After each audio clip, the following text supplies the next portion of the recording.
Hello, what is up, everybody? We are back for some Pyre Community Rite Nite. My name is Lids, and I will be your host for today. And we are in some exciting times here, because we are just 1 week away from the Golothanian Cup. That means, yes, our second ever, at least as far as I know, multiplayer Pyre tournament.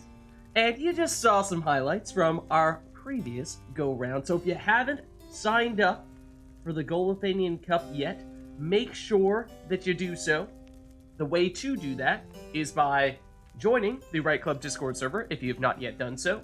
You can, of course, do so by clicking on this link here and then letting Phaler know in the Right Club channel what your two favorite teams are and whether you are a controller or keyboard mouse player. And that's it. Then you're good to go. So, that being said, we have a lot of excitement building up for that, but we have a few, well, at least one other new thing to show off for today, and I bet you can't guess what it is. So, without further ado, let's hop into versus mode here, and let's get ourselves started. So this will be a normal, quote-unquote, Rite Nite today. Our first one, or our last one, I should say, before the tournament, so we'll see if anyone has any clever tricks and strats that they've been scheming up in preparation for the tournament, or if that stuff will stay low-key, hidden behind the curtains, and only until the very last minute do people unveil their master plans. I'm excited to see. Alright, so, with that being said, who would like to get us started today? Who would like to lead things off?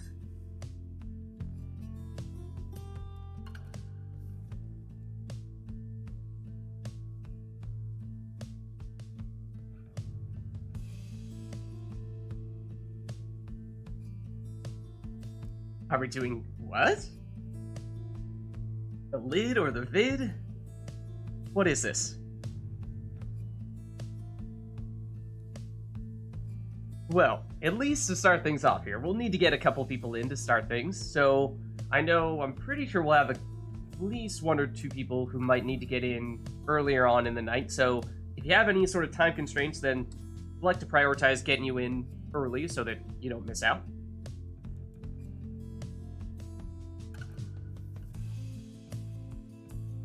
Yeah, we can definitely get an Orin.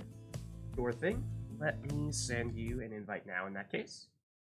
Might need to start up Steam Friends real quick here. I suspect I probably do. And let me find you here real quick.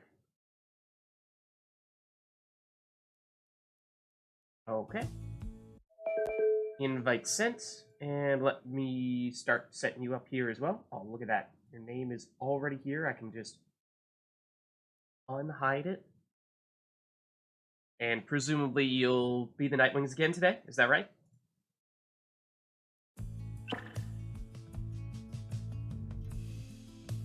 Discord, yeah, wait, hold on, what was this? See, I have a Discord message. Where's this coming from? From the Right Club? What? The @ here, yeah, so if you guys want to check out the hype video that I just showed you at the beginning of the stream here, then Phaler just dropped it in, I believe that was the Right Club channel there, so you can check that out. That was Phaler made, and I think he did a pretty awesome job. I'm excited about it.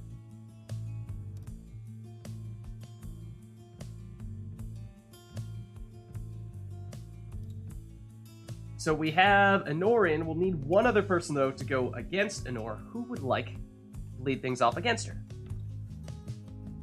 When Anor's back. Okay.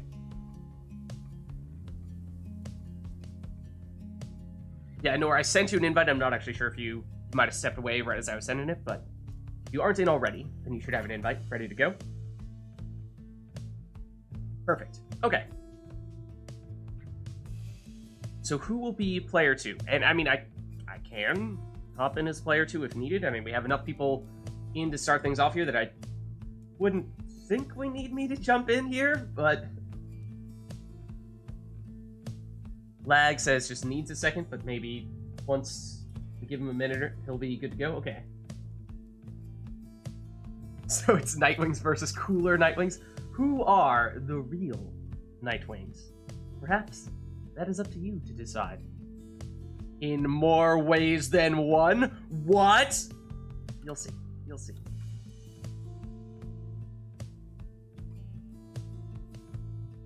So, Lag, would you like to jump in once you have those issues fixed, or should we have someone else go first, and then maybe you'll jump in a little later? Oh, that's heartwarming. The real Nightwings are the friends we met along the way. And Inor, while you're in here, we could just take a quick second to double check our controls and make sure this looks good to you. Because we may have swapped them around at some point in time, but I'm pretty sure you were the last person playing on keyboard and mouse, so hopefully this is looking like what you want to see. Okay, Lag says he needs a little bit to get some things sorted out on his side, so we're looking for someone else to jump in then, to be player 2. SSC is available. I don't think we've had this matchup yet. I don't think we've done Nor versus SSC. Why don't we do that then? Let me send you an invite. Track you down real quick.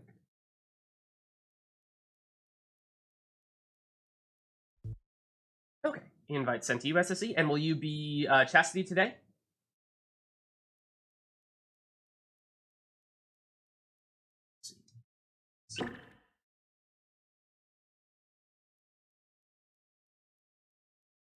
Assuming you're going to want to be the Chastity?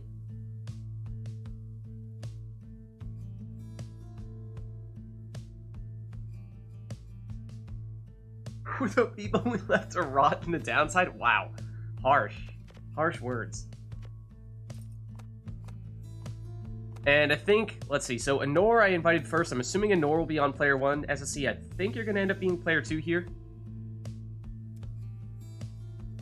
Anor's like, hey, don't turn me into Chastity. What are you doing? I didn't ask for this. Unleash the boys. Well stated.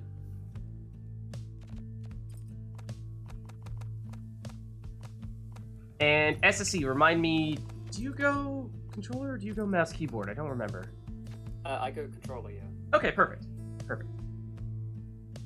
Alright, and we are also unleashing the boys. So let's do that. Oh, and I was showing Anor the mouse keyboard settings, and at least... Anor, are you going mouse keyboard or are you going controller? Because obviously if you're going controller, then mouse keyboard settings doesn't matter.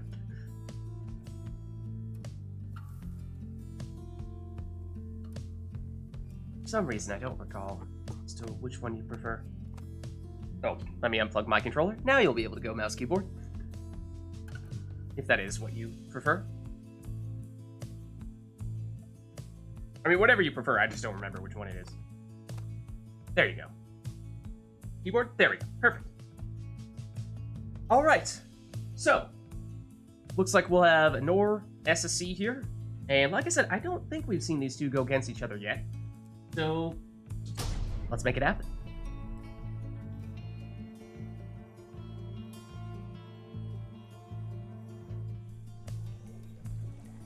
The Nightwings versus the Chastity. Good luck, everyone. Welcome. Who shall conduct the rites? Okay, so this will be Anor here.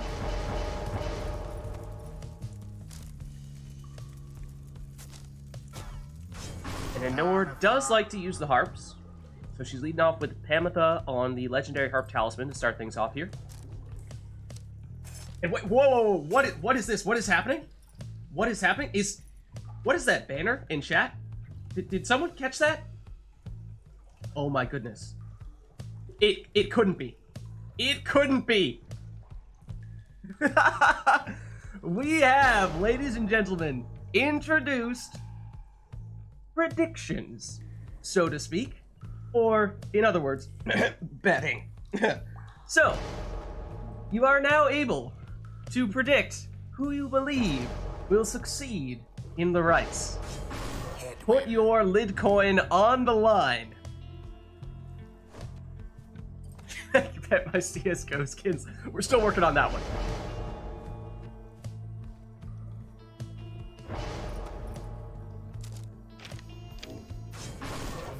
So, we shall see where people's allegiances truly lie.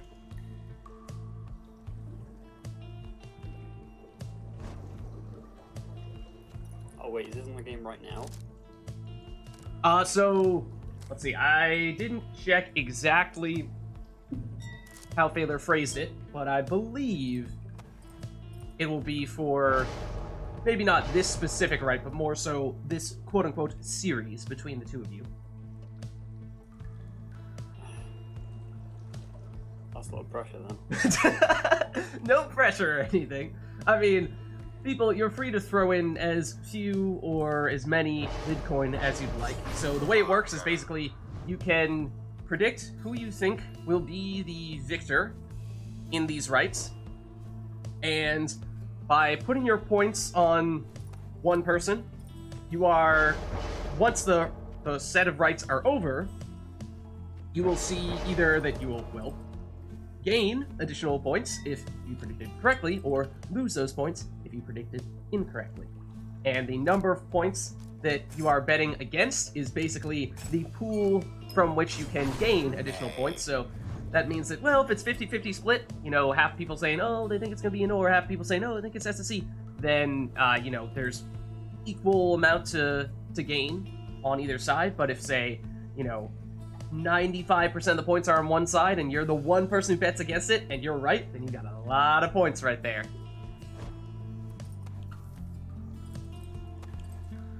And in case you're concerned, neither I nor Thaler are capable of betting, so no worries about fixed bets here. It is disabled in some countries, unfortunately, so it may not be available for all of you. But here we go. It's in order to lead things off here. Stowaway. Just looking to get into throwing range. Oh, I was looking to pass it back over to her, but she goes down. Tamitha does have Triesta's Plume, so not the worst thing for Nor to try to plunge with her. But Stowaway is back at it here. Stowaway, oh, was so close to getting that throw off, but she gets banished before she can. Now here's SSC's Tamitha. Gets rid of the orb, and then banishes the opposing Tamitha and makes it in for 20 damage plunge. So SSC, the first one to score here.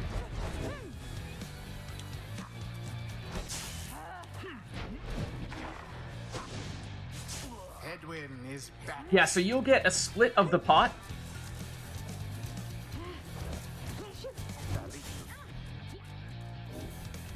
And so therefore, the more that gets bet, the more you have the potential to gain. Tamitha down here. Bullfred. With a well-shielded effort, although he can't hold on long enough. Stowaway down as well. Opportunity here perhaps for SSE, although with everyone banished does mean that he can't use any abilities or throw the orb. But that's alright, he says. I'll plunge. I'll take it. That brings SSE to a 40-point lead here. Tamitha avoids banishment there. Stowaway might have had an opportunity to throw the orb in from that distance. The Nor passed on it. Oh, and look at that. The shooting star from Barker. You don't see it too often on the curves. But SSE makes it work here, and that's a 15 damage plunge there.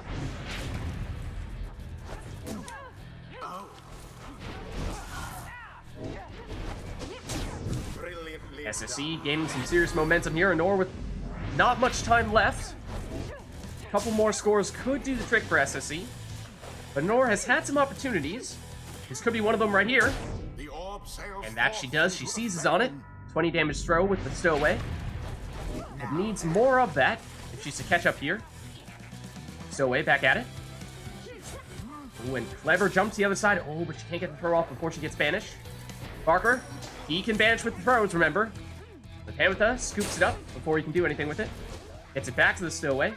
Does seem as though Honor's preferring to score with the Stowaway, but she does it with Tamitha here, who actually does have slightly more damage if she's flying when she scores, and about 50% chance of her coming back if she is flying when she scores.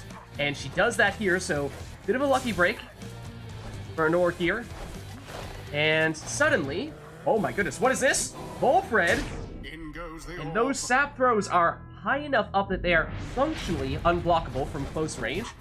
So Anor is making this interesting. SSE trying to make a move with Pamela and does, dropping Anor down to 5. So one more would certainly do it for SSE, but a couple could do it for Anor. Volfred to the stowaway, no one to stop her right now. Just a matter of preference here. Volfred does have more damage, so clever move there to go with Volfred rather than the stowaway, and now it's anybody's game. One score will do it on either side unless Anor took rekindling with Volfred, in which case, advantage Anor. Here comes the stowaway, or rather, here comes Pamela. She vanishes too. Stowaway trying to get rid of her. But Pamela takes out the other Pamela. Stowaway down, opportunity for SSE here. Will Anor get someone back in time? Here is Volfred. And Pamela dunks on his head, but the rekindling does trigger. So Anor with a second lifeline here. Barker hops over and into the Pyre for the win. Well played. They pulled together ere their pyre sputtered out. GG. The ceremony is complete. All right. Now that's a way to get us started. Let's head back. And chat, let us know if there's anything in particular you want to see for the next, right? And say, thank you for the follow as well. I think you might have followed during the trailer. It's like, don't want to call it out right now, but happy to have you.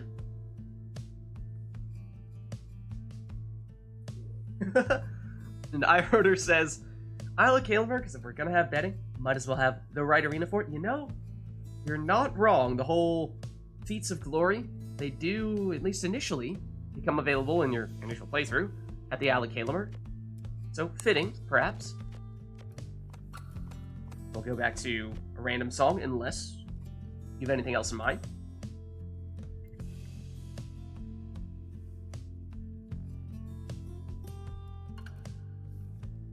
Oh, Scourge of the Furies. Okay, oh, that's the... Despite it sounding like that could very well be a Pyre song, that's actually the Hades Furies song, right?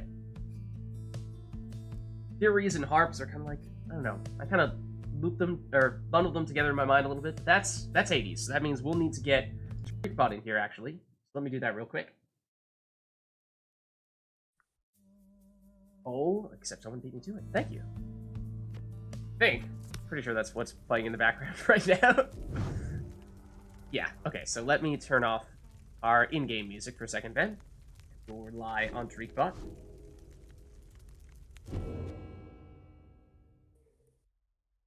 Someone else activated it, and then I turned off the in-game music, and now it's gone.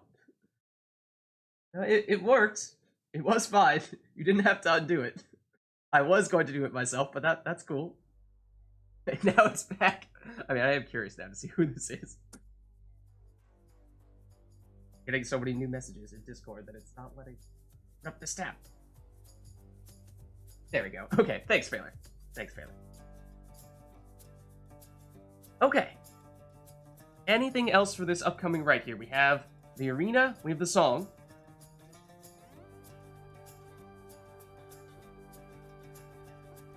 That's looking like it. Let's get going then.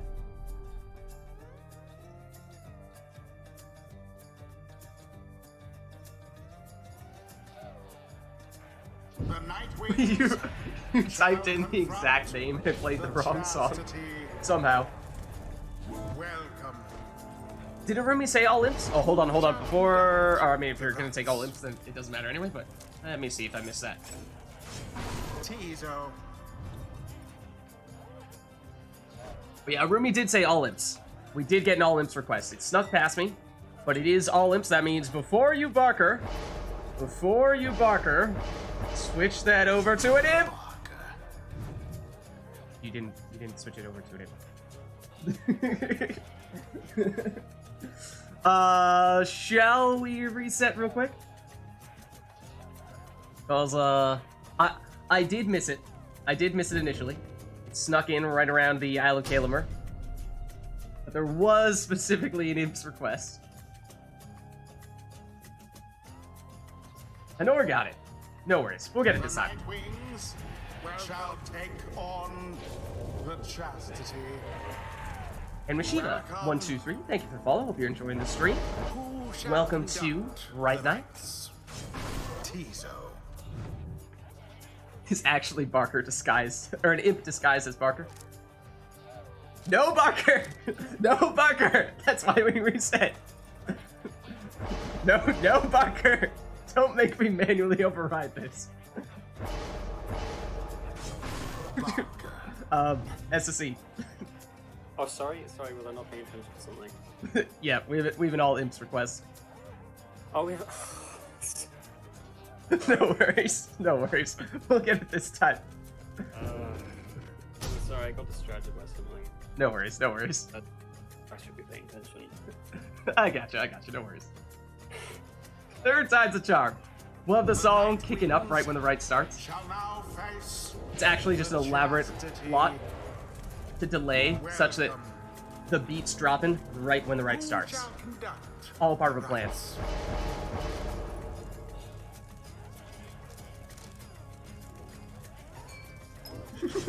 Tizo. It's actually 3 imps hidden in a dog suit. That's triple imps right there.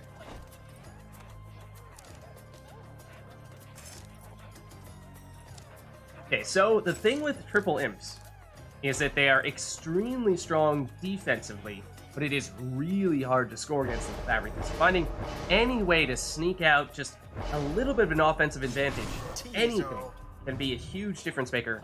Whether it be getting some additional speed, some additional throwing speed, extra damage. See what these players choose to come up with here. It seems like SSE previously took the Haug's Wing, which is infinite stamina, and Honor is looking to take it here, which does make sense. Messenger. You'll often see that when you have a group of 3 imps. That's a very strong talisman. But what else will they go for? Is there going to be something else that differs from the opposing team? Something to set them apart? It might be the game changer. And that is a defensive option here for SSE, which, I mean, it's not a bad idea, making it so that you can explode farther. It's just, the imps are already quite good defensively, and if anything, you might make the case that finding some way to improve your offense might be more significant, but we shall see. And now the beat drops.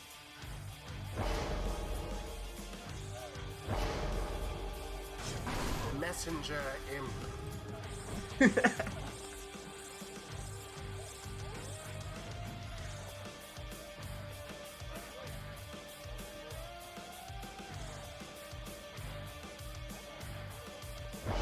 People saying they're part of the SSE fan club. See, when it comes to throwing the lid coin on the line, if you put your money where your mouth is. Yeah, it was a really close game last time. Exile. SSE had a really strong start, and then Honor had a very impressive comeback. So it'll be interesting to see, especially this time, with a totally different setup. You know, going all imps is very different from what we saw last time round, which was primarily a harp matchup. Yeah, that's true. Honor does make quite a... does pretty consistently make some dramatic comebacks. Never counter out. Commence. There is that huge implosion. However, Honor saw it coming and cut it off before it could happen. Honor is impless right now. Night wings. Oh, but look at this. SSE can't use any abilities, including sprinting or throwing, when everyone is banished on Honor's side, which could be just the difference maker that Honor might be looking for. But SSE does manage to sneak in a 15 damage score.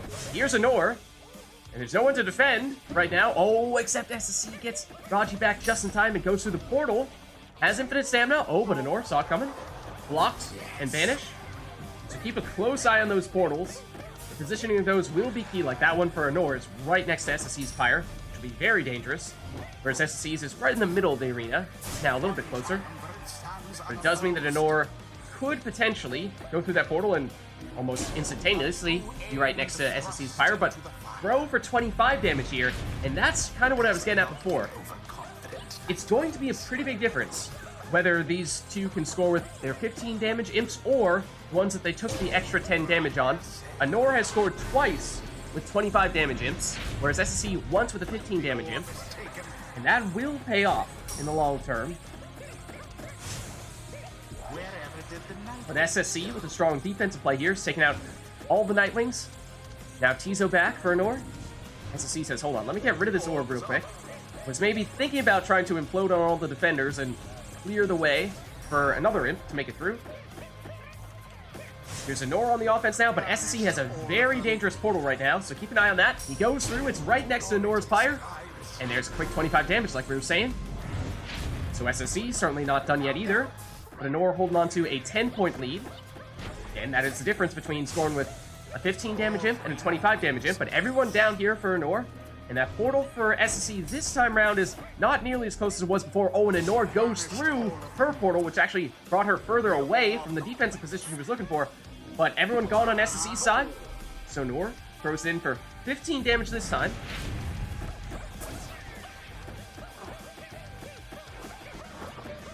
Anor, oh, with some clever passing. But SSC able to snuff that out. Thinks about going through the portal. Then says, hold on, I only see one defender. What if I implode on it? Anor still with Raji here. Oh, but SSC sneaks past. Not for long, though. Anor through the portal. Brings her halfway through the arena. That's not far enough to make it past the defender, though. SSC goes down. Anor passes it over. Has a little bit of space here, but runs out of stamina in the corner. Typhoon Bottle will trigger. She has no one left. Well, Raji's back now. And this is what you will often see with an all-imp stand-up showdown, where a lot of trading banishments, and very difficult to make it all the way to the opposing Pyre, until someone ultimately makes a mistake, and that may be what happened here. SSC a little bit undermanned, had to banish himself in taking out one of Anor's imps, and Anor took another one and walked into the Pyre with it. And that could have been game right there, but SSC snuffed it out, and no one left for Anor at the moment. But SSC is running out of time here.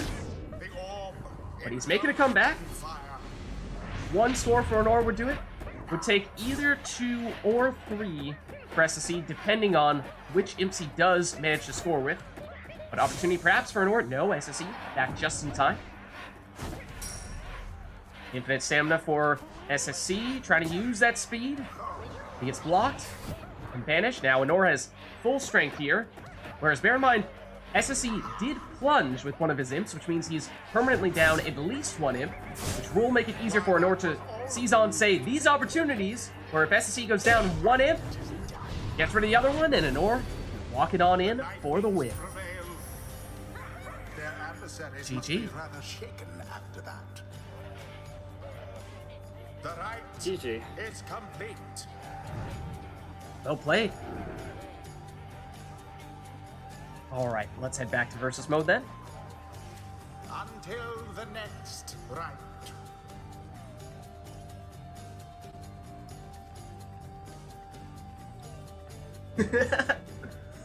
SSC doesn't lose unless it's voluntarily. I don't know. Couple close matchups. I think it's a good showdown. Let's see. We'll turn back on the in-game music and we'll turn off the Tariq bot in just a second here. Unless, of course, you guys have other song requests, other things you'd like to see for you. In which case, let us know. We'll also go back from Isla Kalimur to random stage unless you want to go to a specific stage.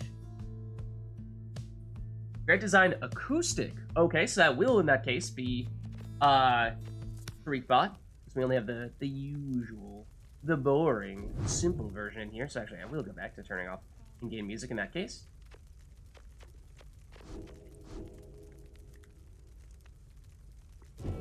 Okay. Got my 50 lid coin back. All right. We'll see just how daring people are going to be when it comes to how much lid coin they want to put on the line. Of course, the more you put down, the more you could get back. Or you could lose.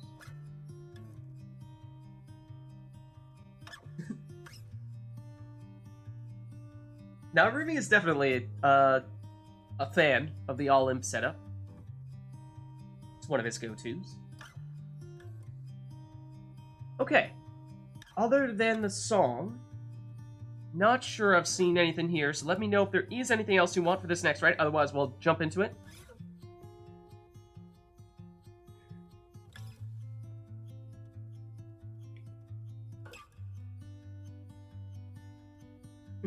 Oh, goodness. The GameStop stock.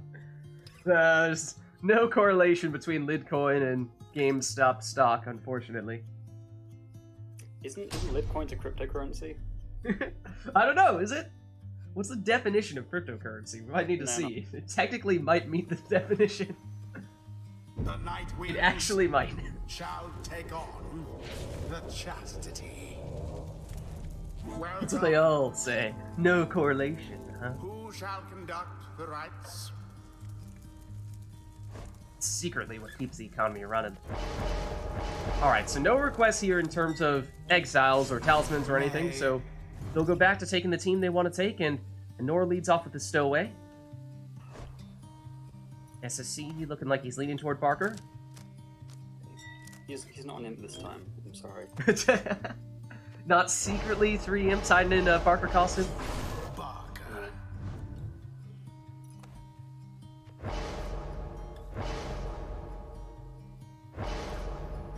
Yeah, not really on the cryptography part. Yeah.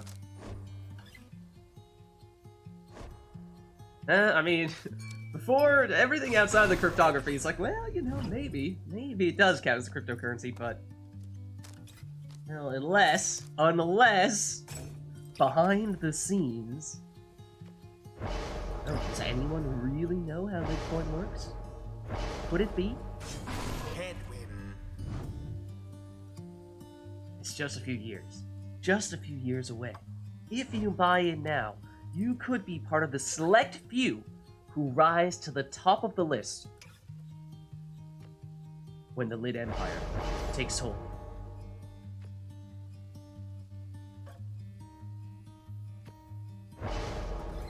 Interesting. Here we see Honor going with Bertrude. I don't think we've yet seen her take today. Have certainly seen the stowaway and seen some harp action. Gertrude. Will also be Headwind for her. Then on SSE's side, it's Barker, like we said, followed by Headwind as well. Then lastly...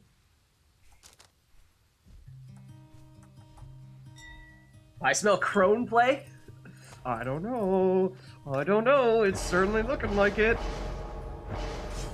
Harumi's like, man, I requested the imps, and then you're just gonna give me free Crones after that? I don't even need to request it? It's free real estate, Jim. A flame is stricken. Barker makes it in for a quick 15 for SSE here. That does, of course, mean the arena will get smaller. Starts out nice and open. It's going to get very crammed very quickly. Stowaway, oh, nearly had that one for a 20 damage throw, and SSE, a quick one here. 20 damage plunge with Tamitha. That's it. Here's Barker back at it. The throw vanishes. Blocked momentarily. Barker follows up for a plunge. Arena grows smaller still. Stowaway down. And Bertrude with the orb here. Her throw is unblockable, so keep an eye out for that. She does come back quickly from banishment here. But Tamitha can fly over that, of course. Not that time, though. Bertrude back at it. Over to Headwind. No, he goes down. Stowaway. Only one left now for Honor, and she goes down. Bertrude back, though. Perhaps just in time. But SSE flies over the cast. Makes it in for a 20 damage plunge. SSE building momentum. Speaking of momentum, two sides crash into each other there. Stowaway, goes right into Headwind there, but it looked like she had an opportunity. Barker sees some room here to make a run for it. Set number 2. He goes down, but so does Bertrude. Headwind to the Stowaway. Stowaway plunges this time. She does not have the prayer beads, I do not believe, so that does mean that she will be permanently banished here, but it is score for Honor.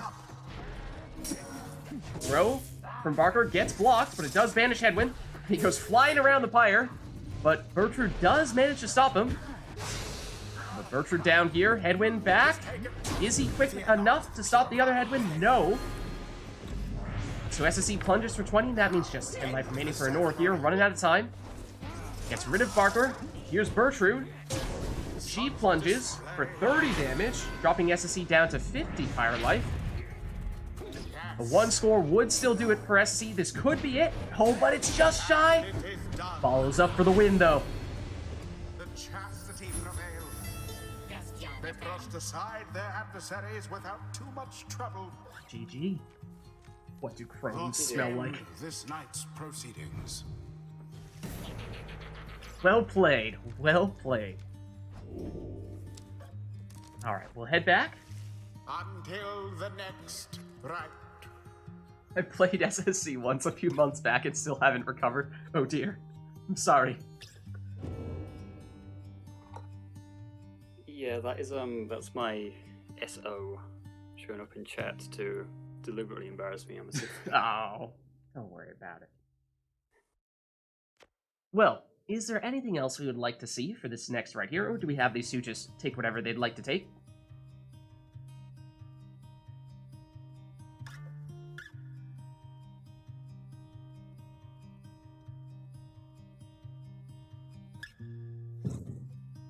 And if not, then we'll go back to turning on the in-game music and we'll turn off the Tariq bot, but up to you guys.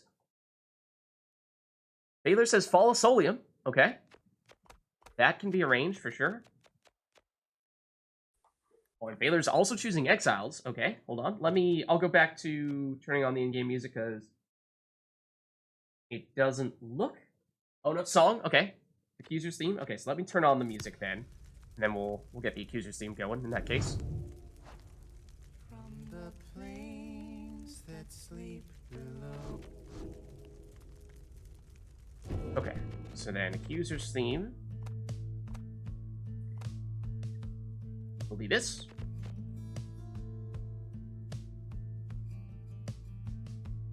And so Orlek in the first spot, that is the Exiles request. Orlek specifically in the first spot. And anything else after that. And that looks like it for this one.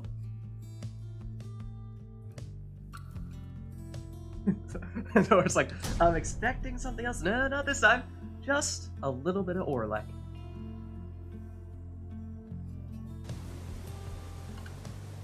The Night Wings versus the Chastity.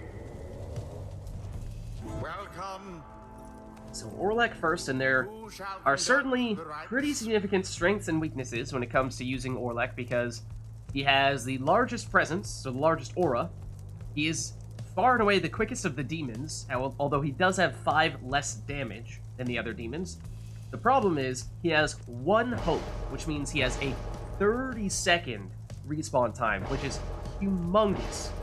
So typically, one might want to find a way to make it so that if he does get banished, he either comes back more quickly or has some other means to have his friends bring him back. We'll see what people choose to go for here.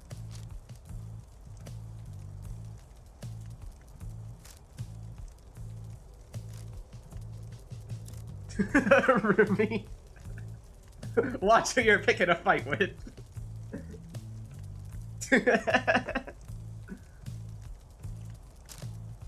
Rumi's like, no, I gotta bet my lid coin.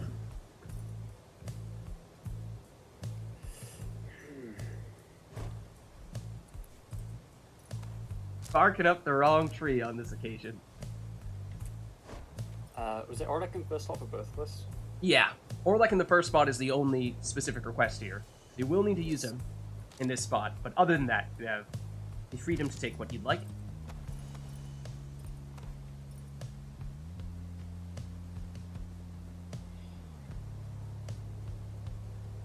And sorry, banging my water bottle against the table there, but I know Rumi is dropping some bets with regularity here. Who else has been testing out the predictions?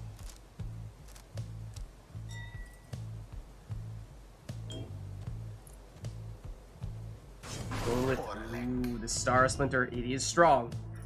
Let's just say there is a reason why for the tournament we did specifically ban Orlek plus Star Splinter.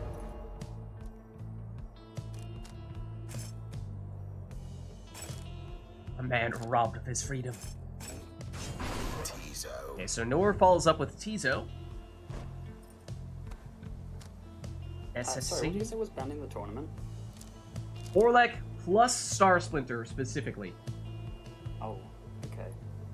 Just because that's sort of the fundamental piece of the quote-unquote meta team. Yeah. And it did kind of, steamroll its way through the tournament previous go-round, so that's why we kind of felt the need to make it not do the same thing this time.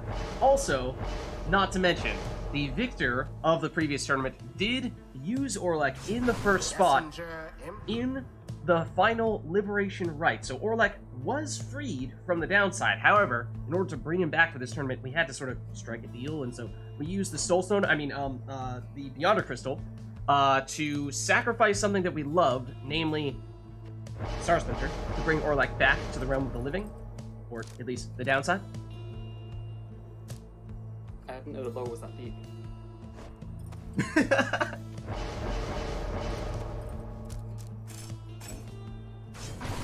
Yeah, it's the combo of Star Splinter plus Celestial Spike is just super strong.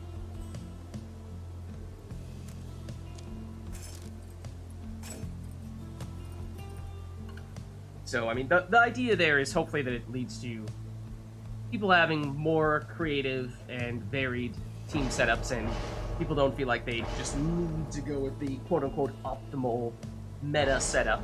Otherwise, they're, throwing away the match. Here we go. So it is, of course, Orlek first for both characters. Then it's Hamatha and Tizo for Nor. And then it is Raji and it is Snadra for SSE.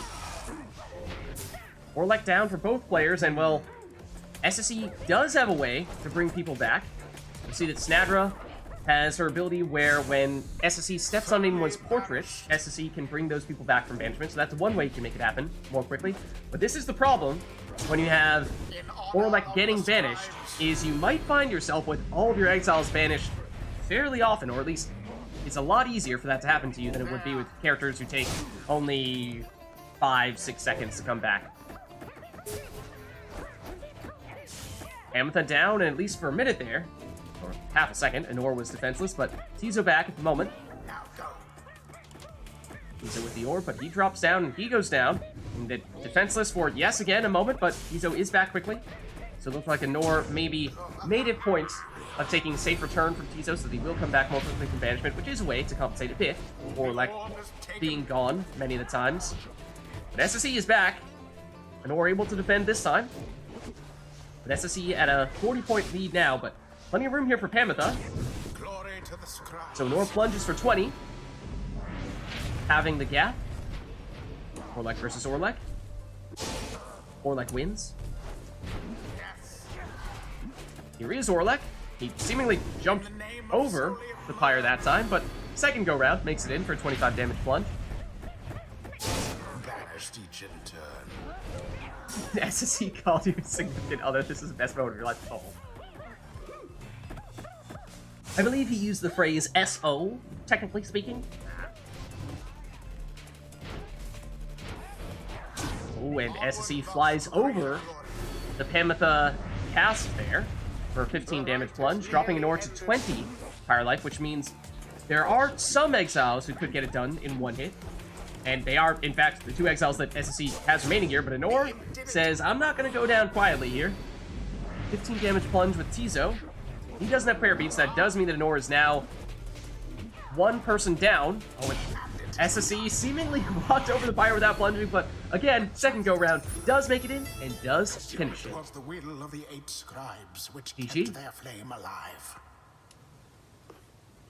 The rite is done. GG, yo. Well played. Well played. I feel so bad using this team because my brother uses it every single time. Until the It's stars align. the most annoying thing. So, Orlek, Headwind, and then what was the last one is an Imp? Yeah, it was Messenger Imp, Sandra, and Orlek he usually used. Any specific talismans, or just those three exiles, generally speaking? Just the choice of masteries, really. Like having the Sacred Bond, the Moon Sign, and Orlick. Yeah, a few ways to bring him back. Alright, we have Grand Ceremony. Anything else we'd like to see for this next ride? I'll set us off from, take us away from the Fall Solium. Go back to random unless there are specific places you want us to be.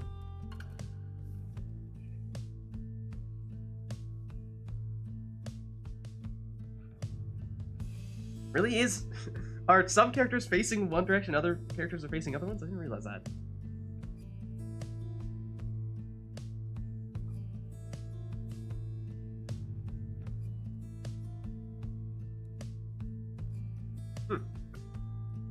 Snadra is just looking down on people as everyone else has their back turned to her. Taylor says we're going to the boat.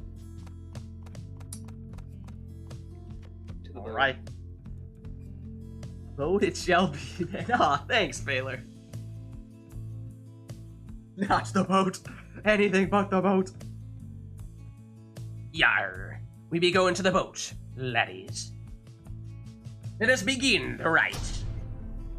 Scurvy.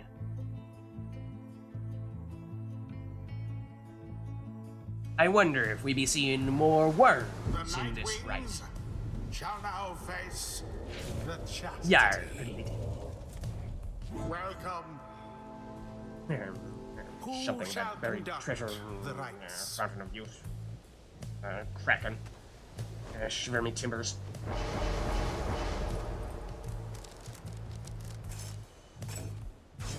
Rookie. Mod to just cover all the boat holes. Just basically turn the boat into not the boat. I actually wonder if you tried doing that, if there was... I mean, I feel like the boat magic is strong enough that it would still find a way to continue to affect the rite.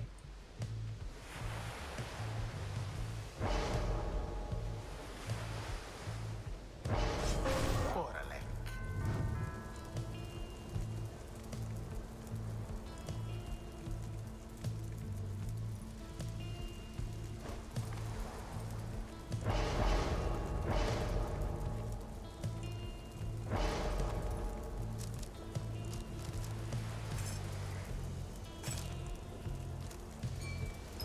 Not him! Not him! Yes, SSE did in fact lead off with Orlek. And especially in the boat with demons, it can be very chaotic because I would argue they benefit the most from the boat magic, generally speaking. Saps are interesting because they can jump on the boat, or at least functionally can jump when they go over the gaps.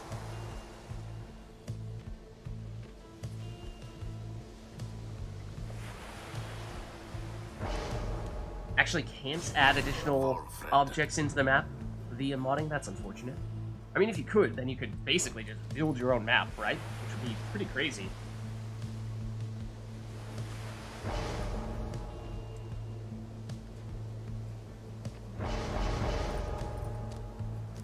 How many players do we usually have on each week? It does vary a bit. Bertrud. So, maybe 8 to 10? Yeah. Depends. You know, if it's a less busy week, then we might have people stay on for longer, or we might start off with one matchup and then later on in the night bring someone back on and just pair them against someone new. Whereas if we have a bunch of people, then we might shorten things up a little bit, switch people a little bit more frequently, and just try to get more people in. Generally, though, the rule of thumb is trying to get as many people to have the chance to play as possible, while still giving people, obviously, enough time to play that they get the chance to play a reasonable amount. So, finding a way to strike that balance.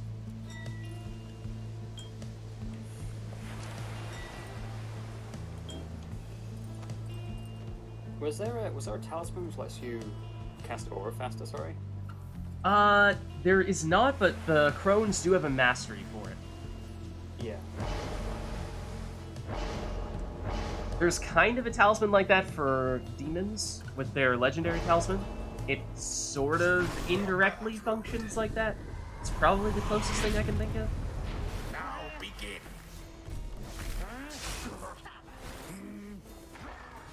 Alright, and here we go. It's Ruki for Nor. Now Bertrude. Back to Ruki, and whoa! Fire has been Some slain. Curve magic. Taking him all the way into the Pyre. Not bad. Or like just took flight for SSC. Perhaps unintentionally, but he'll come back. Maybe a year or two from now. Depends how long his orbit is. Oh, and another opportunity here for Ruki. Anor, plunge in here for another 20. SSE did take additional starting Pyre life, so it wasn't until after that second score there that SSE is actually below the usual starting Pyre life, 100. But now Anor has the lead. Ruki doused the And adversary's Ruki is flames. keeping at it here for Anor. It ain't broke, don't fix it. And he has prayer beads, so he does come back, and she can keep on giving it another shot. He gets banished here by Orlek. Orlek crashes into the sapling, so he'll be gone for a while here. Volfred, now Ruki's back for Anor. We've seen how effective he has been. We're waiting for the angle. Sees it here, oh, but crashes into Volfred, so he goes down. But Anor did take Numbing Gust, which means that when everyone is banished on her side, SSE cannot sprint, cannot throw, or use any other abilities, so that was slowing SSE down there. Bertrude for SSE. Volfred down. Bertrude's the one who's most threatening here. She does go down there, though, jumping into a defender. Ruki gets rid of the orb and actually manages to banish Orlek there. You don't see Ruki banishing Orlek without a cast all that often, but there it is. And there, Bertrude banishing everyone. And her throw is unblockable. Not that there's anyone there to block it. 25 damage there for Anor. Drops SSE down to 50. And Anor off to a very strong start here. Aggressive plays here with Orlek. He says, hold on. Let me handle this. Yeah, I don't know. I haven't experimented too much with the crones when it comes to boat magic. I tend to go the demon route to maximize that. But on that occasion, oh, for a second there, it looked like the momentum from getting knocked back from the jump might have actually taken Anor into the fire there, but she was a little bit wide and then got banished. That throw is unblockable, but it's a little bit out of range here, so SSE trying to get just close enough where he can get it off without being at risk of getting banished. Does get it off, but it's wide. Anor has Ruki here. And some deflecting casts there. I think that Bertrude cast from SSE might have hit a sapling.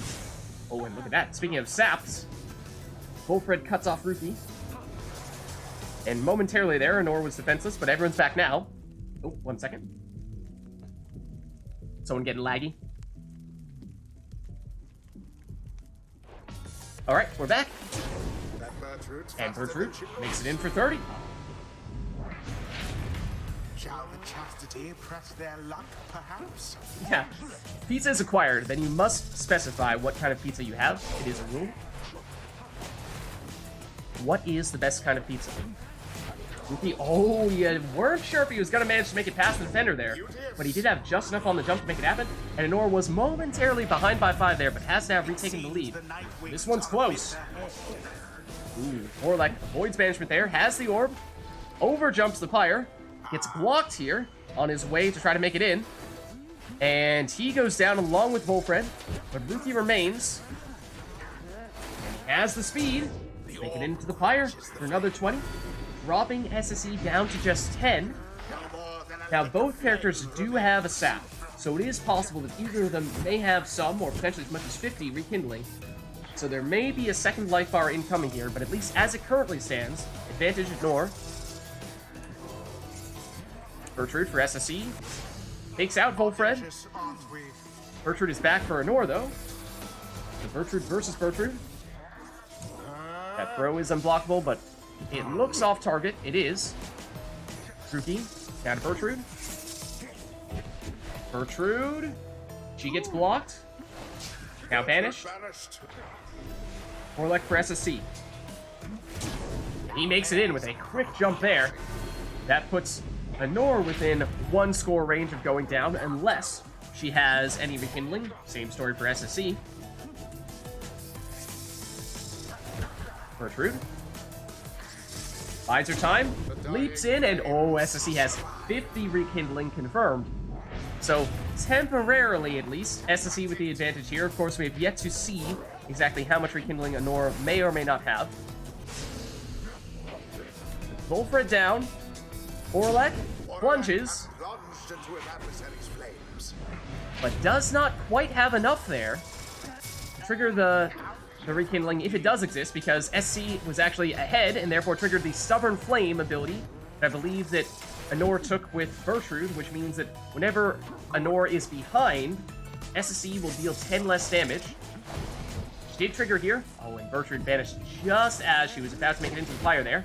Now SSC's Gertrude jumps, but blocked, and vanished. Rookie for Anor picks up the orb. Has only Volfred to stop him, but that's enough.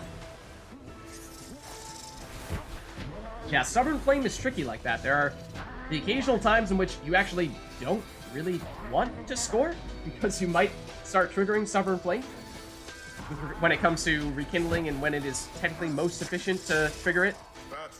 It's kind of this weird cat and mouse game, but here's Anor with Rookie once more. Once again, Volfred capable of stopping him. Volfred possibly making moves here for SSC. Ooh, double banishment there for Anor. And SSC did plunge with Orlek, which means he's permanently down Orlek. Plenty of time here for a throw from Gertrude. It's unblockable, so even if SSC does get someone back, not going to be enough to stop this. Drops SSC to 20, and we know that this is SSC's second life bar. So 1 score could certainly do it for Anor now, whereas we don't necessarily know for SSC unless anyone has better memory than me and knows whether Anor did in fact take any rekindling. No defenders here for Anor. No, Volfred comes back, but not quickly enough. Okay, there is the Stubborn Flame triggering, and oh, look at this. 20 to 10. 1 score could do it for either player.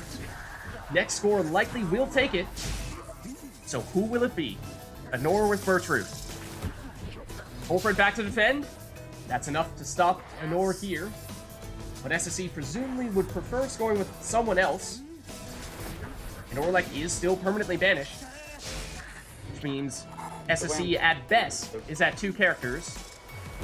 And if one gets banished, then he's going to find himself in this situation fairly often, with just Orlek back to defend, and it is not enough. Rather, only Volfred.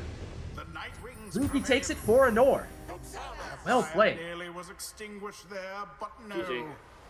GG, indeed. The rite is ended.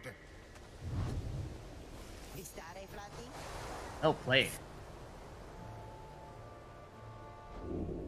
I'd like to personally apologize for how slow that game was. Until the stars align.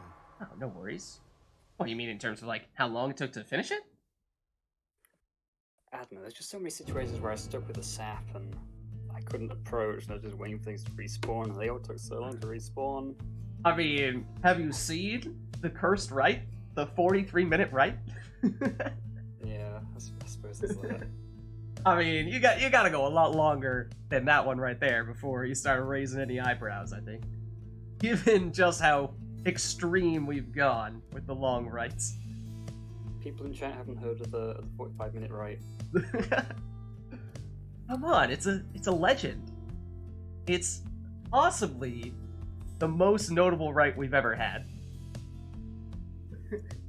Nor you may not know of this one, because this was a while ago. This may have even been pre-SSC, or at least pre-SSC being as involved as he is these days. But chat, let us know if there are any requests for this next rite, and as you are typing those in, I will explain the history of the cursed rite. And that is basically, we had, well, how specific do I want to get? Do I want to tell you exactly how we created it? And risk that you might recreate it here? Maybe not. Let's just say we had a rite in which we made it such that only saps were capable of scoring on either side. It was Aqua on one side against Fugai on the other, and it was the historic right of Speedy Volfred, namely Volfred with the Tailwind Crest, with the additional 8 quickness, versus quarterback Manly with the Sling Bullet for the additional throwing distance. And, well, yeah, it took about 43 minutes to complete. So, it was a lengthy battle. It was a chess match, if ever there was a chess match in Pyre. When was this? This was, I want to say, maybe last June? Around there? Maybe someone has a better memory of me than me, but it seems like right around then, probably. And that was actually the premise for our first ever Right Club Civil War, quarterback Manly versus Speedy Volfred.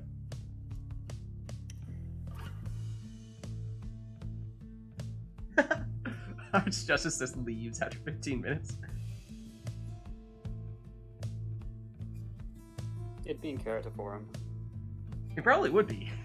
I mean, he does, if you take a long time to select your characters, he does give you some attitude. The Lid Cinematic Universe. You know, we're building enough lore here between the Civil Wars and the tournaments and bringing Orlek back from the dead using the Beyonder Crystal that you may be onto something here. You may be onto something. The LCU. Alright, I don't think I've seen any requests here. So I think we're going in with just a normal right. Right club. I'm not sure. That's a loaded word. It's a loaded word. So I'm not gonna go that far. You sure you won't be? You sure you wouldn't want to be romantically paired with someone against your will? The Get night fanfic or winds something. I mean, shall confront that the chastity. maybe around that same time when we were still in the relatively early days of introducing the requests. We had a lot more requests for, or that was a common request for pairing up which exiles people thought were the most fashionable or would go best together, or, you know, like be mom, dad, and child and whatnot.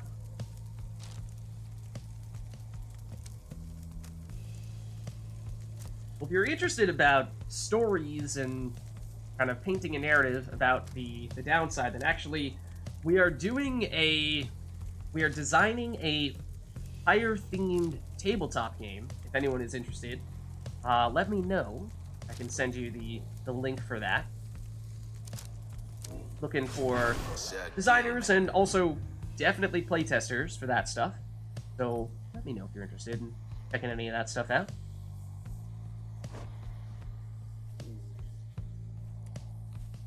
Tabletop Pyre, and that is the place to do it.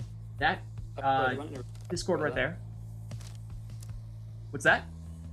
There weren't any requests, were there? No requests. You can take whatever you want. Okay. Finally, Pyre that suits my bad reflexes.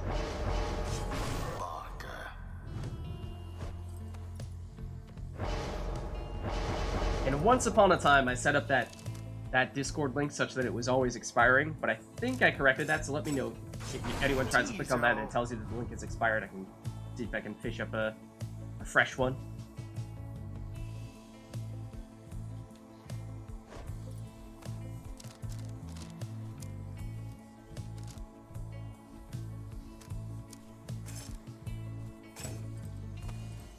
But for this right here, we have Barker first, followed by what looks to be Tamitha on SSC's side.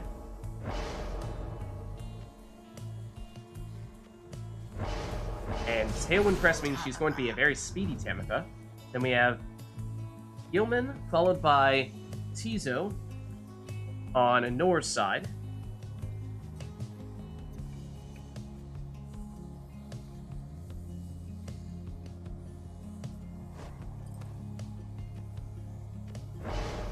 And Anor did have some success with Bertrude in the boat right. And this is, I guess, maybe not quite her home arena, more so the case for Milda, but it's a crone arena.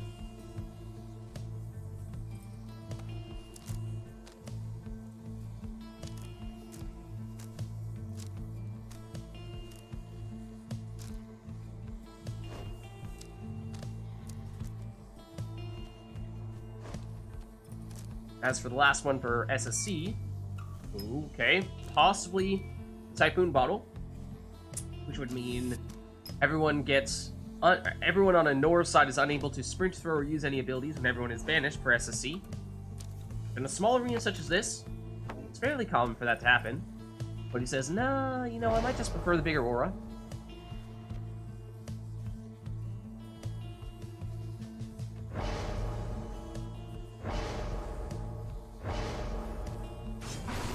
And like I was saying at the beginning, this is the last week before the tournament, so it could be that people are looking to experiment a bit here, trying out some new teams and seeing if they feel confident enough with them to perhaps support them in the actual tournament next week.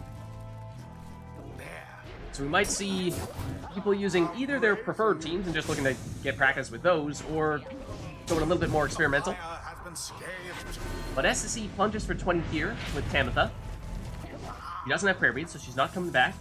Bertrude for Nor. Over to Gilman. Gilman goes down. Bertrude, I think, jumped onto the Pyre, and the orb was basically on top of the Pyre. Because I don't think she had the orb when she initially jumped. Now Gilman follows up with 15.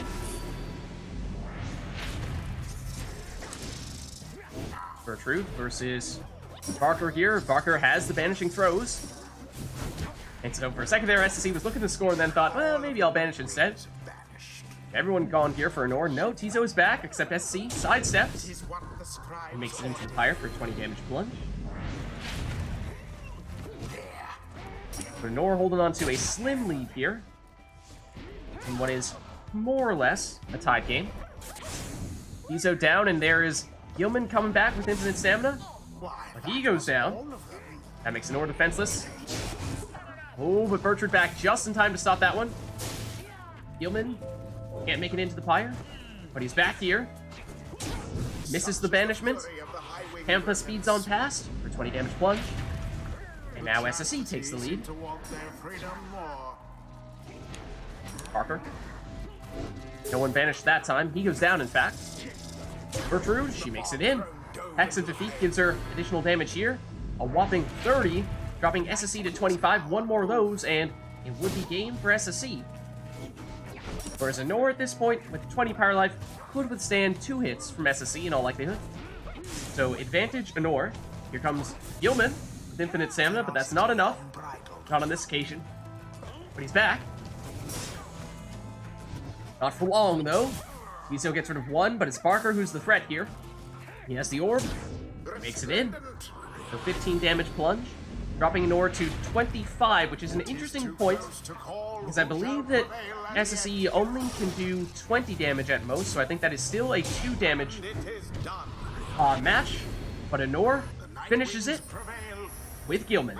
Although their adversaries put up quite an GG. effort. The rite is ended. Well played.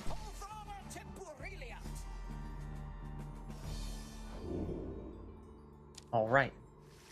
Until the next rite.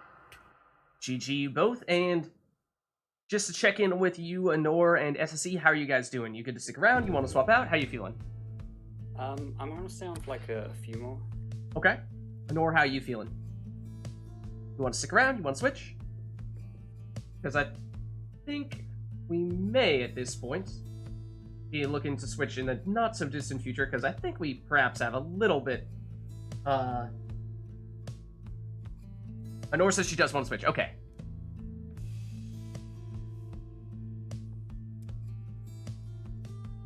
So, in that case, would anyone like to swap in for Anor?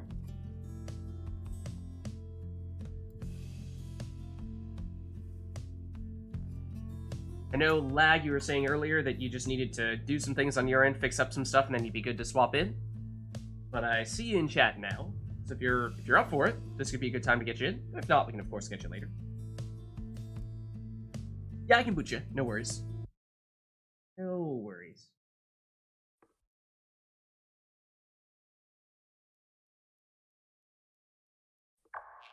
Consider yourself booted. Lag can? Alright. Let's get Lag in then. And this This is actually a pretty common matchup between you two, because I always remember we have to ask ourselves, alright, so who's going to be the Chastity? Because these are our two primary Chastity players. Thanks for stopping by, Nora. Let me set up my control. Okay, no worries. I can start typing your name in on Twitch, and SSC and Lag can start thinking about who's going to be the Chastity and who's going to switch to someone else. I might be the accusers. Lag says he's feeling Pyre Hearts today. Okay, so it sounds like Lag can go Pyre Hearts, and SSC you can stay Chastity if you want to. I mean, you can go Accusers if you'd like.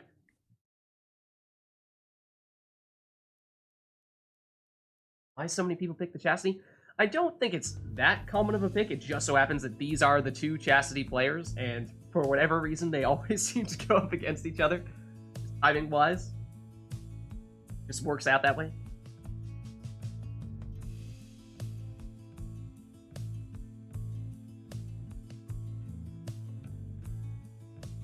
Yeah, I think Dissidents are probably the most common, or at least they get the most talk. Beyonders is quite common as well. In fact, we may or may not have had a civil war in which we basically did Beyonders versus the world. Technically it was Snadra versus the world, but that was kind of the extension of it. Was, I believe, technically speaking, the group with the most members in it is the Beyonders. So, as of late, things have been tilting more toward Dissidents. Okay, I can join now. Alright, let me send you an invite.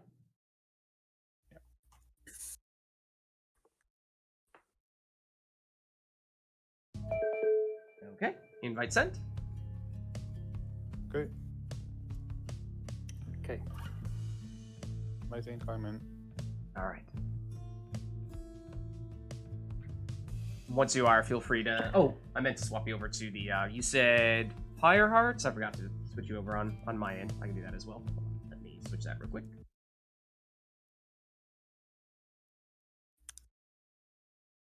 No more Nightwings. Obviously. Obviously, the Pyre Hearts are superior. Duh. I'm totally not biased. The Dizzy Wings. Alright. You two ready to go? Yeah, let us know if there are any specific requests, although I don't think I've seen any here, and it might be reasonable to give Lag a little bit of time to warm up before we start throwing things at him.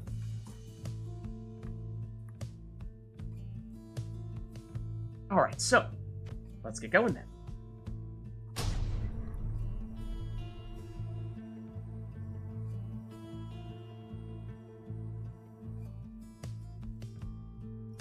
The Pyre Hearts shall confront Oh no. the Chastity. We're at the book.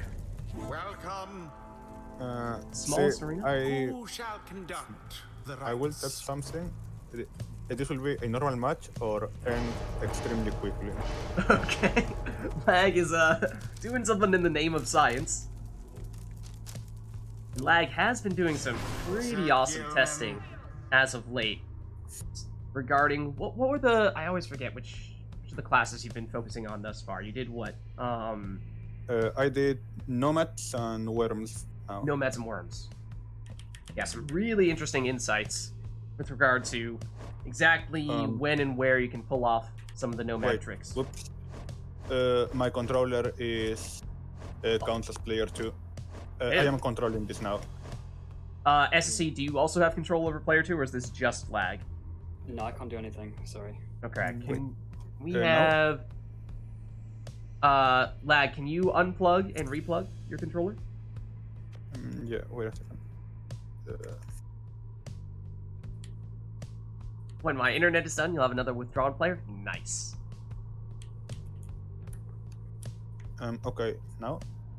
Okay, let's just double check then. SSC, you may also want to unplug, replug, just Yeah, Yeah. I just did. Okay. Any luck on your end? The other thing is, if you, SSC, if you hit the pause button and then unpause, for some reason, that That has, at times, made it work. Any luck now? No luck.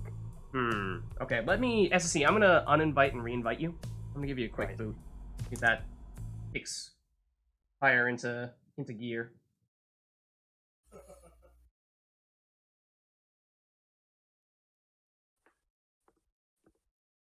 Okay, I've been booted.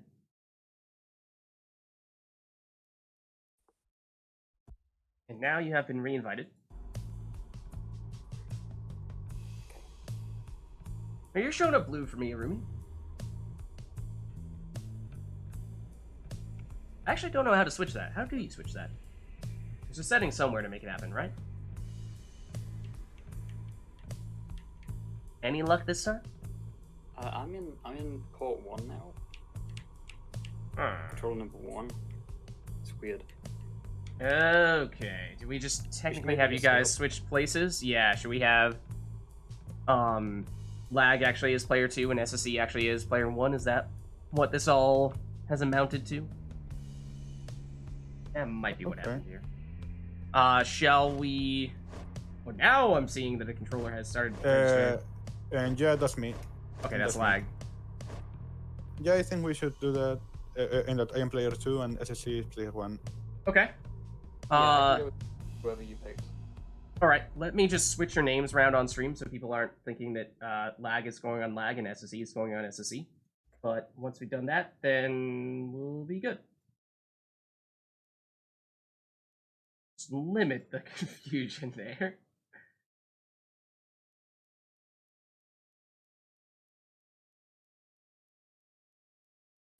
Okay. Alright. Hopefully that's all that's happening here, is just Pyre is confused as to who is where, but good to go now. Yeah. Wait, but then and I will use my build. Yeah, so what are you going for, Lag? You're taking a worm. I am trying to replicate the wind missiles. Oh. Yeah, you did find some interesting worm synergies, if you will. Sir Gilman. The strength of the triple worms. The top secrets that I was holding on to that Lag has now revealed to the rest of the world.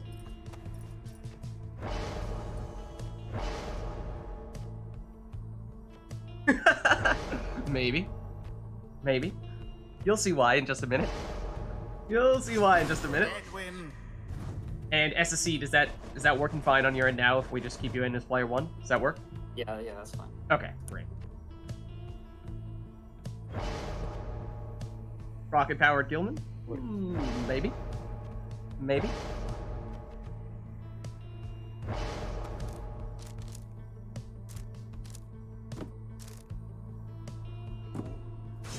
Sir Deluge. So it's 2 worms to start off with. On Lag side, we have 1 worm, and then Headwind for SSC, and then finishing things off with possibly Jodariel here?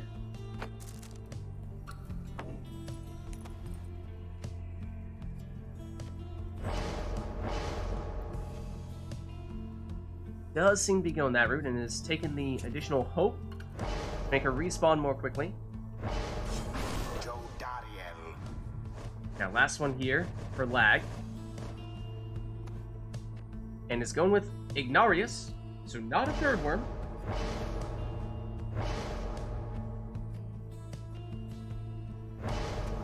Takes the additional Pyro starting life. And notably does not have Celestial Spike, one of the more common demon abilities that we see some people take. But here we go. Begin. First one between SSE and Lag, at least for today. Though, like I said, I think these two have played each other many times before. That orb, for a second, it looked like it was outside of the arena. And I need to just make sure that I'm clear on which versus which after having switched around. But Lag is the one on the right, and SSC is Yeah. now the one on the left. Yeah. So Lag with only 1 defender No, here, no, and no, SSE no, has no, made it no. around him. The Pyre Hearts are SSE, first oh, to it has the sacrifice presence of mind to adversary's throw that flame. one in. Well done. Making sure that SSE will keep all of his characters in. And Seize Chance does mean that we'll have an additional 10 damage, as you see there as well. Worms normally only have 15, but if they've banished someone recently and they have the Seize Chance Mastery selected, then they will do 25 damage instead, turning Worms from what is usually one of the weakest, at least in terms of raw damage output per score, into not bad. Edwin, down here. Narius, no defenders here, so time for Lag. And Lag has a Seize Chance Worm Throw of his own. And because Lag did take the additional starting Pyre life, he did lead off with a bit of an advantage, and now after just one score is back in the lead. But SSE says, not for long, buddy.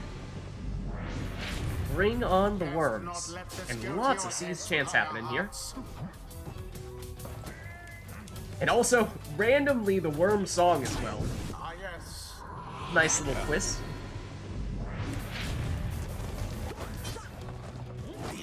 And we did see at one point in time, SSE used, I believe it was SSE, use the worm salute, which freezes everyone for 3 seconds.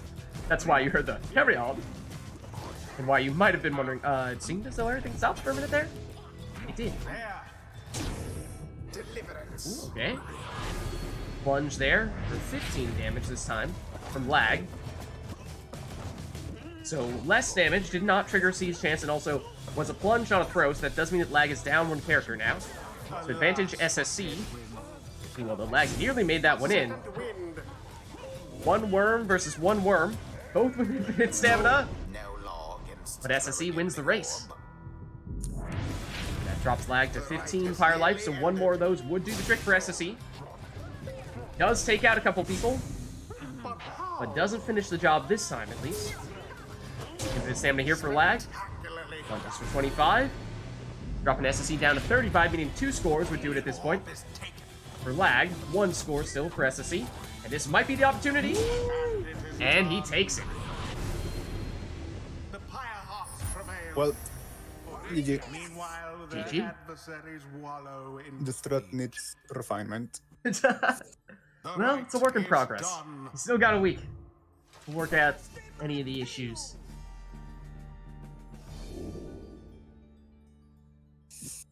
Okay. Let's head back to versus mode. In chat, let us know if there's anything you want to see for the next right here, now that we've given Lag the chance to warm up. Okay, we have an Exile's request, and it is, I quote, "As many doggos as possible. It's a good request. A true man of culture." Oh no. And Thrashback. Okay, makes sense, makes sense.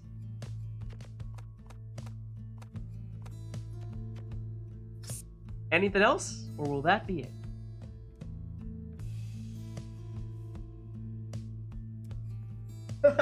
And, hey, what's up? Rotsod. That's a name I haven't seen in a while. How's it going there? It says dogs on a boat.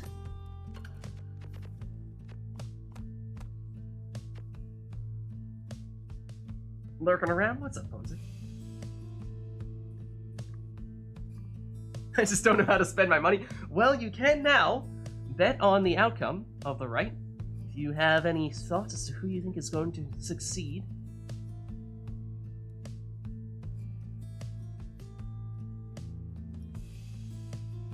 Alright, and it's looking like this is going to be it for this right here.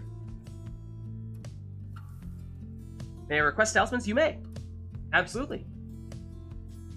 We haven't been getting many talisman requests as of late. For whatever reason. There was a time when that may have even been the most common request.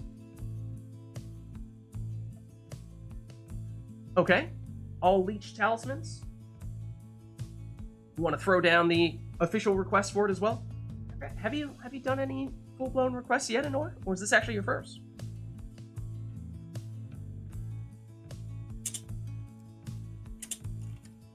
Are you familiar with the process? Alright, Lag Machine's gotcha. Lag's got you covered. For those of you actually who are unfamiliar, I don't think I remember to explain it this time around. But basically, if you see the red circle with the white L on it below chat, you click on that, you will see all of the various options for things you can do to cash in your lid coin. That is how people are making these requests here. So we have things like requesting specific exiles, masteries, talismans, arenas, songs, Titan stars, all that stuff.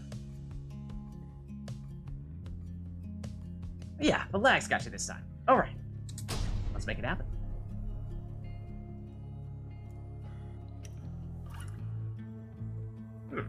Huh? It's a ghost? The Pyre hearts shall now Yeah, I think face when you make the request, you then actually do need to type in something in chat before it will actually register, before it will actually like show up that you've made the request. It's like I think maybe at times we've had some people who press the request button and they're like, huh? What? Why are we not seeing anything? Leeching talismans. Oh yeah. Leeching talismans as well. Sorry, that was the last minute talisman request. Hold on. Let's reset. Old. So it'll be like We can. I was Flame gonna say we could Leech. Triumvirates. Oh yeah, we can also switch triumvirates if you want to go back. We can make It that doesn't happen. matter. Doesn't matter? Fine. Not important. Not important? Okay. Yeah, whatever. Let's see. Pyre hearts. Yep, okay. I was gonna say, I pressed the pause button right as it was like in the middle of loading. I'm sure that's gonna mess it up, but okay. Welcome. Who shall conduct the rites? Yeah, if you give me a screenshot of that, I am curious what that looks like. What is this ghost of which you speak? Yeah, so leeching talismans would mean, on page 1, there is the Flame Leech, which is the second from the top right. And then in the same column, the bottom one in that column is also a leeching talisman.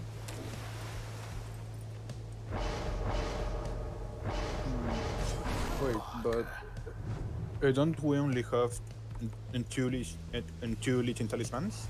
Yeah, so I think there's only 2. So that means the third one can be up to you, except Honora just said no prayer beads. So last one, take your pick, but just no prayer beads allowed. Oh, is someone betting big? Ooh. A lot of bets. I've not been looking that closely, but I think you can see how much people are, or at least on aggregate, how much people are betting on either side. And then Dalbert. in chat, people get a little sort of badge next to their name that indicates which way in which they voted. And it might even rank you with that badge. I think you can get like it's color coded, so one of them is blue, one of them is sort of like a pink.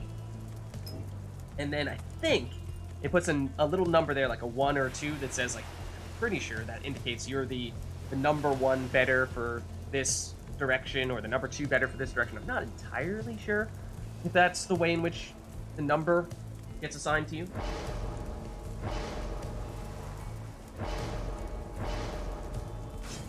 Dalbert.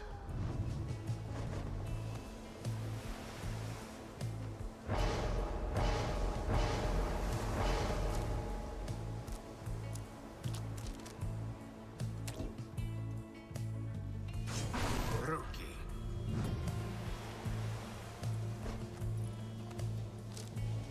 But Which was like, did Roton, aka Ponzer, do something that I missed? Is that why we're talking about points to spare? Or is he the one that just dropped a huge amount on the bet?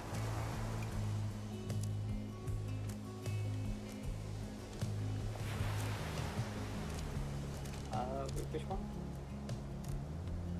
So the leech is... looks like you've gotten both of the leech talismans, and at this point that would just mean anything with prayer beads is fair. Alright, okay.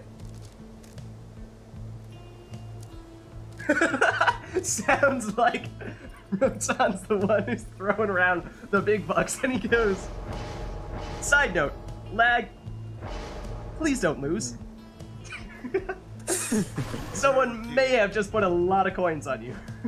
Is this bet just for this match or for the next? I think it's just for this match. Apparently he has bet 1,000, well, yeah, 1,000 coins on you. Oh. No pressure. Maybe I don't know. I'll see, might refrain from mentioning just how much people are are betting on any specific right to not put too much pressure on the participants and just leave that to you guys in chat to talk about that stuff. I don't know. We'll work it out. We'll figure out what works best. The chastity are first to Here's a strike quick their 20 adversary's damage flame. plunge. Coming from Lag. No. So, The flames make that of two. freedom. Yeah, I know you can see how much it is, but like the players who are like in the middle of a right and probably not spending a bunch of time looking at how much people are betting might not want to be terribly concerned about how much lid coin people have thrown around and betting for or against them. So, might leave that to you guys in chat to talk about that stuff, and I might refrain from doing so just to try to not distract the players as much, but one thing to bear in mind with this right is there's so much leeching, the 2 leeching talismans on either side, that no lead is permanent here. At the moment, it's SSC. That can change in an instant. Parker for Lag. Pops up the defender. Makes it in for 28 damage. The night winds seem That to be means that yes, at falling least for the behind. moment, Lag has retaken the lead. It stopped SSE on this occasion, but SSE, banishes one, but then gets banished. Oh, and Lag makes it in. Looked like he was running out of stamina, but he did have just enough to get there. When Curves collide. Ooh, look at that. SSE hopped over the defender. And nearly made it in there. Ring around the rosy. Who's gonna get it? Who's gonna get it? It is SSE, and he banishes the defender, makes it in. 15 damage and leeches for 8.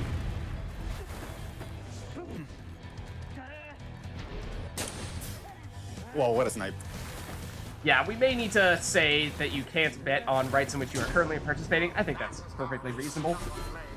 Look at that, 28 damage. Similar to how we say you can't make any requests that that hinder your opponent Glorious. in rights in which you are participating unless you're equally affecting both you and your opponent. One more plunge could potentially do it for Lag here if it's with the right cur, and as long as SSE doesn't score and leech life back to his Pyre, in which case he could make a comeback here. But Lag finishes it. Good game. Good game. Well done. Right conducted with aplomb. And yes, we still have the ability on Discord to do random exiles, random talismans even.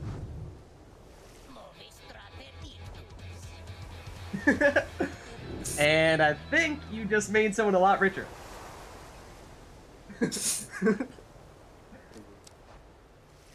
Until the stars align. And worry not, I got 2. Lag's gotcha. How much did you make off of that one?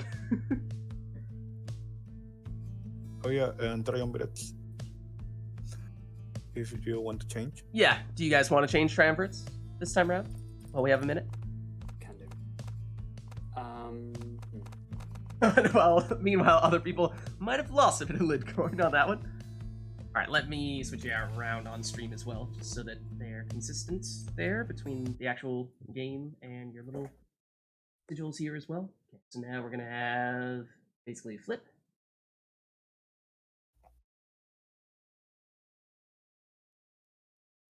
Okay, there we go. Okay, so let me turn off Thrashback, because I don't think we have that anymore for this one. Okay, so Anor's doing random talismans. You said random talismans as well. I know you were talking about doing random exiles. Did you do a request for that one?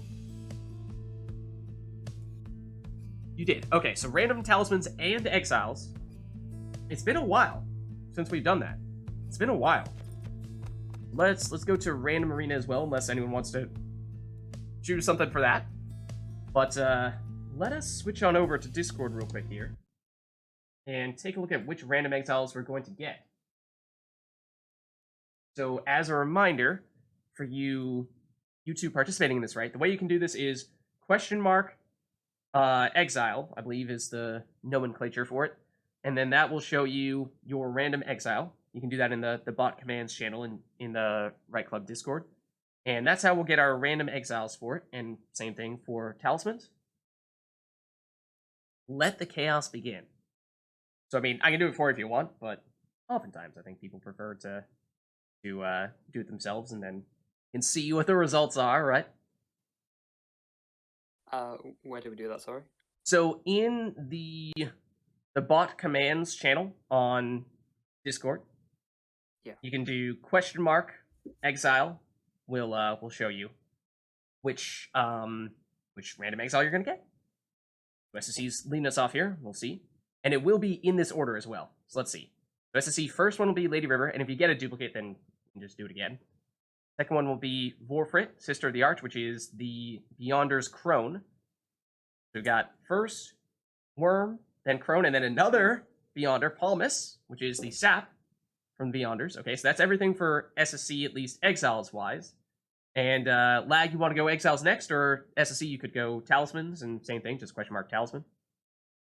Yeah, okay, I'll do talismans. So they have to be in the order you got them, or? I don't remember what we've done with that in the past. I think we've said that it's up to the requester to say, like, for example, here, Solium's Horn is a legendary demon talisman that obviously with no demons, SSC is not going to be able to use, so you'll roll a fourth one then. But so, roll your talismans, and then we'll ask Anor whether or not the first exile has to have the first talisman, or if SSC can mix and match the way he'd like. Okay.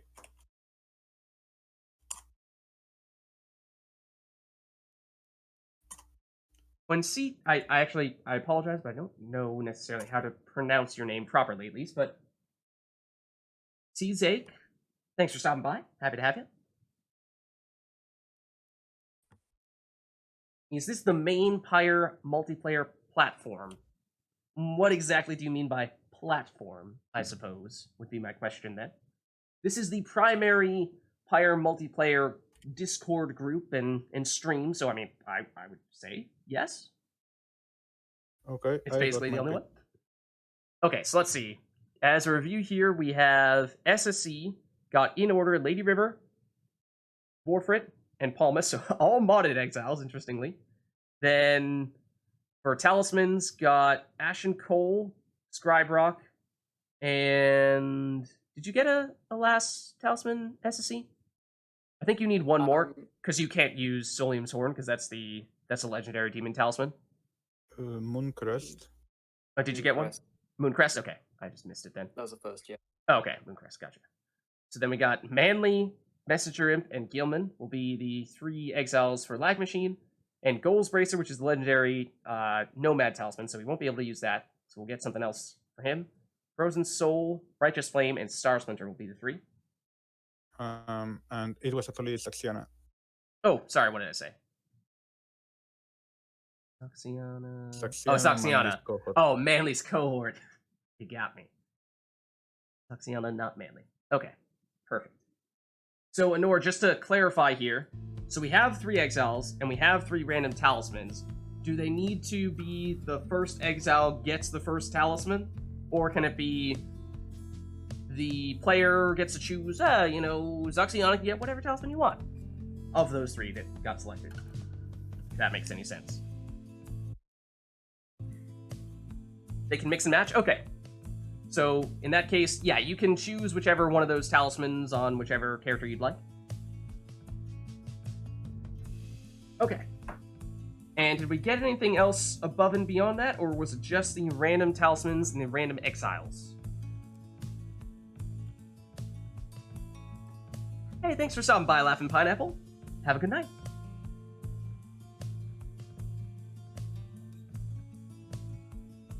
Don't think there was anything else.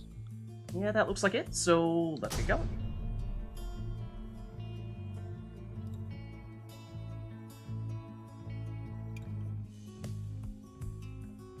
The chastity shall take on the Pyre hearts.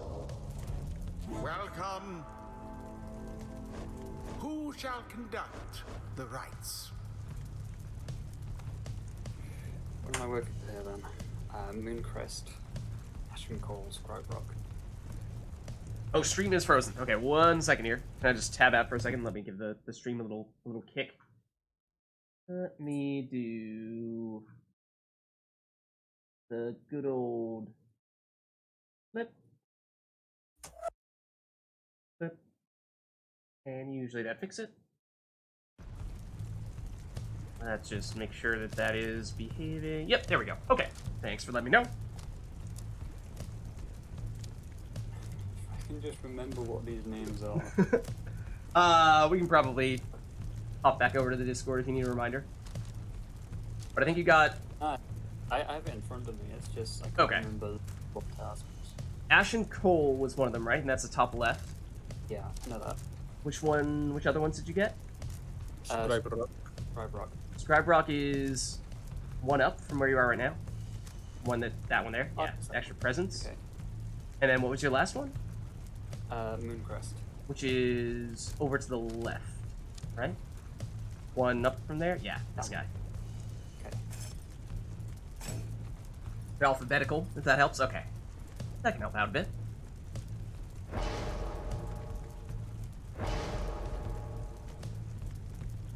Yeah, we never really noticed that. That is helpful. Exile. Okay, so SSE is leading off with Lady River. And then the first one for Lag, I believe, was Zoxiana.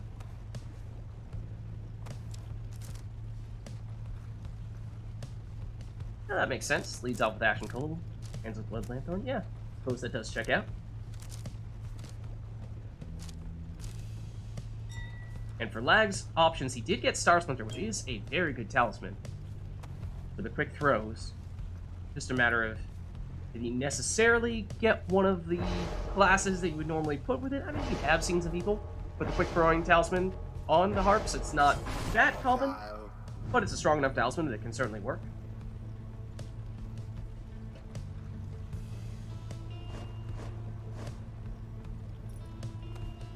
Next is Forfeit for SSC.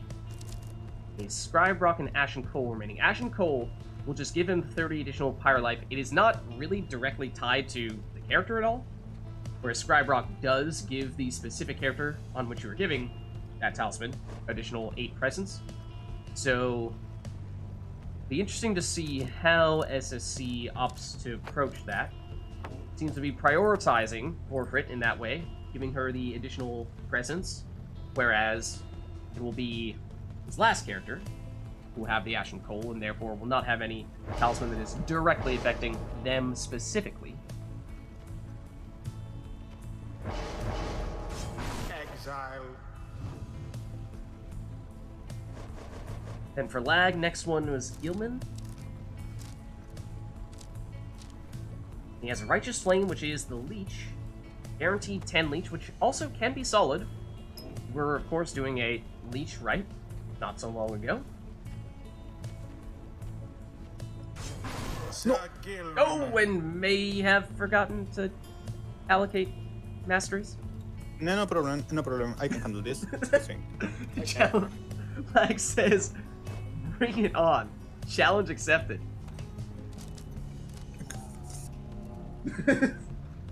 Chat's like, oh man, that took some nerve. Ash and Coal is last for Palmus. Are there any bets for this one? Now the bets are starting. Baylor's opened them up. Okay. Be interesting to see how people react to that. I mean, on one hand, you could say, well, Lag has put himself at a distinct disadvantage. At the same time, that might mean that you could be the one person to bet with Lag and say, make a bunch off of it. Lag has made some people rich already.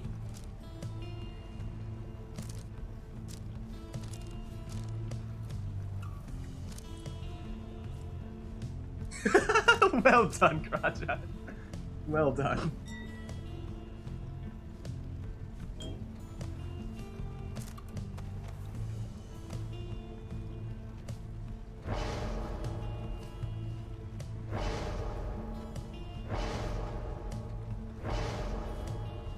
I see the numbers. Messenger imp. They're increasing. Here we go. The random right. Random exiles, random talismans.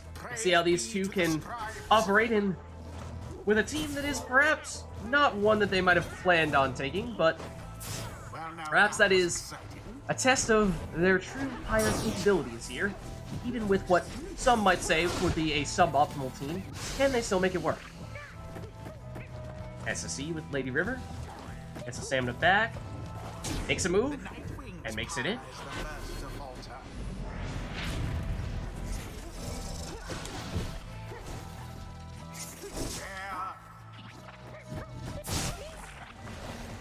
Explosion there. Now Lag with Gilman. No, he goes down.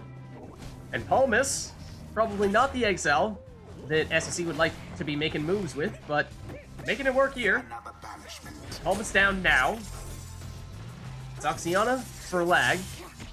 G goes down. Gilman for Lag versus Palmas for SSE, and Palmas wins out that duel. But then Lag follows up with Zoxiana. Oh, and look at that. The Numbing Gust prevents Lag from sprinting or jumping or throwing the orb, but now we'll throw this one in for 20 damage. And remember, SSE did have the Ashen Cold, giving him some additional starting life. So that's why you saw him over 100 at that moment in time. SSE extends the lead here. And Zoxiana does take out Forfeit there in a little bit of an unusual way. And follows up with the plunge, and now this is getting awfully close. Still slightly to SSE. Forfeit jumps, but she gets banished. Gilman hops over the defender. Stamina back. Pops in, and he has the leech. That's one thing to bear in mind is Lag is particularly capable of coming with a comeback here because he can get back Pyre life in that way. But SSE can score big chunks there, 30 damage from Forfeit. That does mean that SSE is holding on to a roughly 1-score lead here. SSE makes it in for another 15 damage plunge.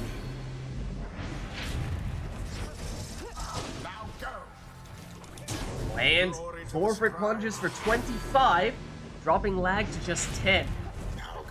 So one more could do it for SSE.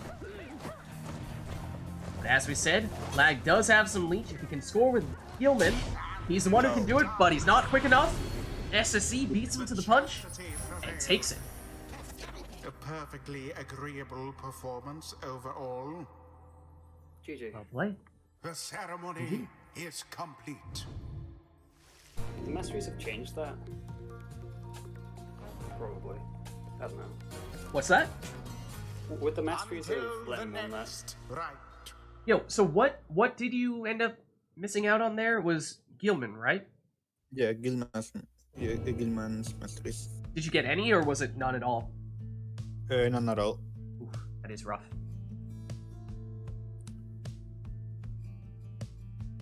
But GG, yo. GG. Yeah, Avenging Aid and Valiant Return are two huge pieces for the Worms, so to miss out on those is tough.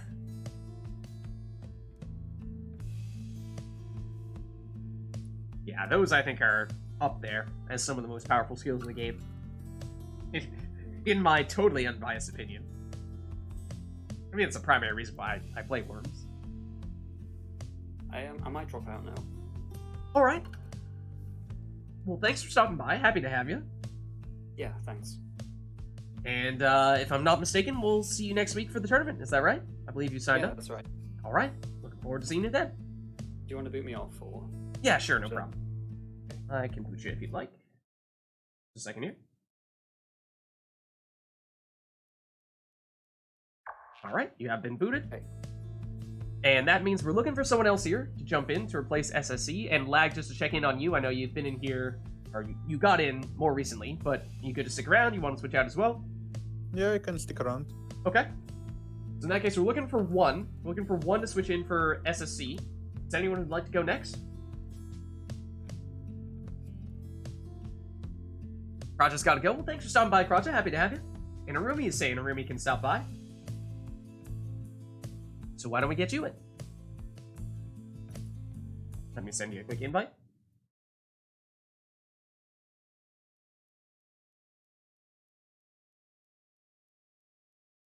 Are you on Steam? Excuse me, are you on Steam right now, Rumi?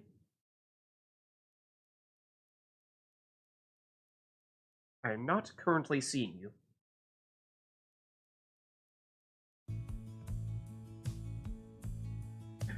My computer is currently starting up, so we'll see how long it takes. Oh, and Mashiva, thanks for gifting a sub to Honor. That's very kind of you.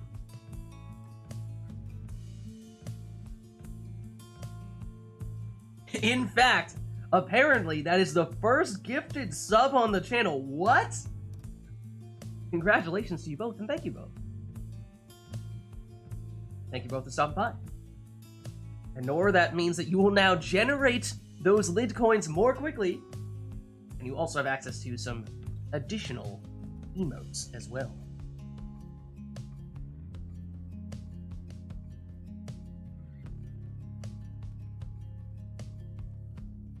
All right, let me check. But what is this for? What? Why me? Why? What did I do?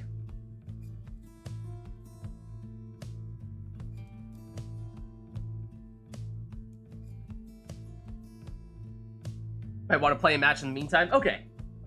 Rumi is saying he needs a minute here because his computer's taking a little while to boot up. So, in that case, why don't I just jump in for a quick right here to have us do something in the meantime while we're waiting for Rumi to get fully ready to go. And, well, I mean, Lag, you have taken my team here. I can switch to something else, but, I will kindly leave it to you. You'll switch to someone else? Yeah. You'll go Essence? Okay.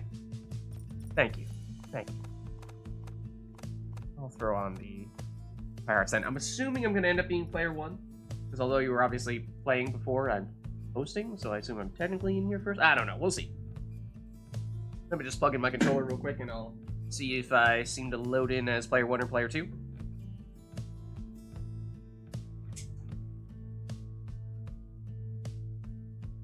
Okay, controller is plugged. Controller has registered, and yes, I'm player 1. Okay. What's up, Joel? How's it going? How is it going? Yeah, we're doing some good old-fashioned multiplayer Pyre, and we have, starting today, introduced some bets. You know. So people have been throwing around some money here and there. Some lid coin. Let me just switch around our sigils and whatnot here and throw my name on and like whatnot. Let's see, and like, let's see, sigils will, yeah, flip.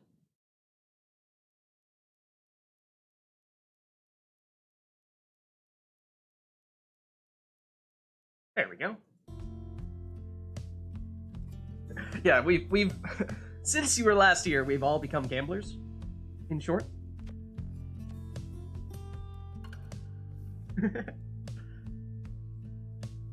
All right. I'm ready to hop in. I'm ready to go as soon as you're ready to go. Lag. Let me just double check. I am. Yeah, there we go. All right. Let's do it then. I don't think we've gotten any requests here, so why don't we just make it happen? Hey now. The stock market is highly calculated gambling. Therefore, this is clearly on some higher level than that. The chastity. Welcome. Okay, whew. Let's see. So it's my first ride of the night, and what's my plan for now? I don't know. Do I? And now this is my first ride in which people are betting on my outcome. Oh man, what do I do about that then?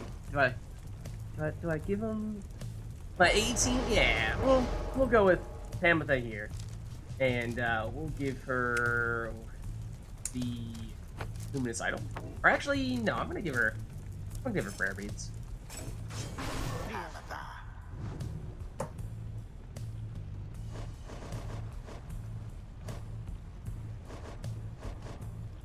Buy some GME and hold. Hold the line. Oh no. No, never, Ruby. Never. I will never.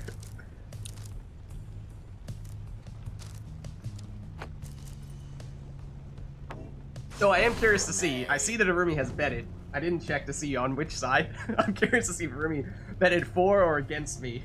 And maybe that would influence whether or not I would actually do that or not. I don't know. I don't know. Actually... Do I want you second or do I want you third? I think... I can make it work either way.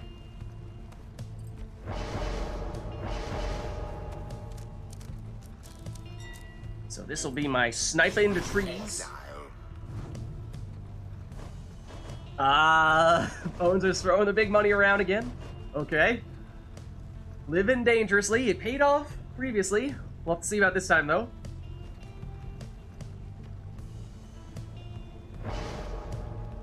How much was it this time? No, I don't want to know. Don't tell me. It's too much pressure.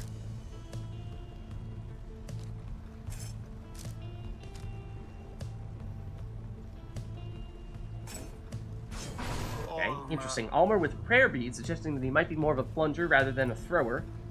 And then, lastly, let me just double check real quick. Where are you going with your lag? Oh, that's a couple of savages.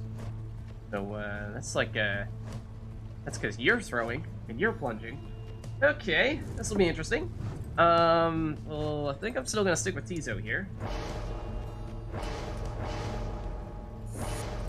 And, few options with the talisman. Could go Titan Tooth to prevent the jumps, if I'm concerned about that. Or Lanthorn is never a bad idea on the imps. But I think we'll stick with the perhaps the Titan Tooth. Tizo.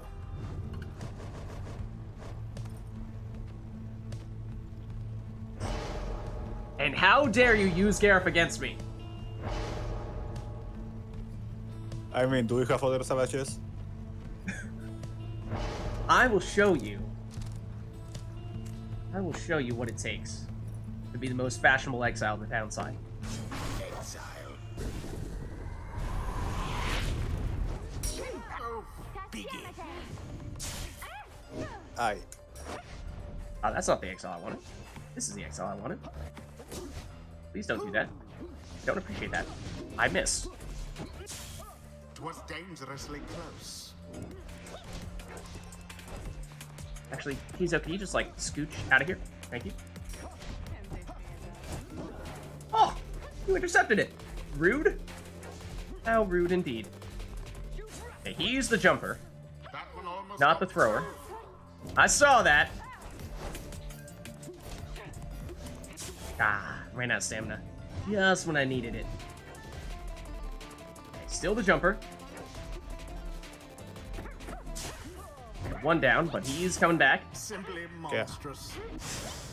Make that all of them gone. For all. Uh-oh. Oh, no! Not quick enough! Hey. Saw it coming. I could hear him coming back. Positively Didn't quite get all of them there, fortunately. Okay, look out. Look out for the jumps! No! The chastity have made their mark. Okay, he did have to upon cut the it short. flame. That's the range throwing savage, not the quick throwing savage. So that did. Oh, I swear, I was supposed to tear it there. Aye.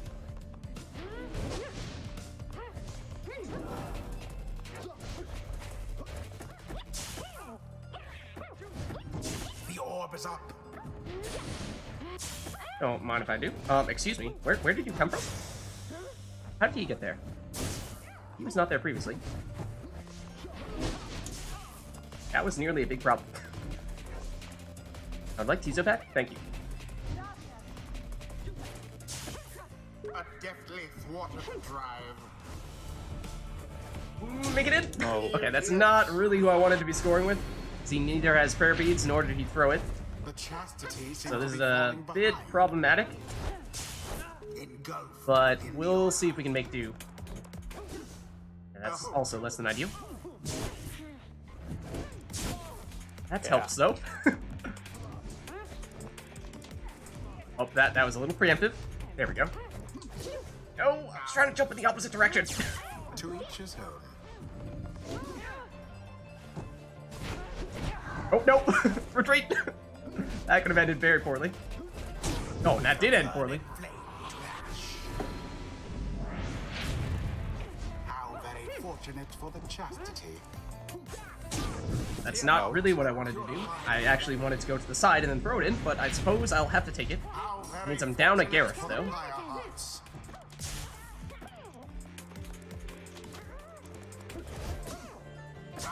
Oh, the Titan Tooth would have triggered.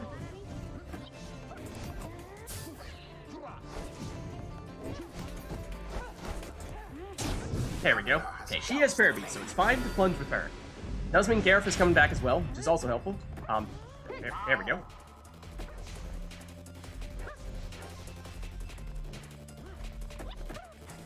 Okay, this is the jumper. Just want to try to get rid of one of these guys. None left Perhaps unseen. even like that. Get back here. Please get back here. Oh, Ooh, I lucked out there. I did not luck out there, though. such chaos. Ooh. I'll take it. Oh, Back. Our push poured right in. into the pyre for 20 damage plunge. Please, none of that. No mercy Or that. shown. Wow. Yeah, we'll take it. Pamathar threw it in. No more than a little Oh, I, flame. for some reason, did not think I was actually going to get the orb. Yes. Oh, I meant to banish you, not pick up the orb. Do Oops. it. Okay, got off a little easy there, not quite full damage on that one. Unfortunate. The orb is taken. Let's not do that, maybe.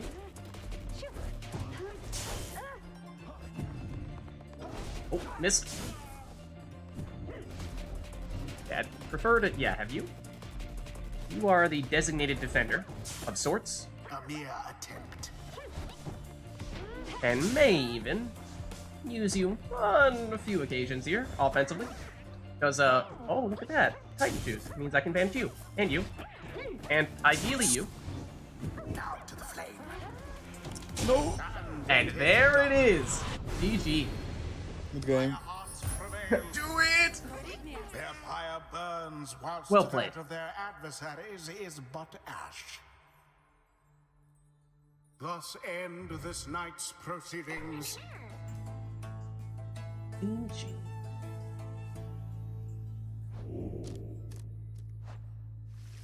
Until the Thanks for the stars lid coin. align. Goodbye. Ah, Ponzer, that's what you get for betting against me. Telling.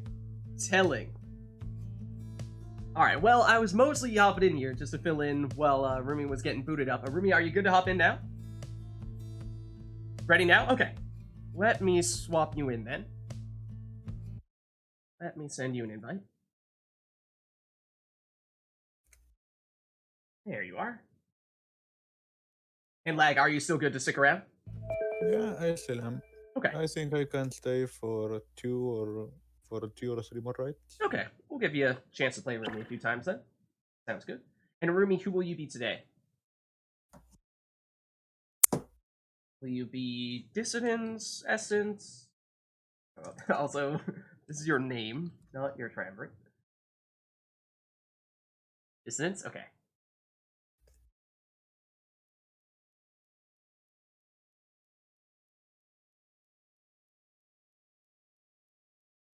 Okie doke.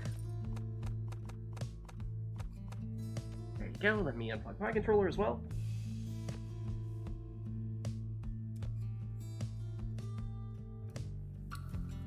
Okay, and this will be Arumi's first ride of the night, so maybe, you know, show some mercy here and give him a chance to get warmed up a bit. But I suppose if you're feeling awfully cruel, then you could give some devious requests here already. Honora's going with Will Describes. Okay, sure thing.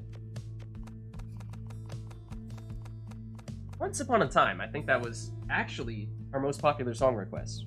Far more so than Thrash Pack. Believe it or not. And I know you probably don't believe me when I say that. But at one point in time, it was similar in many ways to what we have with Thrash Pack now. At one point in time, early on. It's hard to... Yeah, the Thrash Pack support is quite strong these days. Anything else for this right, or will that be all?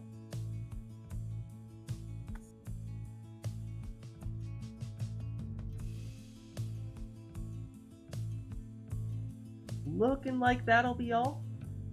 So when we get this started.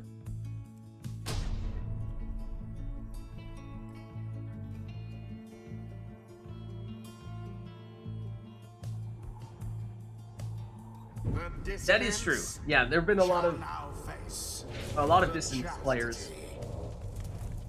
Welcome. Who shall conduct the rites?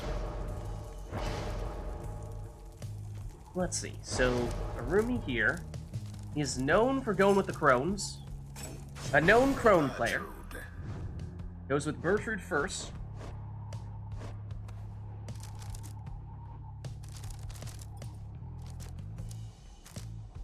And Lag, how does he choose to counter Crones?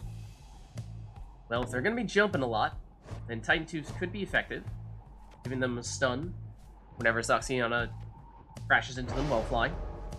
I mean, strong both offensively and defensively. Exile.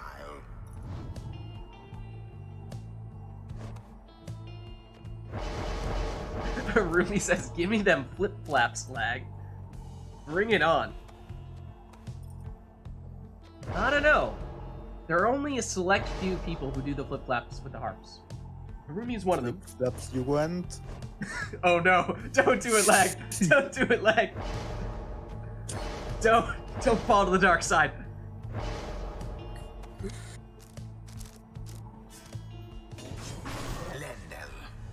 Lendl next for Harumi. And now Lag is debating, do I go 100% harps and go 100% flip-flap? Well, I had a different plan, but... Was thinking about something different, but maybe we go all harps now. No, he is seemingly opting for manly this time.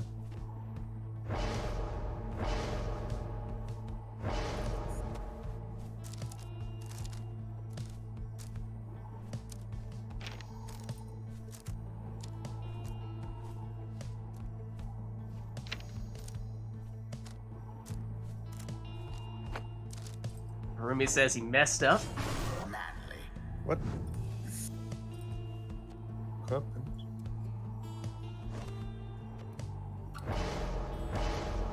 Not entirely sure what specifically Harumi is referring to, but it's going with Tizo here. We can restart the right if he wishes. If... Oh, in typing. Just Harumi messed up with typing. Gotcha.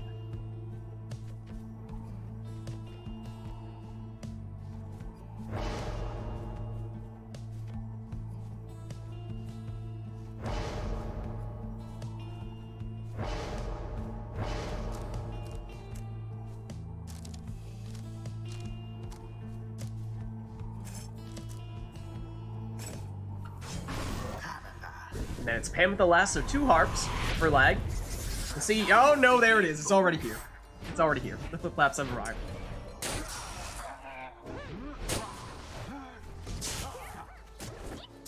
Saxiana, she goes down. So it's Manly versus Tizo. Put back now for lag. Oh, and Bertrand sneaks past the defender. But there's the Titan Tooth, stunning, and, well, lag vanishes. But now only has Oxiana. But it's her against Tizo. Tizo wins that duel. Hamatha, well, they take each other out. Mate. Well placed and well timed. Sapling there, but Manly goes down as well. Hamatha runs out of stamina, so Tizo tracks her down.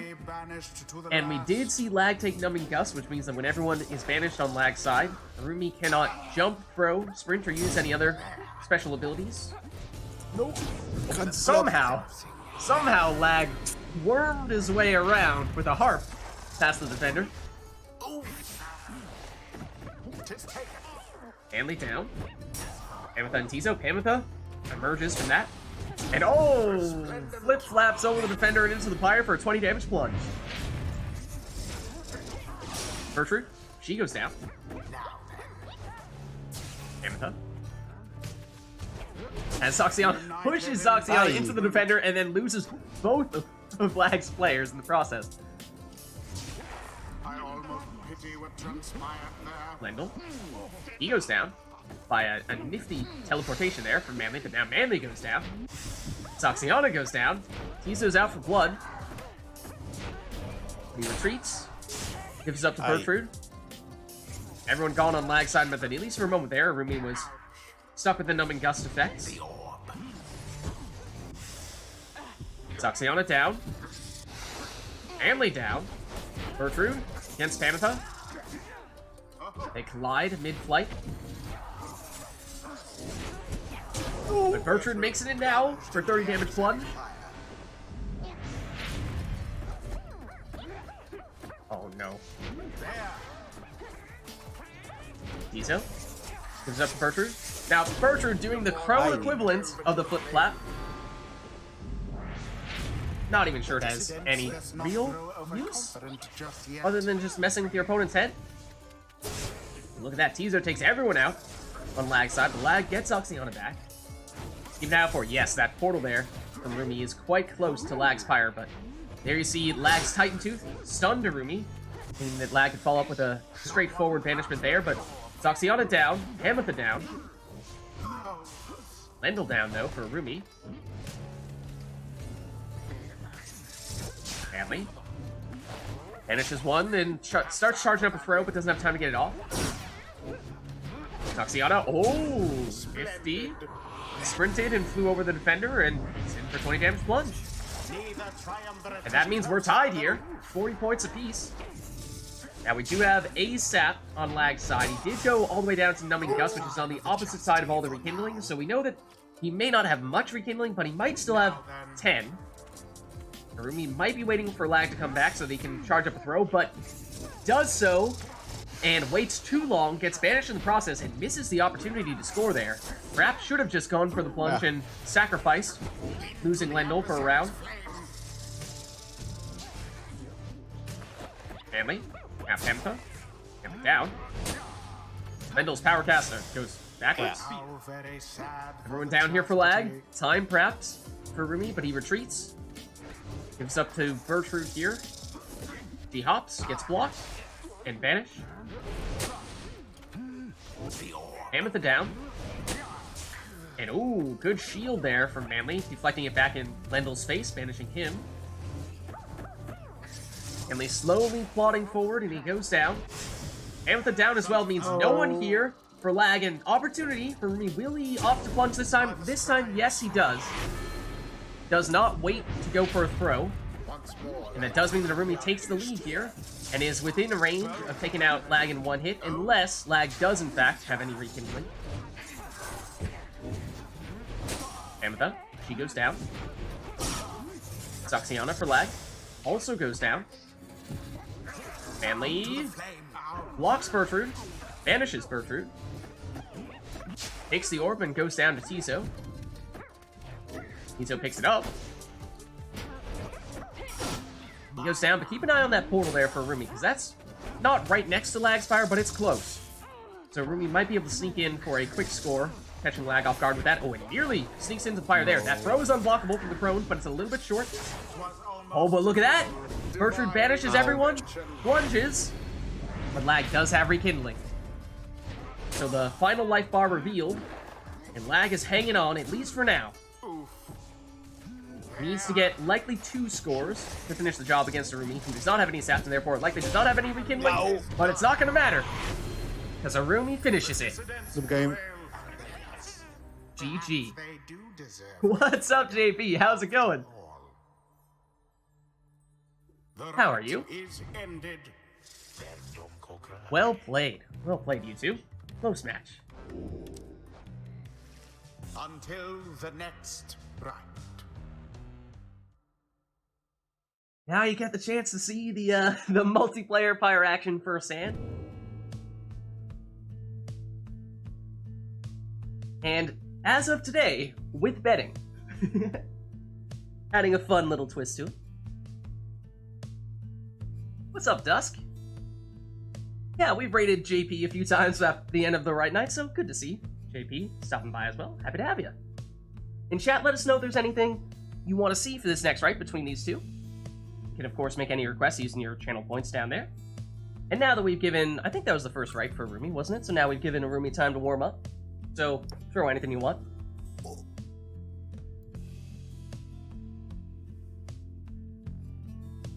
That is not the Pyre that I played. Yeah, doing versus mode, and it does feel quite different when it comes to playing against another human being versus playing against just a computer. We have also modded in several exiles, so you will see there are some characters that you will not have seen, at least playable, in your campaign playthroughs. Basically, just the idea there being that we wanted to make it so that you could have 3 of a kind for any class, so there were no real restrictions in that regard, and that opens up new options for the players.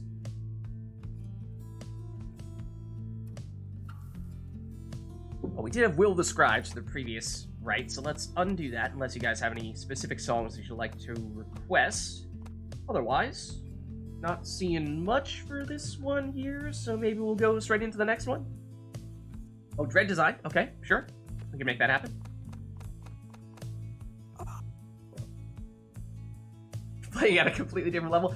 I will say, when it came to... I mean, that's sort of the difference between playing against a computer and playing against a human, is you really do see just how different it is when it comes to having a living, breathing person on the other side who can react to what you're doing, and is not just, you know, doing the pre-programmed response to what happens when you make a move.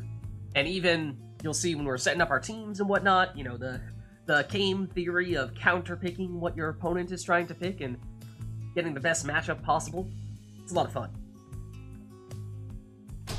And I do think that for that reason, we found a lot of times, I mean, at least I can speak for myself, when it came to when I first started playing against other people in the Rite Club here, it was a big difference in terms of how quickly I found I was able to increase my playing ability, because it's a totally different game. It just feels totally different, and so it's really fun to see people.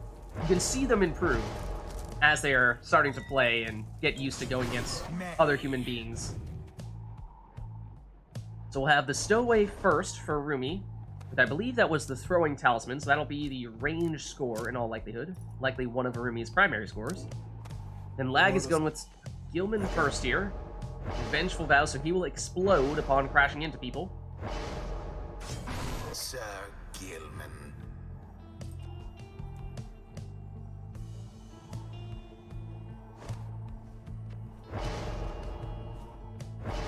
Yeah, so you can increase the difficulty on the AI, that is true. They go on a scale of 1 to 5, and so you can make them more powerful in that way.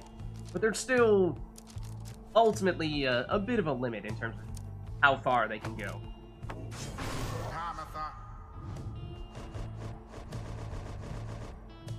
Yeah, and the other thing is just getting used to playing on all the characters. You know, there are definitely some classes that in my campaign playthrough I just didn't immediately take a liking to, didn't get to practice very often, and so never really got used to them. But they really are quite balanced. And so, with practice, and with tweaking your strategy, you're experimenting with different masteries and different talismans, you can make just about anything work. Sir Deluge. Is that a double worm strat here from Lag?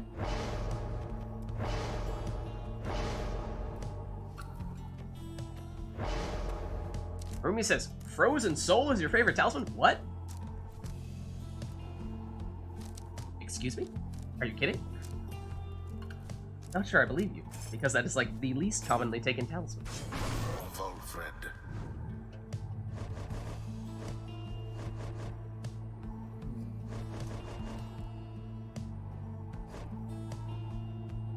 Oh, Bottled Void, yeah.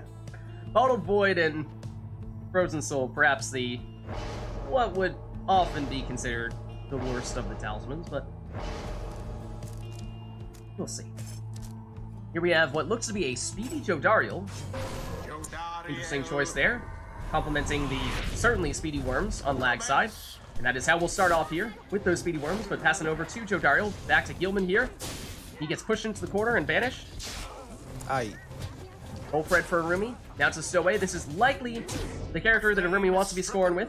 In just that fashion you see right there, with very quick throws. Here is Jodariel. Back to Gilman. Gilman gets a stamina back, hops over the defender, but Arumi saw it coming and blocks it. Stowaway just wants to jump into throwing range, does that here, and as soon as she is within range, blink of an eye, that's all it takes. She'll get the throw off, and most of the time, that'll be enough to score.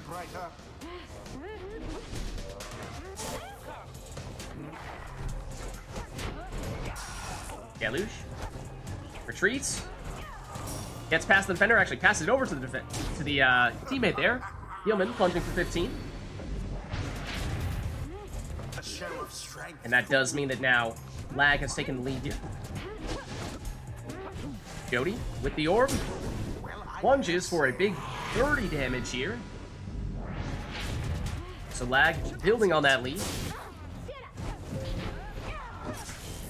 Oh, and takes out Hamatha as well.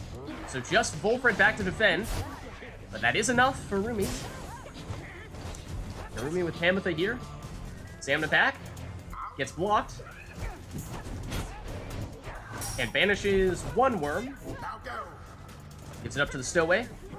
It's in throwing range and chucks it in for one off her usual maximum, the 20 damage. Acts in throwing range again, and that's the thing. She can score very, very quickly, so you can't rule out anyone who has one of those quick throwing savages, such as what Arumi has here, and the difference here is just that Arumi cut those throws ever so slightly short on a couple of occasions, and therefore Lag has 2 more Pyre life than Arumi does at the moment, but functionally, for all intents and purposes, tied here. Jodariel trying to banish as many people as she could on the opposing team, but meanwhile, Stowaway gets back to work, throws in another 20 damage throw. So Arumi retakes the lead. And that's the Stowaway again, this time. Nice. Lag sees it coming, slows down, and now banishes the Stowaway. Oh, and actually got blocked, but the throw from Worms is also unblockable, and that one did make it in for 10 damage there. Jody gives up to Gilman. Gilman pushed into the corner, but couldn't stop him. Had Seize Chance active means that he had banished someone recently, which increases his damage by 10 from 15 up to 25. Ooh, and good interception there from Lag. Strong defensive play, stopping the Stowaway's quick throws. Jody narrowly avoids banishment. She's close to the Pyre here, but she gets blocked. Lag banishes the defender. Oh, but then gets banished. And Rumi with only 20 Pyre life left, but scores another 20 with a throw from the Stowaway. And Rumi does have a sap and therefore may have rekindling, may have a second life bar, whereas Lag does not. So one score from Rumi may do the trick, whereas Lag may need 2. Jody just trying to fend off the defender, gives it up to Gilman. Has the infinite stamina. That is enough to make it into the Pyre, but drops Rumi down to 5. Still hanging on here. No. But the question is, does Arumi have a second life bar? Oh, and Lag uses Stunning Claim, which pauses everything for 3 seconds. Perhaps just throwing Arumi off a little bit here. Gets Jodariel back. She's the only one back for him at the moment. Banishes the stowaway. Might be waiting for Deluge to return, and he has now. Picks up the orb with him, but he goes down immediately. Oh, and Pamta close to the Pyre, and she finishes it. The dissidents GG. prevail. Good game. Or you could say they managed to avoid defeat. Thus end this night's proceedings. Well played, you two. Well played indeed. Until the stars align.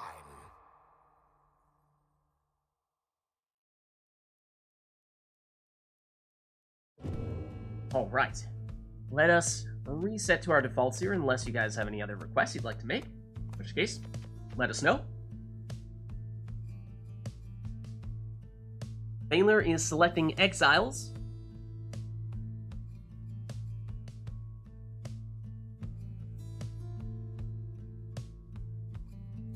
Baylor says double curves. And the third can be anything. Arumi is not pleased.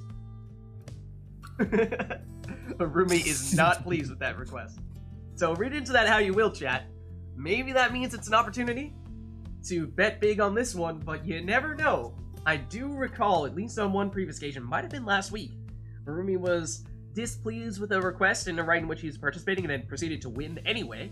So you never really can be too sure. May not be a player's preferred team, but they might be better at it than they might let on.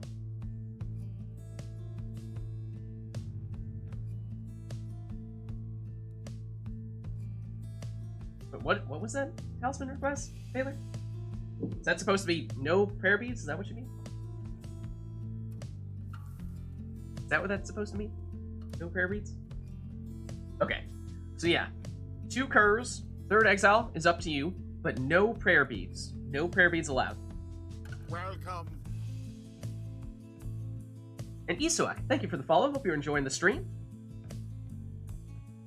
Yeah, like what are all these apostrophes, right? And Anor is putting it on the boat.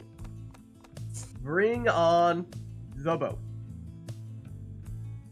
Anything else? Or will that be all? It was like, I did not even see that one coming, but sure, I'll take it.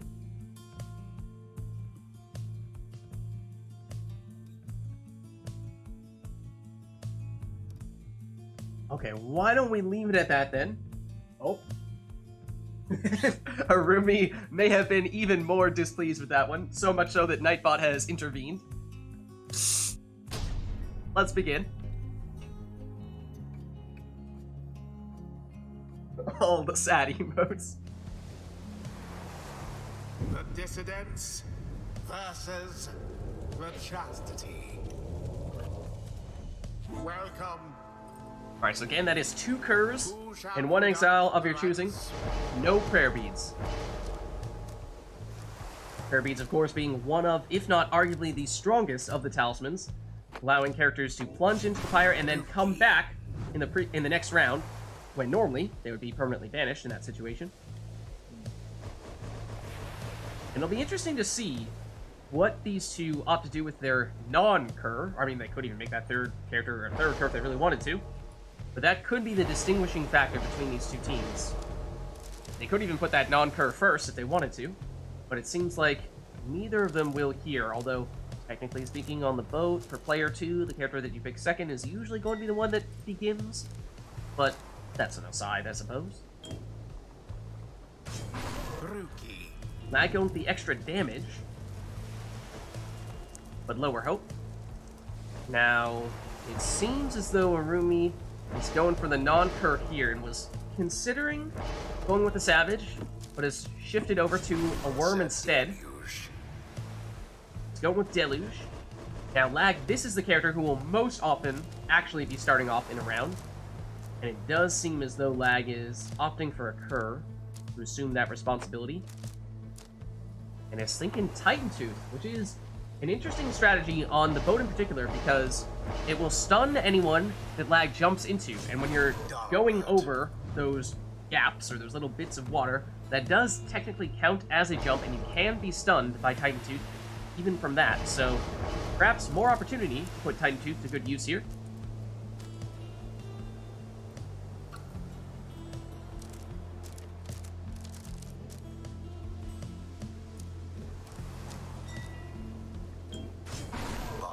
And now Arumi is using the same talisman that Lag chose on one of his curs there for the extra damage, but lower hope. Last one here for Lag. This is the exile that he can choose the class of. Could go with the third cur if he wanted to, but could go with anything else. Arumi went with a worm. And it's looking like Lag is going 100% curs. And they are somewhat similar, the curs and the worms. They're both small, quick exiles that start off with low damage. Hey.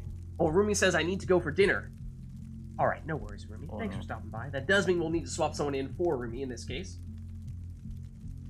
And, I mean, I could just hop in and take a Rumi's place, and we could even continue with the same team selections and whatnot. If someone wants to jump in and assume Arumi's role here and take the team that Arumi has selected, then you could do so as well. That works. I'm just figuring that might be, you know, that's maybe a little bit different than we might normally do. So I'm okay to just swap in for a little bit if necessary, and then we can get a new person in for our next rite and allow you to, you know, select your full team and whatnot. So why didn't I do that? Oh, and you were asking if I could boot you, but I think you did just boot yourself. I think you're good. Let me double check here. Now you're, oh, I think you booted yourself and then I just proceeded to re-invite you, which is the opposite of what I meant to do. So, 1 second.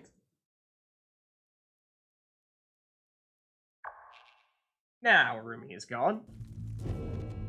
Okay. Yeah, so why don't I hop in here, and I'll just quickly throw my name on in Arumi's place. And then after this, right, we'll look to get someone else in Arumi's place. Really, in my place. Throw my name on here. Okay. Let me just plug in my controller real quick, Lag. Okay.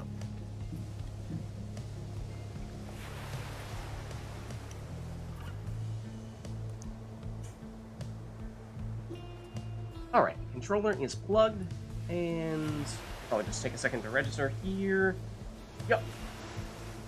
It appears to have registered. I mean, I can't use my controller now, but okay, no. This... Okay. Maybe I me? still Yeah, am that's- player okay. 2. It's fine from my side. Okay. Well, let's just take a second when we actually start the rite to make sure that we have controllers working properly, since we're kind of doing a last-minute switch here, but I think we should be good. Hopefully we're good. Okay, let's just take a second, and I'll make sure I'm... Yep, I'm fine. Alright, so 3, 2, 1, resume. Yeah. And we go crashing into each other, and I was kind of expecting for that to be Lag's cur that had Titan Tooth on it, and then it's gonna be, oh, okay, well, now I'm stunned. Perfect. Well, speaking of which, I'm probably about to run into said cur, so, there's that. Yep, there it is. Barker's on time out.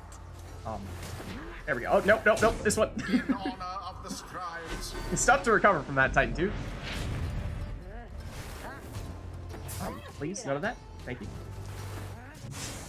No. Okay. Very sad for the chastity. Now, I'd like to do this, but you are going to intercept it. Not quite. Whoa! That usually doesn't happen with curs. Now it's good hop. As a proper dousing.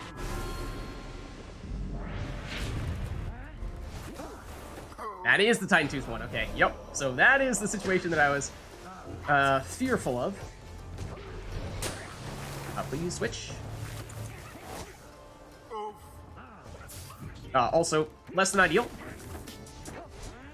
Unless... I think I threw that? I think I threw that, yeah. My momentum was taking me in, so I was a little bit concerned there. But did not have time to charge up a full damage throw, which was a little bit unfortunate.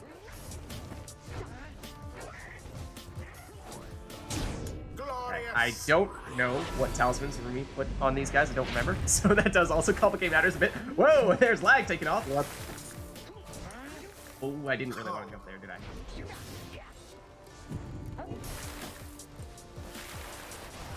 Aha! Fake you out! I got duped. The chastity's adversaries gained an edge. I missed. Nope, switch! The flames of freedom. Done. How very fortunate for the chastity. Okay. No! Oh man, he took flight! I was ready for the jump. Not that big of a jump.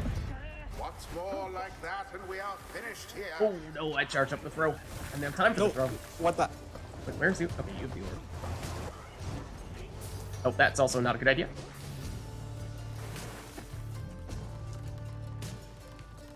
Concerned about the boat magic intervening here and throwing in a bit too much chaos. Ooh, that was lucky. That was fair. No, that's your Titan Tooth Cur! No! Oh, he even has the nerve to salute. And he knows. He knows that I don't want to jump, but I kind of have to. I kind of have to stop him. I'm kind of stuck here. I'm kind of in a trap. I'm permanently going to be stunned. Oh no. That was Oops. the last of them. Yeah, I deserve this. Sir Deluge's aim was true. He had a Titan Tooth Cur that I knew was going to jump to try to score, and the only way I could stop him from doing that would have been to no time to throw. Would have been to no! Oh, he does get to throw. What? Was true. With 2 fire life remaining. Okay. So you're saying there's a chance? No, not the Titan Tooth. Anything but the Titan Tooth. And here it is again. Same situation. I have to stop him by jumping. Otherwise, he's going to score. But it's going to stun me, which means he's going to walk it in. Well played. GG. Chastity prevail. Such a welcome. Okay, a good game, and I'm so sorry. No worries, no worries. The right is I'm surprised we don't see that happen more often. Because, I mean, it's not that complicated for that to end up happening. Yeah. You know, just being pinned in a corner where you're assuming that your opponent is going to jump in to try to score, and you have to try to block them. And by doing so, you're going to trigger Titan Tooth. Yeah, it's kind of like a checkmate. It kind of is. It kind of is. I mean, if you have like an exploding character of some variety, like an imp or a worm with vengeful, or anything with vengeful vow, then that could probably make it so that that doesn't happen. But I didn't have one of those. At least I don't think I had one of those. All right, so I would like for someone to swap in for me because I've filled in on a couple occasions now, and mostly just looking to fill in when other people are checking out for a little bit. So if someone wants to swap in for me, that'd be great. And Lag, how are you doing on your end? I'm doing fine. If no one hops in, I can stay for a few more rides. But ideally, yeah, I've been here a long time. I would Okay. like for someone else to also go. Okay, so that means we may be looking for 2 in that case. Maybe looking for 2 new people. So plenty of opportunities in that case to get some new people in. So anyone who has not yet played today, of course, that would be the preference, would be to get some new people in. I know we had some people, particularly a little bit earlier on today, who had not been here for a little while. So it might be a good chance to get them back in the action. Or anyone, for that matter, who hasn't played yet today. Thanks for stopping by, Nor. Happy to have you. Have a good night. Good night.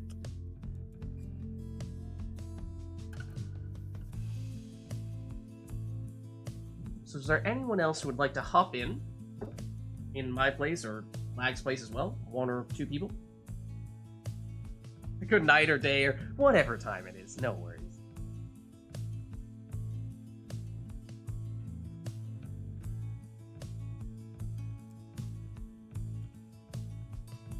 Let's see. Let me take a look at Discord as well and see if there's anyone hanging out in there who's not yet gotten the chance to play today. Mhm.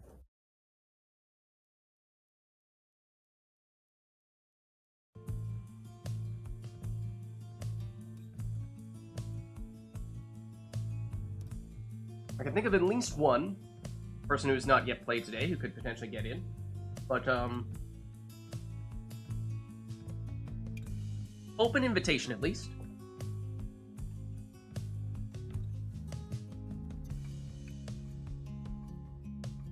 because I know there were, there's at least some people going off to eat dinner and generally taking a break in some cases.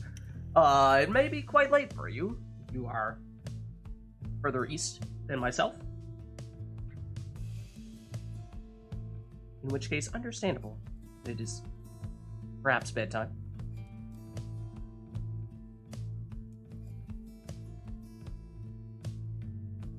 I mean, so I guess I can stick around if needed. Because at the moment, not seeing any volunteers raising their hand.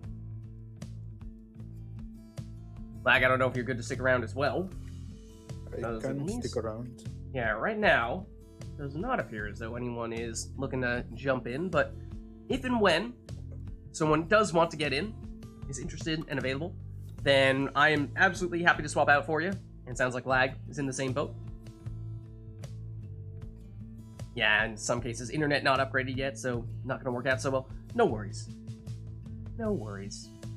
Alright, in that case, assuming that we will stick around here with Lag and myself, let us know if there's anything you'd like to see from a request standpoint, and I'm gonna quickly update my triumvirate as well while we're here and while you guys are letting us know what you want to see.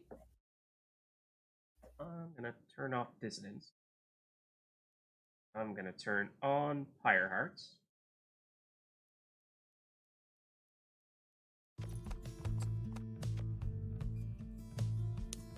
Oh, okay, I like where this is headed. Baylor says pit. Baylor says the pit.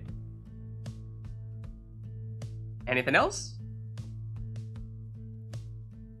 I mean, that immediately gives me an idea. Lag may know that idea, or may not. Baylor doesn't have anything else in mind. So why don't we leave it at that then? Just the pit. Take that however you will.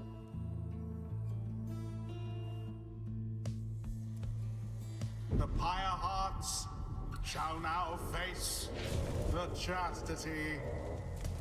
Welcome. I, however, will take that to mean Who shall conduct that the it is rites? certainly Gareth time.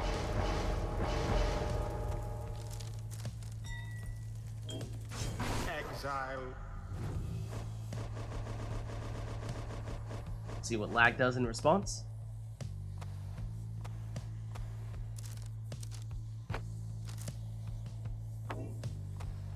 Quarterback Manly. In a small arena such as this, doesn't need to go far before he's within throwing range.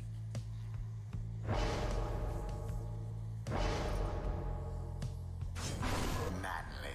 Okay. Well, let's see. This one here is going to be Almer.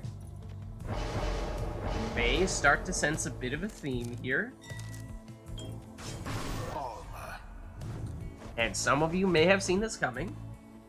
You might also. Oh my goodness. being here. Oh my goodness. What is he doing? What is he doing? He's doubling up on the saps. Quarterback Manly, now Speedy Bullfred. The Madman.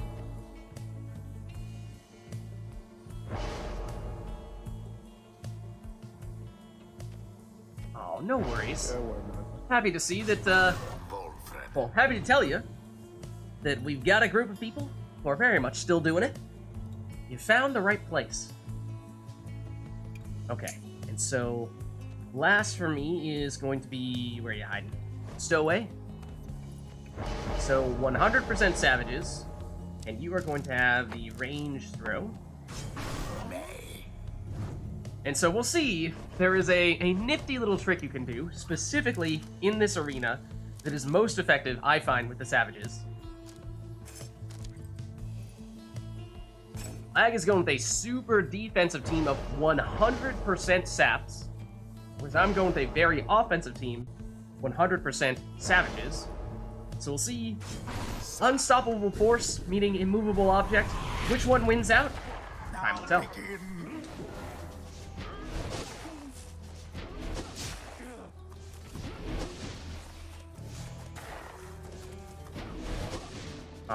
Could you not retreat into your wall of saplings? Yeah.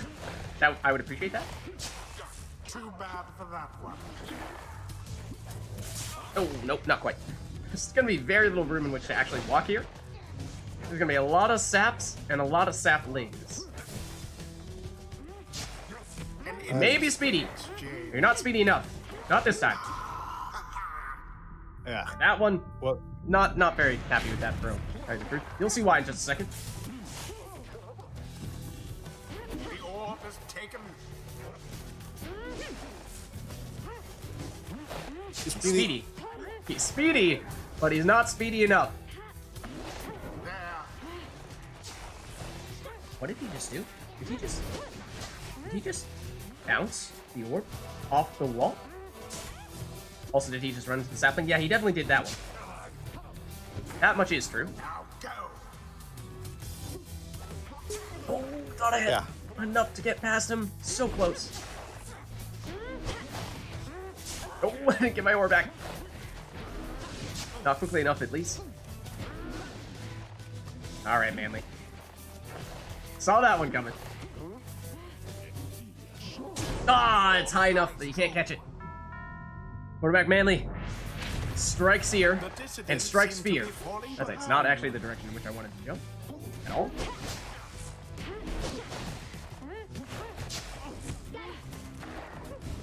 Alright, stowaway. Let's see it.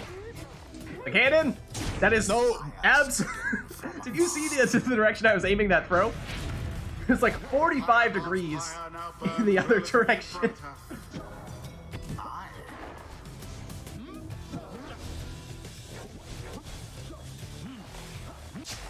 Okay, Aye. one down. Not quite. Not quite what I'm looking for. My, my. Okay, he got the speed. He is quick. He is quick. We'll give him that much. Simply monstrous. Ah, no. Not that time. Too early. Okay. Whoa! Hello, Manly. Goodbye, Manly. Sorry, Manly. Yeah, I think Almer might actually be an interesting option here. You'll see why in just a second. Aye. Ping pong banishments. Get back here. The orbs are claimed again. Oh, I got you. I thought it was gonna go the other way around.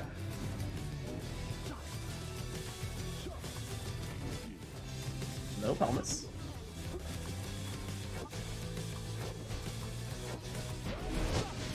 Get almost there. I can.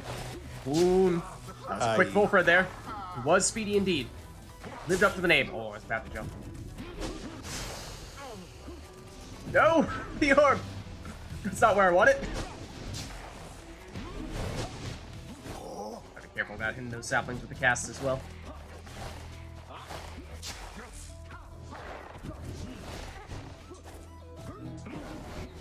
Oh, not quite. Oof. Not quite that time. I was gonna say, I was at least going to get a sap. Wasn't sure which one it was gonna be, but missed the mark, okay. And that's dangerous. This is what happened last time. There it is. Oh. There it is. That's what we're looking for. That's more like it. A bit of a blunder. We even got the Pyre Arch theme. Feeling it. Feeling it, man. Oh, no. No. No. Definitely not. Quarterback badly. That's not your job. Hit banish, please. Thank you. The orb is up.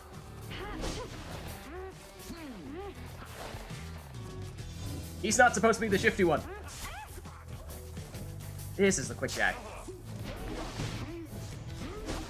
Ooh, nearly double sap banishment. It's a little bit off there. Got some space here. Oh. Hello? Oh. Okay. Another banishment. Palmer. You're the banishing thrower. I was kind of hoping that I was just going to take Volfred out altogether. Did he not?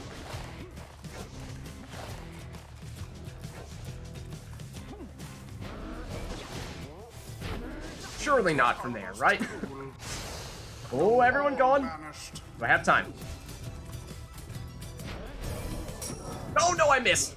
Aye. Aye. Oh, well timed as well. Okay, can I pick this up? Not quite. Not quite.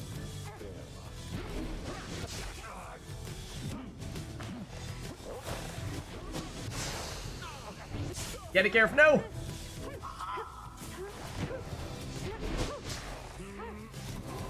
What are you doing with those throws with Speedy Volfred?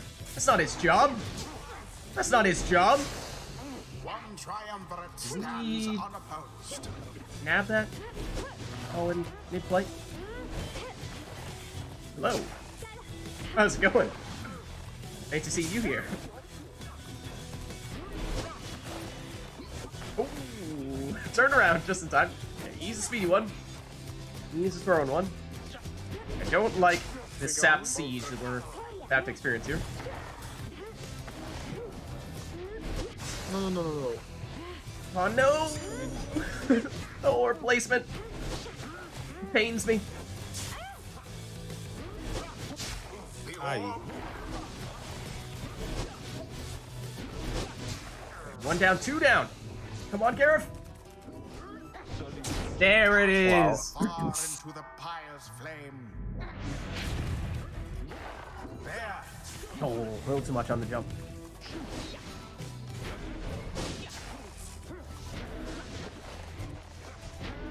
He's a speedster. He's a speedster. Look out for him. Gotta take him out. Ooh, well shielded.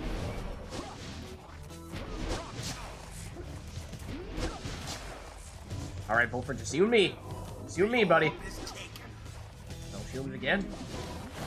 He deliberately throws it into the saplings. How dare you? How dare you? Take it out on Manly Ball Magic. Oh, and he does it! Wonderful He performance. does it with Speedy Volfred.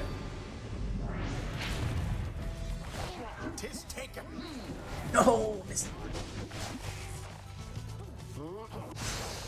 Why, that was all of them. This is a tough angle. I don't know how I'm supposed to hit that. I don't know what the correct angle is from there. Yes. There it is, though. Wayne. Now end the ceremony. That might have been making it in. Manly's out of luck now. No. I gotta be careful here. Just one savage remaining right now. Now we'll get him back. I see a lot of saps. I'd like to get rid of all those saps. No, none of that. Someone there rose to the occasion. Nope, a little bit off anyway. Aye.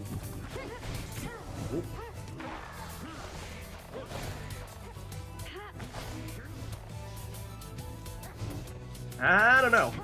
Nope, definitely not. To the flame. Not this time.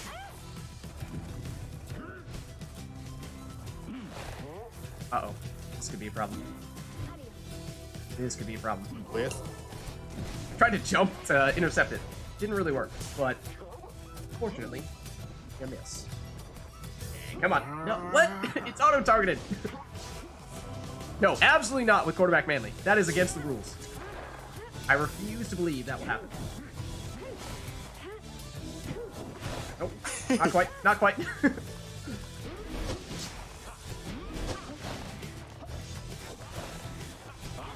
It's dangerous. They're both dangerous from here. Chaos. Nope.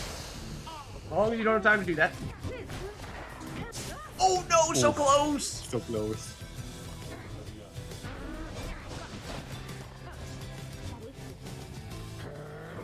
Now go. No, it was not a plan. Out he goes. Nope, nope. Nope, nope, no, no, no, no. Uh-oh, uh-oh. Yes. That's making it in.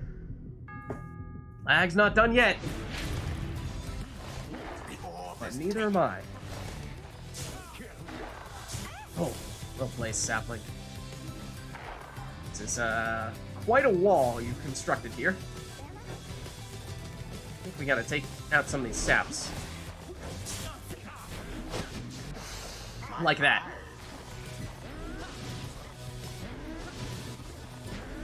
One of these days. I'm gonna take you out. Okay. Come on, Ulmer. Now's your time to shine. Banish 1. Banish Ow. 2. And we nab it. Here, if you can do it. No! So close! I believed in you, Gareth. I believed in you. Manly banished. Okay, who's it gonna be? Stowaway? Let's make it happen. Let's make it happen. Oh, it was gonna be glorious. Well shielded. Well shielded, you do. That's it. Uh-oh. Don't like that. I don't like that. None of that. Aye. Ooh, just barely. Well timed. Well timed shield.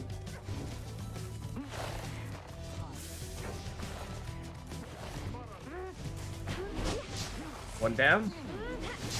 2 down. Indeed. So away. Make it happen. No! Ah. Aye. Gareth, All of the chastity gone. now is the time. A blessing. But he has rekindling. Of course he has rekindling. He has 3 saps. Did you really think it was gonna be over?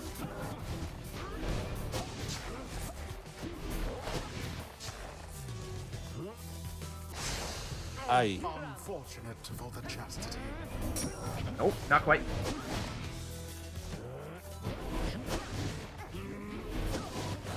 I'm missing on all these casts.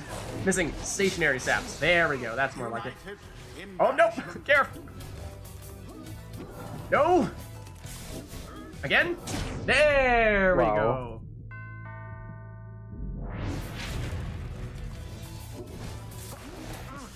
Not quite. Not quite. There.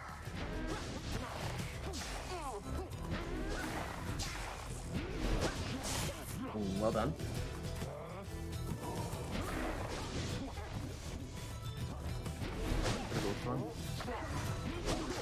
Down with Wilfred. Ideally down with Palmas as well. Yes. Oh, manly down. Look at this. Gareth, no, you missed it. Ah. You missed.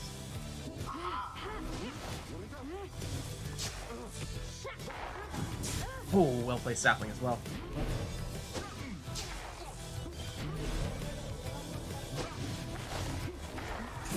Oh, well played sapling there as well. Oh, I saw Palmas coming. I saw Palmas coming. No, Palmas! None of that. None of that nonsense. Gareth. No! Nearly has it, but can't pull it off. Manly has the cannon. He's down. Ah, Now then. that's gonna hurt.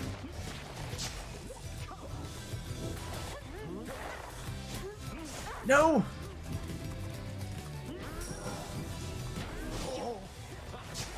Okay. Palmer? Perhaps? Not this time. Not this time. No, oh, no, I missed that! Uh-oh. Makes it in! For 25 damage! One more hit will do it! For either person at this point. Who will take it?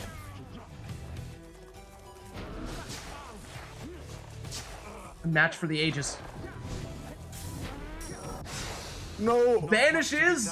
Can he get the orb though? He can't! He cannot!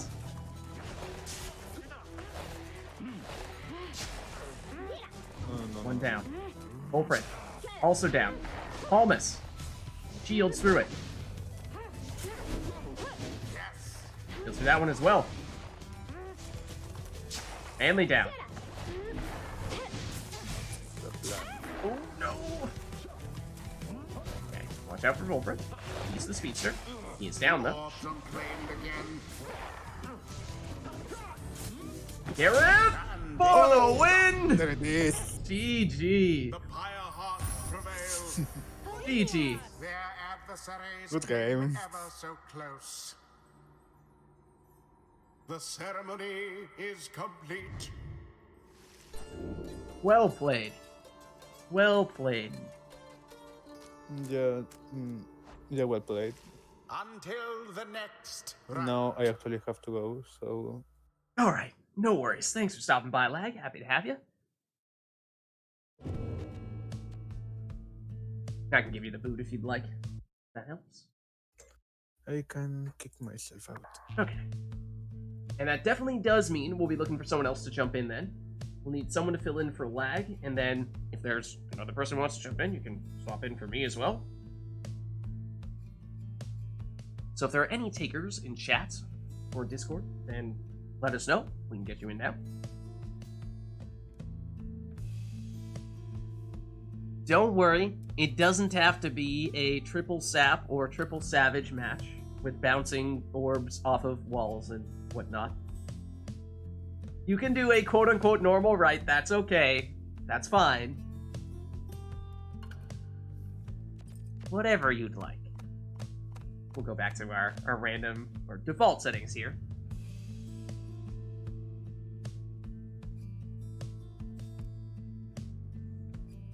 Oh yeah, Rumi, you did have to jump out when you were going to play a bit earlier. So we could get you back in. Because right now, at least at the moment, doesn't seem as though we have too many people who are volunteering to play, so we could get you back.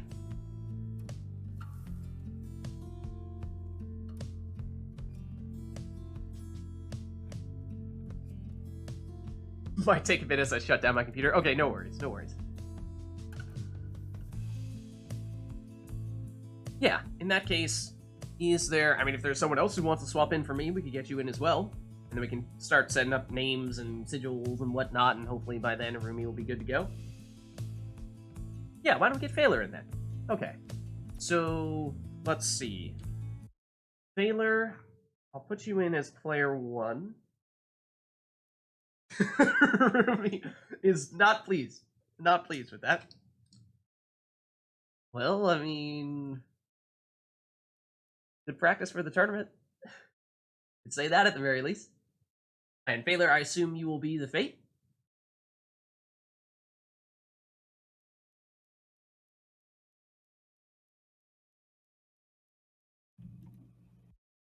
And let me set Arumi on player 2 here.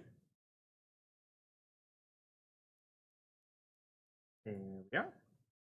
And Arumi, do you want to be Dissident? Do you want to be Essence? What'll it be? Dissident still? Okay.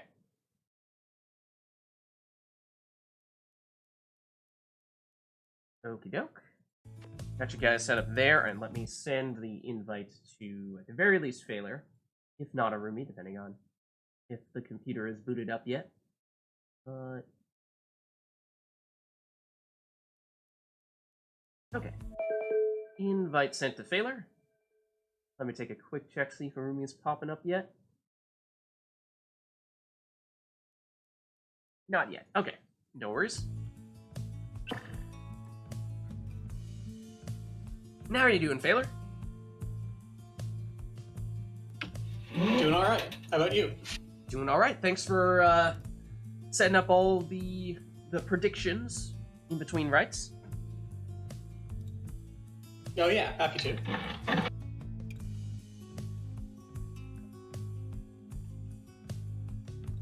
And again, chat, just don't worry. Both Phaler and myself, neither of us can actually bet on those things. So no need to be concerned about us setting things up for manipulating how those are going. But also, I think, like we do with the requests for rights in which you are participating yourself, does make sense for us to have it such that you aren't betting on the right in which you're playing. Obviously, you could, yeah.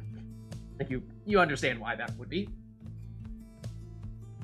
My Steam is updating. Oh no. Oh no. Phaler, is it actually putting you on player 2 now? Oh, that might be because my controller's still plugged in. That's probably why. Yeah, I did. I'm pretty sure. Yeah. Okay. Let me swap you real quick then, because I had you on player 1, but I think I did that to myself. I forgot to unplug my controller. So that means that Arumi will likely end up being player 1, and player 2 will actually be Phaler. And we'll Do a quick sigil swap as well then.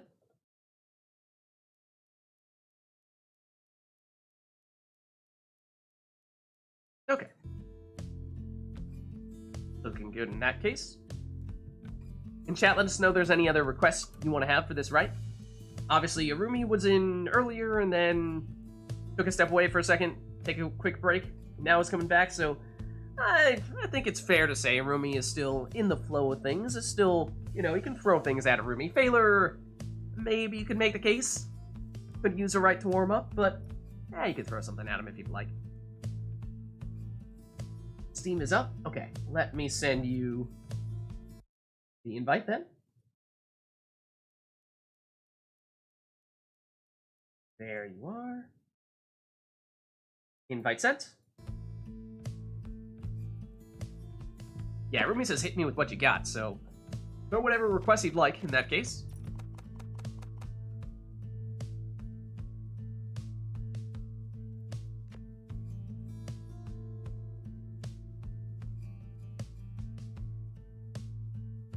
But if not, then of course we can just have them take it easy on this one and take whatever teams they'd like.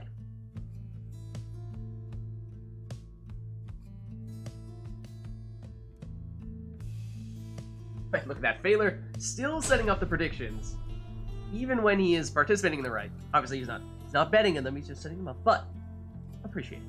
Thank you. The dissidents shall confront the fate. It's the Glade of Lou. Welcome. Of course, starts out nice and open and then gets much more crammed in, The rites. and eventually becomes one of, if not the smallest arenas in the process, so we'll see how that influences what they choose to do here. Harumi leading off with a Prayer Beads Bertrude.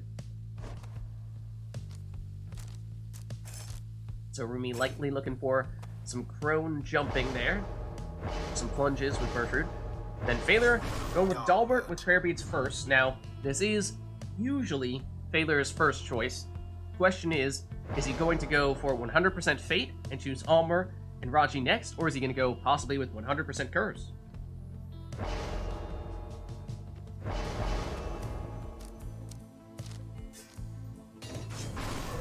And Harumi goes for a defensive Snadra with Goals Racer for the big power cast.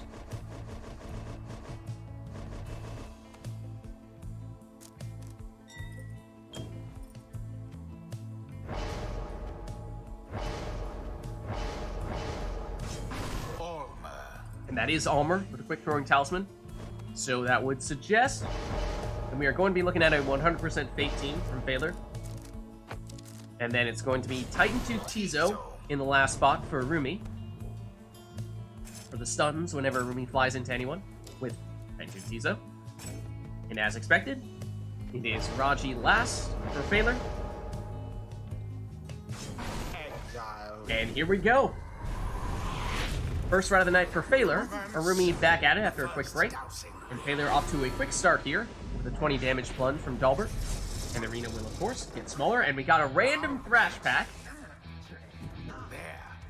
Dalbert. He has Prayer Beads. So he's back in. And he's back at it. Plunging for another 20. Bertrude for Arumi. Throw is unblockable. And so that will make it in. But it was a quick one. Just 6 damage. Albert's back at it. Another 20 damage here. Bertrude jumps just to the side of the Pyre there, so no score. But Tizo is banishing right and left here for Arumi. But there's Titan Tooth triggering, stunning Phaler, and giving Arumi some time to throw this one in. Did still need to cut that a little bit short. Went for only an 8 damage throw there. Bertrude and Dalbert collide. Dalbert picks the orb back up, hops over Snadra, and into the Pyre. One more of those, and that would be it. Bertrude was on target there, but got blocked. Gets banished. Ooh, and Dalbert goes around Tizo, but then gets shoulder smashed by Snadra.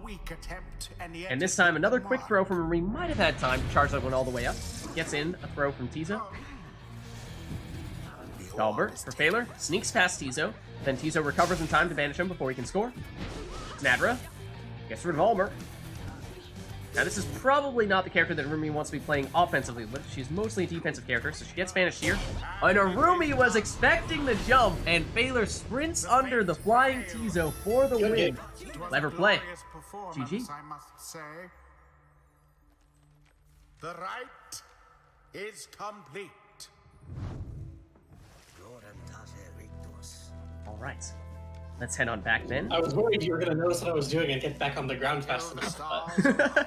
nothing there. Arumi says the Fate team is awfully scary. It's a well-rounded team. You got a plunger, a thrower, and a strong defensive character. Can adapt to just about any situation. One of the best, fair teams to play, I think. Mm-hmm. Excluding Bustador, Elec, and Triple Crone weirdness and stuff like that. It's one of the, best all-around, fair teams. And it works well for a Fate player such as yourself.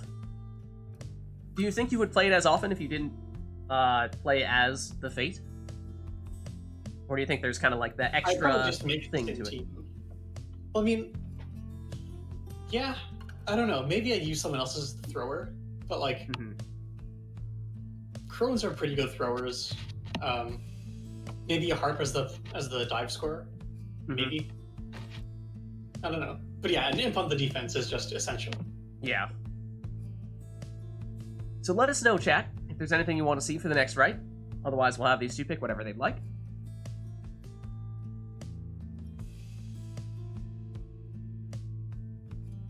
And maybe a bit of inside information there from Phaler as to how one might design a team with a tournament in mind. Remember, that is next week. Starting next week.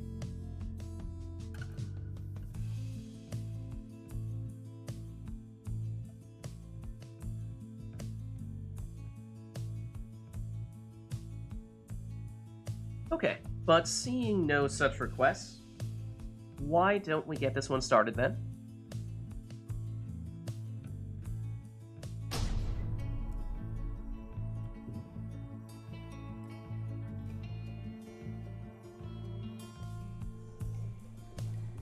The dissidents versus the Fate.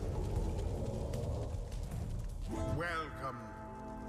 Okay, so Arumi first here. Who shall conduct the This time we're at the rites? Spring of Jomir, which is much more neutral arena than the Glade of Lu, in which we were just having our previous Rite. Arumi does like the harps, dare I say. And so is leading off with Tamitha here, with prayer beads. So expecting her to be the plunger. And then, perhaps, in response to that, Phaler going with Raji, which is, as we just heard him say, one of his usual go-tos, but a little bit different here. Usually Raji for Phaler is the second or third character, not the first, and puts on Titan Tooth rather than the Webbed Lanthorn, which means he will stun any characters that he flies into, so we may be deliberately going with that setup in order to counter some harp plays. We'll see if Arumi then counters the counter. Let's go with Joe Dariel next. Oh, and what's this? Phaler. Doubling down on the imps. Tizo. Rumi's like, what? All imps?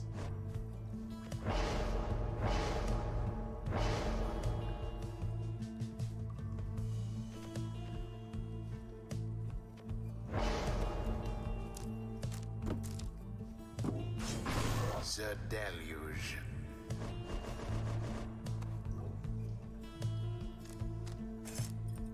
Deluge in the last spot for Rumi, and now Phaler. Yes, he is in fact going 100% imps. Confirmed.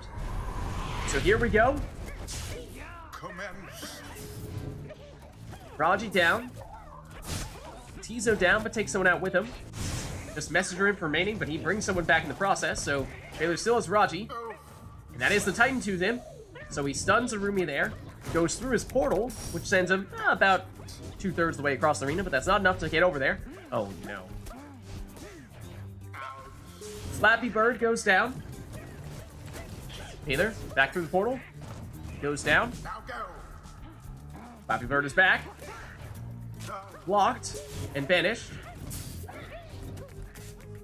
Taylor gets rid of the orb and might be trying to set up a more advanced portal here because he had a decent one before. Well, actually goes to the Titan Tooth play there, stunning Arumi's defender into Dariel, then follows up by taking her out.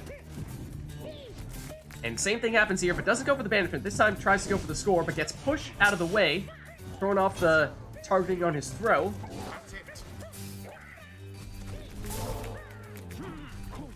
Flies through his portal, and that brings him right next to Jodariel, but just far enough to avoid her. But Tamitha takes out the imp. Just Raji back to stop Tamitha now. Arumi back to Flappy Bird strats. He gets Titan Tooth. Tabitha caught out. Baylor down. Arumi back to Tamitha. Back to Flappy Bird. The orb Sees an blazed opening first in the and sprints in. chastity's flame. And with that, Arumi gives us the first score and takes the lead. There's a stun from Phaler. Might be an opportunity to throw this one in. That was rather And gets it in for 24 damage. Taking the lead. the dissident's adversary. Tamitha gets Titan Tooth. But she follows up with banishing Raji. Didn't slow her down this time. And she makes it into the Pyre. So Rumi retakes the lead. Dissidents press their luck. A little bit preemptive there on trying to banish Raji, and Raji hits him with the Titan Tooth. Throws it in, but that gets intercepted. Arumi had enough characters in front of the Pyre to block it, even if Arumi was stunned. Dariel just sits there and, well, gets banished. She has the big aura, but don't forget those imps, they can explode. Can't underestimate that. Taylor through the portal. And makes it in. How utterly brazen. 25 damage plunge, Perhaps the scribes are favoring the meaning that faint. Phaler retakes the lead. There is the same thing happening. Jodariel and an imp take each other out. Banished. And Phaler goes through the portal and in the process gets banished from that and is out of imps. Tamitha Was has about to get plunged Tizo back, but Tamitha is just quick enough to make it in. The dissidents seem hungry to prevail. This is the Titan Tooth imp. And it goes down before it can make it all the way to the Pyre. Before it can actually stun anyone with that Titan Tooth. So it's Arumi, who sprints under Phaler, who expected more of the Flappy Bird action and didn't get it this time. Now go on, just once more. Raji down, and one more of those scores could do it for Rumi here. Tamitha, Harp pushes her way in for the win. The dissidents prevail. GG. Good They game. prove superior to their adversaries. The rite is ended. Well played. Until the next rite.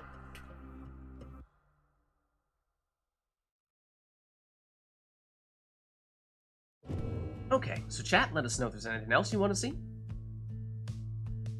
And we'll make it happen.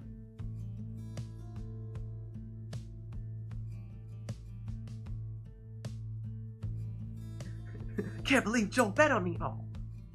Well, there you have it. It was a winning bet indeed.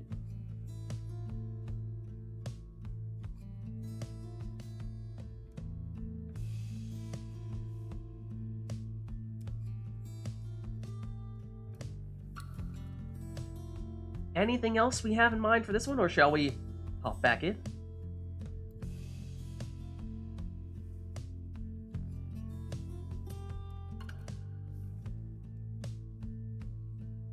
Not seeing any requests, so let's have these two pick whatever they'd like.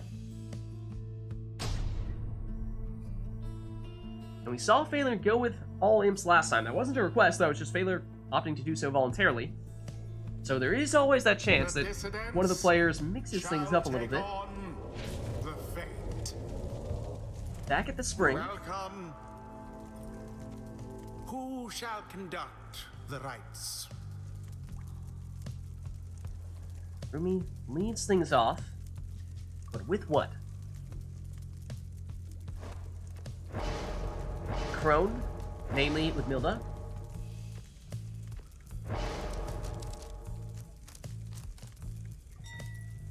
Goes for the quick throwing talisman, and those Crone throws are unblockable, so that is quite dangerous. If Udmilda gets close enough to get one of those off, then she is nigh unstoppable.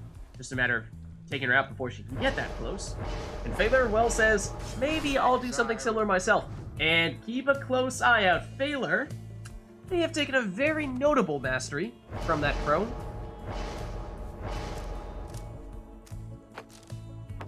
Let's just say that Arumi's exiles, they might be changing at some point.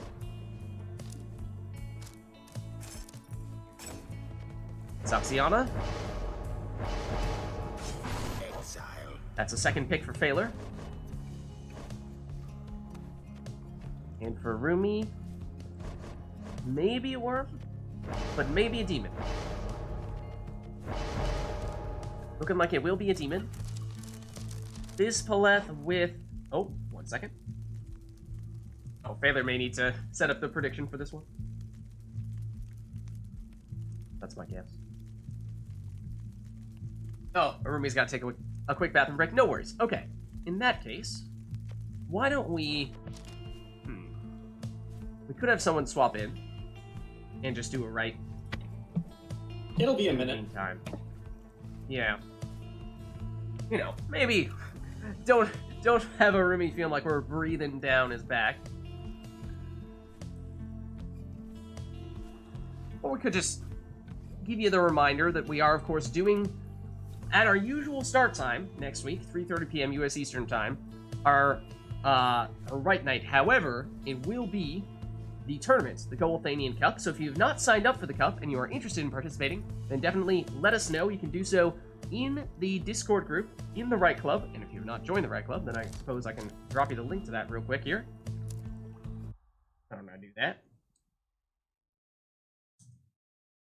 So if you are interested in participating in the tournament, then in the Rite Club there, you can go to the Rite Club channel and just post your 2 favorite teams and whether you use mouse, keyboard, or controller.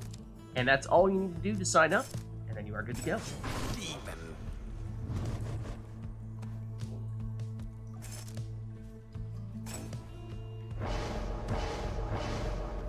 So it will be a demon for Arumi, and then it will be Raji for Phaler. And here we go. Crone versus Crone. Phaler wins out on that one. And remember, those throws are unblockable, and they are quick. Phaler gets one off for 20 damage. Now it's Arumi's turn, perhaps. Phaler able to banish Emilda before she can get off one of those throws. And Phaler flies over, at least the initial attempt to banish him. Second time round, Arumi able to do the trick. Arumi with Emilda. She goes down. Phaler with forfeit. That's the unblockable throw. Does it have enough range? It does not. Emilda was charging up a throw for a second there, but she goes down before she can get that one off. Arumi was thinking about going with the harp, but then opted for the crone instead. Now Phaler has banished everyone to go through his portal. Has time to charge up that throw, and once he gets it off, nothing Arumi can do. Phaler nabs it this time, but gets banished. Oh, and banishes all of Arumi's remaining characters, so could be a bit of a repeat here. 30 damage throw, dropping Arumi down to just 20 Pyre life here. And here is Phaler activating that skill that I was alluding to before that turns all of Arumi's characters into Howlers. They cannot defend because they don't have auras, and therefore Phaler finishes it off in style. Good game. GG. The ceremony is complete. Alright. Let's head back to versus mode then. Until the stars align.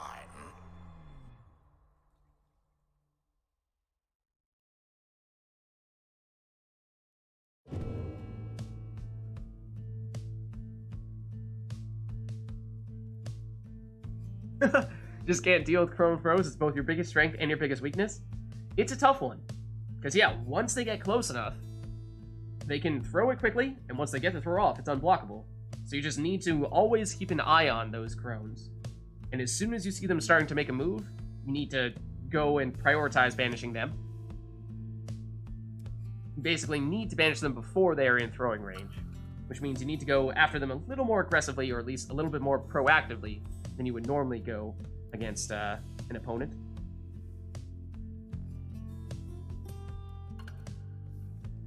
But chat, let us know if there's anything you want for the next Rite. Anything in particular from a Exile, Mastery, Talisman, Arena, Song, Titan Star standpoint. Any of that stuff?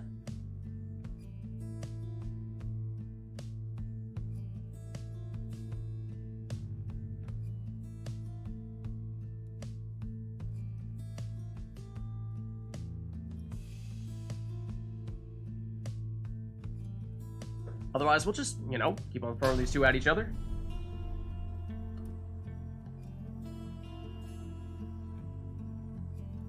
And this time round, I'm here in the water. Call us only or the boat? Call us only. Shall confront the fate. So the largest arena, Welcome. or at least one of the largest. Who shall conduct? See how that influences the teams that these two opt to take.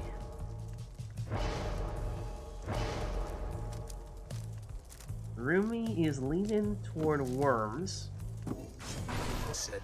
Goes with the legendary worm talisman. You don't see it too often. The additional throwing distance. They are short, the range on those worm throws. But it does help, give it a little bit more range, and they are, like the crone throws, also unblockable. Those are the two in particular, and saps at times have unblockable throws. From short distance, at least. Next, looking like it'll be Kizo here for Rumi. Perhaps with a Titan Tooth? Tizo. Yes, indeed. So it'll be stunning people that he runs into, or flies into. And Taylor says, I'll do this well, in that case. Baka. But in his case, with a cur.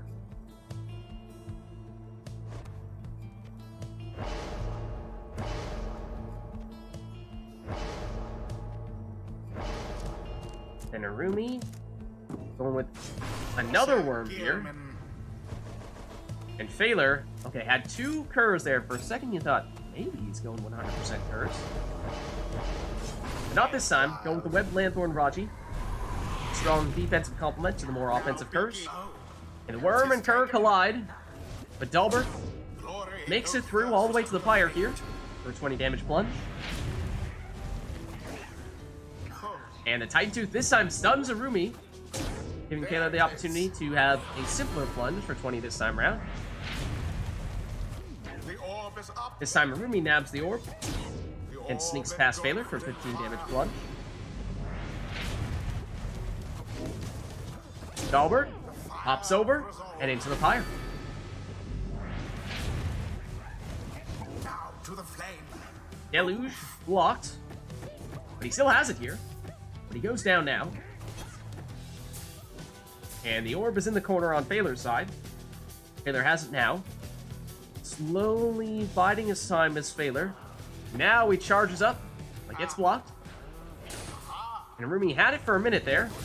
Phaler quickly followed up and vanished, and Dalbert was, for a minute there, still doing quite a bit of work. Deep in opposing territory. Now Rumi with Seize Chance active for additional damage. Can't take advantage of it though. Dalbert goes down. Rumi gives it up to Deluge now. Deluge with that throw. Not enough on it. Unexpected. Dalbert hops over the cast Quench the fires of his foe. and quenches the fire for 20 damage. Now end the ceremony. Rumi Now to vanished the here. flame. Has Barkard to contest with, and he has the Titan Tooth, which will stun Arumi, which may be... Oh, it's actually a double Titan Tooth there. Both players getting stunned, but Phaler finishes it here. The fate prevailed. Ah, good game. Adversaries GG. proved no match for them. Those double Titan Tooths are always End of fun. This night's proceedings. Yeah, you're just sort of sitting there looking at each other awkwardly while you shake off your concussion or whatever it is. You're like, oh, I stun you. Wait, I'm stunned. Oh, no. We both knocked each other's glasses off and had to like fumble around on the floor to get them back. Exactly. Just waiting for each other to figure it out.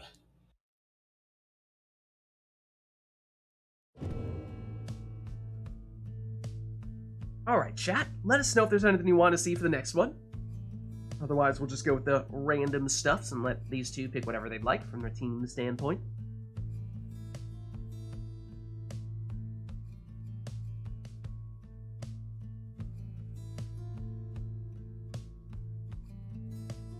Lag Machine is choosing Exiles. We'll see what Lag has in mind.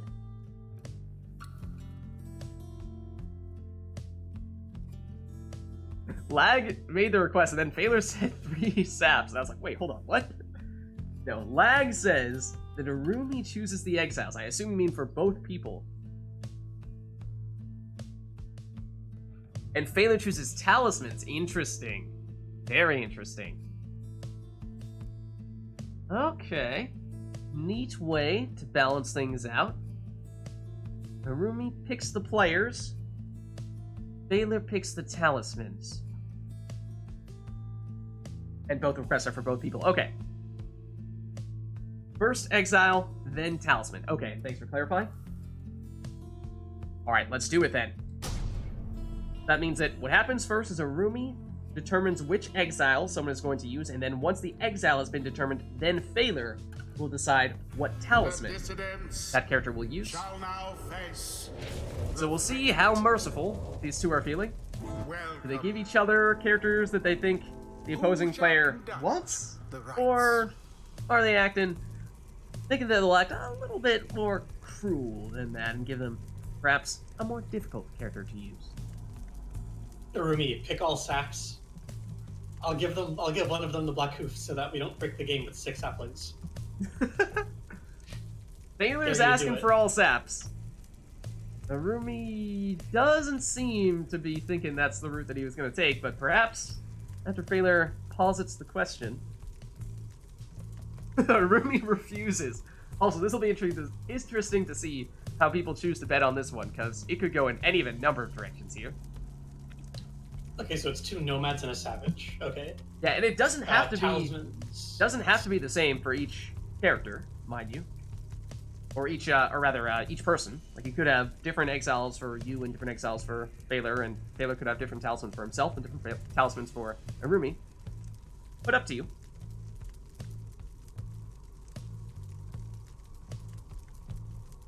Yeah, Arumi seems to be standing pat with 2 nomads and a savage. Alright, so for the talismans, let's go with Star Splinter, Scribe Rock, and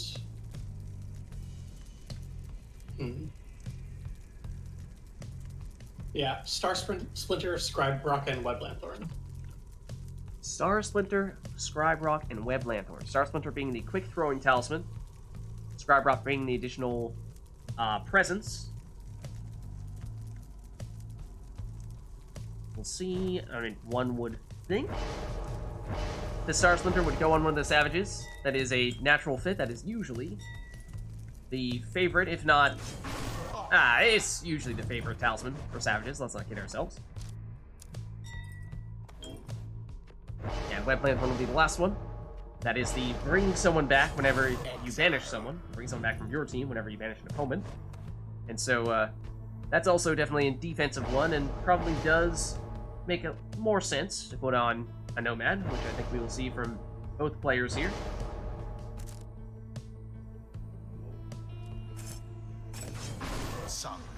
Snadra will have the Web Lanthorn for Arumi. And for Phaler, he's going Headwind. I'm gonna go with the Scribe Rock on him.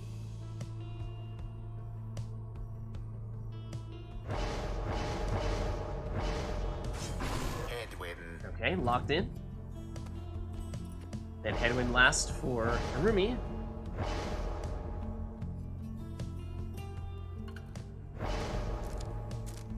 And we will see, at least in the case of Headwind here for Arumi, some leech capabilities. Leeching 50% of the damage that he deals, so that's worth keeping an eye on. Might see some Pyre life occasionally going up when someone scores. And here we go. Exiles that Arumi picked, Talismans that Phaler picked. And Arumi is the first to strike here. With 20 damage throw from Almer. And dives in here for another 20 damage. Now, doesn't have prayer beads, so he won't be coming back. So advantage failure in that regard. The dissidents are banished And that to means the everyone last. is down here at the moment for Rumi, so plenty of time for Failure to throw this one in. And did so with the exile that leeches life. Had the presence of mind to do that, so that meant that he dealt 20 damage and leached 10 back to his Pyre. So especially after this throw here, Failure will be taking the lead. 70 to 60. Oh, and nearly a score there from Rumi, though Failure intercepts it. Gareth goes down. Snadra. Almer, intercepted once more. Lendl. Gareth for Failure. He's a quick thrower. Cut it ever so slightly short. Just 18, not the full 20 damage that time. Almer intercepted once more. And lots of banishments here, taking out all of Rumi's characters. So plenty of time for Phelan to throw this one in. Dropping Arumi down to 22 higher life. Arumi with Almer gets intercepted. But Arumi returns the favor. Snadra goes down. Arumi needs 2 seconds before he gets anyone back. Not quick enough to stop Phaler, and that drops Arumi to just 2 higher life here. Now, of course, could leech back some Pyre life if he were to score with Headwind. It is possible for that to happen. That would help. Can, of course, also just score and outscore Phaler, but disadvantage in that regard because just 1 score for Phaler will do the trick, and he finishes it here. Good game. GG. The rite is complete. All right, let's head on back to versus mode then. Until the next rite. This 2-time stamina Should have picked sack. the saps. Phaler says he should have gone with the saps. I think we are in agreement that the extra stamina does not stack. Yeah, Lag says it doesn't.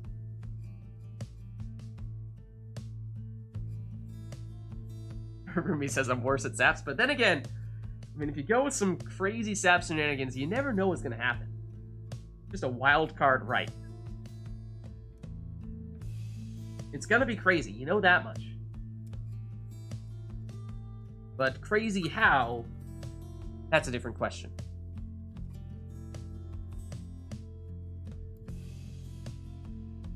Yeah, Rumi says code-wise it also looks like it shouldn't stack. So let us know, chat, if there's anything else you want to see. We had an interesting request last time. We used to see more of those, but we haven't seen them in quite some time, with one player choosing something for the opposing player and doing that for both exiles and talismans. Interesting. Lag goes with masteries and says salute-based abilities for everyone. Okay. That'll be interesting to see how that affects the teams that players choose. Now, there is one, I'd argue, perhaps significantly stronger setup than everything else when it comes to going with a team full of 100% saluters. We'll see if these two opt to go that route here. But let us know, chat, if there's anything else you want to add on top of that.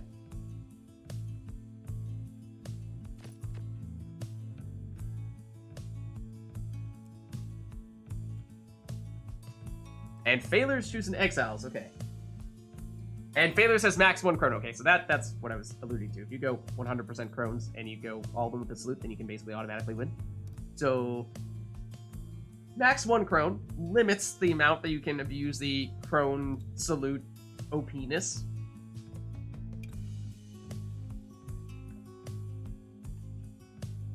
Understandable. Okay, in that case, let's give this a shot now. And Phaler is participating in that right, however that request affects both of them equally, so that's fine. The dissidents shall take on the fate.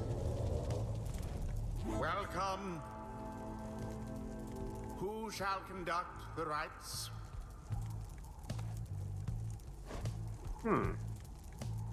So, Rumi, you think it might be worth taking a closer look to see if that actually does stack on the stamina?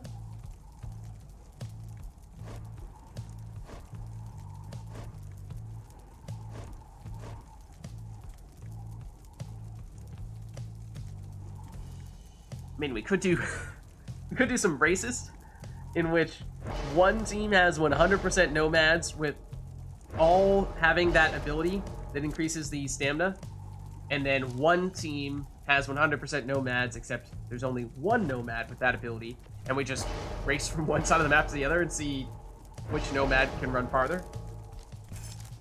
That's one way to test it.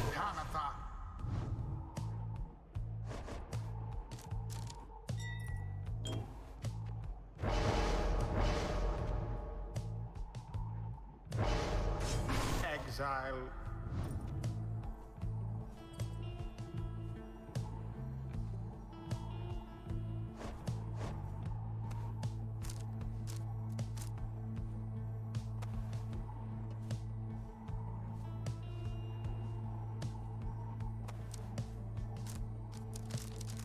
So we have one harp already from Arumi here, and the harp salute Sir Gilman. basically switches places with someone on their team, whoever is closest. Vader has taken a worm, which pauses the game for 3 seconds. Vader is doubling down on the worms here. We're going to see a lot of freezing in that case. Perhaps second-guessing the prayer beads, but sticks with it. And Rumi does also have a worm. Vader has used one of those crones. And that's fine. One crone is fine, we said. You just can't exceed one crone.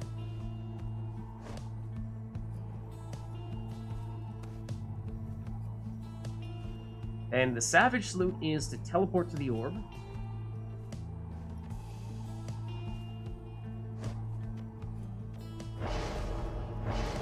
Whereas the Imp Salute is to switch between an Imp and a Howler, which is interesting, because that is basically a direct counter to the Crone Salute that we know that Baylor will have on Vorfrit.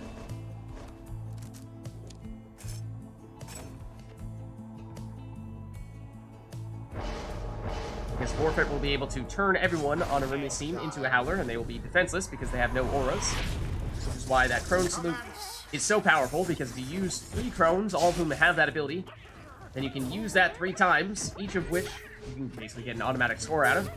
3 free scores means that you basically can automatically win. The Fate are first to strike their adversary's flame. And Baylor strikes first with a 25 damage score here. Arumi, though, with a Harp Throw that was a little bit short, but says, you know, let me just sprint pick that up and dive on in for 20 damage. And that is an unblockable throw from Baylor Flame is stricken. for 29 damage this time. Yes. When Tamitha stopped short.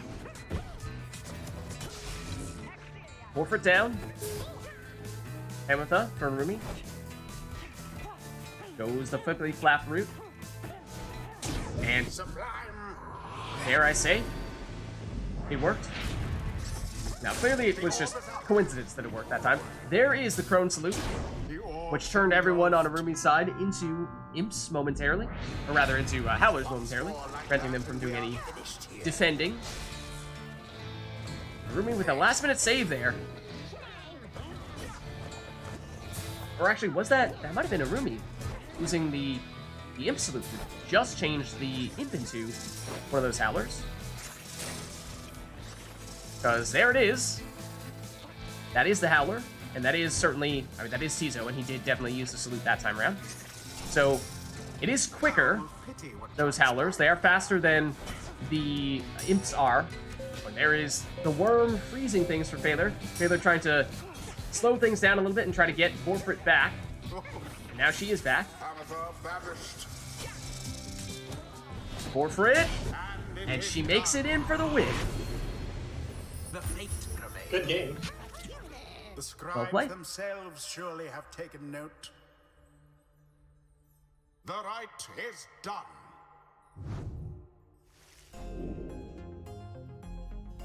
All right, let's head on back in. until the stars align.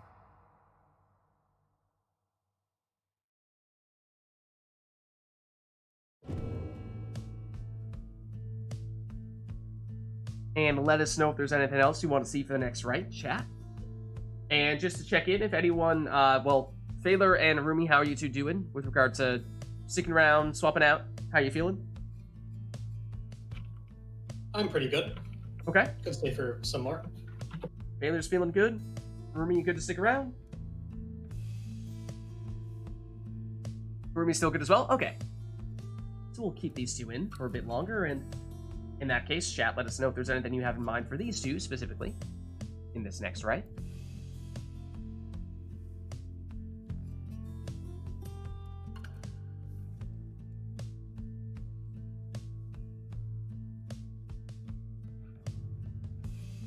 As we got them picking things for each other 2 Rites ago. Last Rite was the salute abilities specifically. What do we have to follow up on that? If anything. If not, we'll just have them pick whatever they'd like to pick, of course.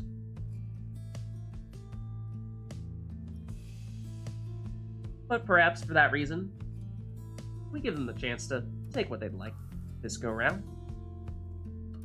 Ease up on them just a bit.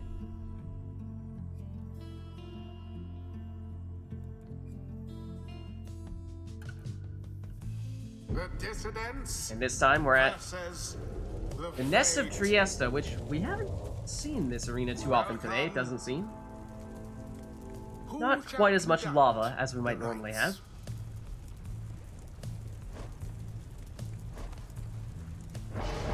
And it is the harp arena of sorts. And so Arumi goes with Pamitha first, using the legendary harp talisman, which gives her an additional 5 damage when she plunges, and then as long as she's flying, that is, and if she's flying when she plunges, she can also have a 50% chance of coming back from banishment, when normally that would be, nope, you're banished for that next round. So a little bit of a hybrid between a prayer beads and a damaging talisman. The other goes quick throwing Almer first. Now Rumi doubling down on harps, it would seem. Pamitha and Tamitha.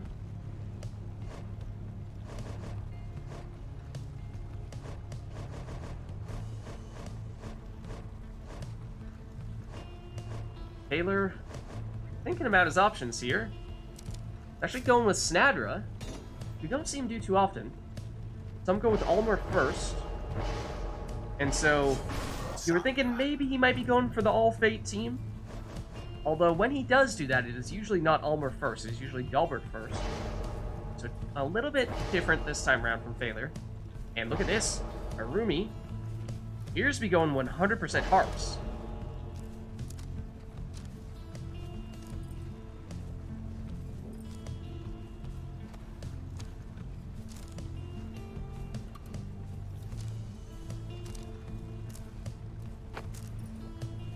And it's going Titan Tooth to stun any characters that Zoxiana flies into.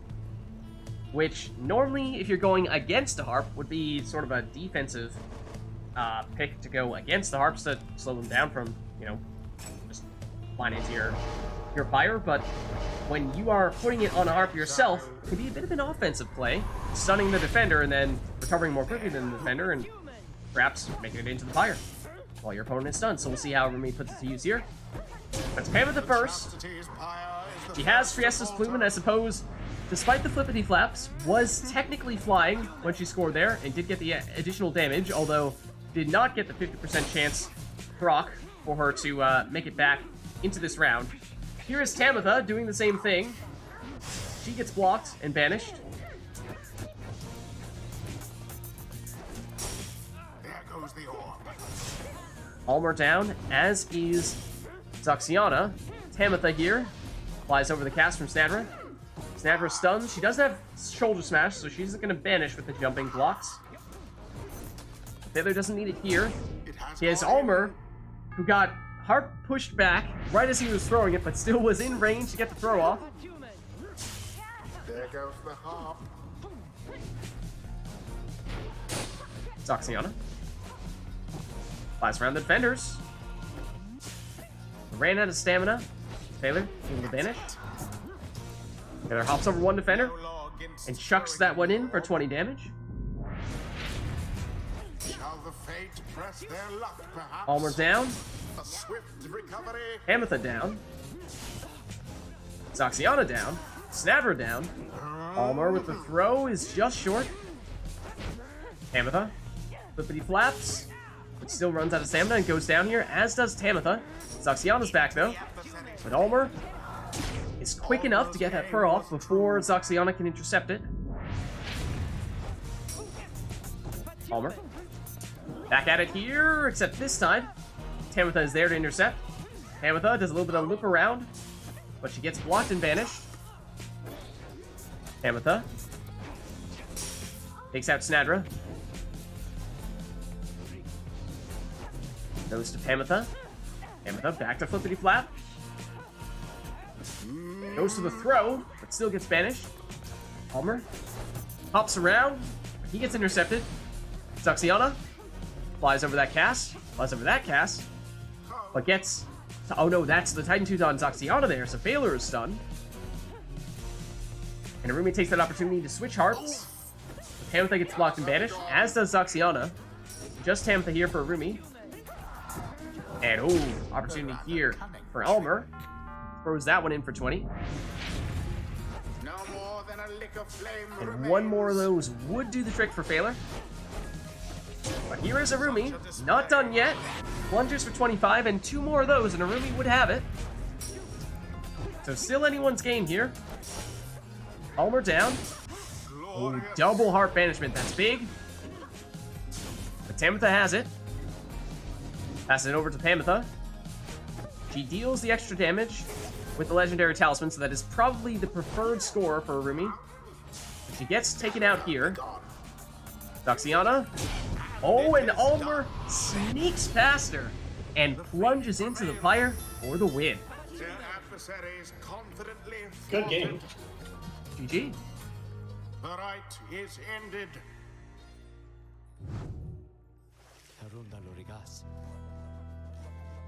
Well played, you two. Let's head over back to versus mode. Until the next rite.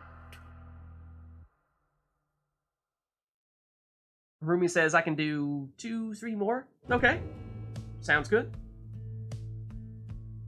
Not sure if we have anyone waiting on deck. Is there anyone who'd like to get in soon?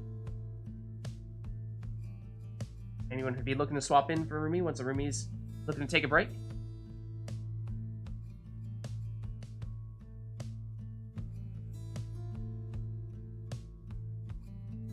And at this point, we're far enough along in the Rite Nite that we could probably make the case that anyone who has already played today, fair to get you back in. We just want to try to make a point of matching you up against someone that you didn't play against previously.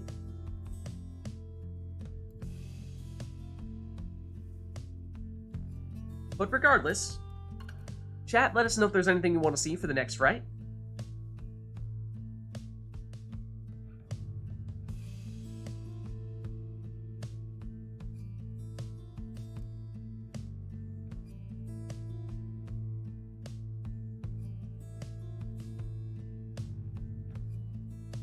Otherwise, we'll just let these two at each other and come up with their own ways in which to make it happen. And it's looking like we'll go that route here, unless you guys have a last-minute request. But if not, then commence we shall.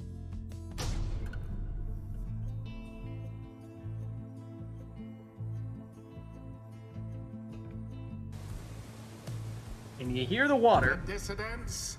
Okay, it's Fall Solium, versus not the fate. boat. Welcome.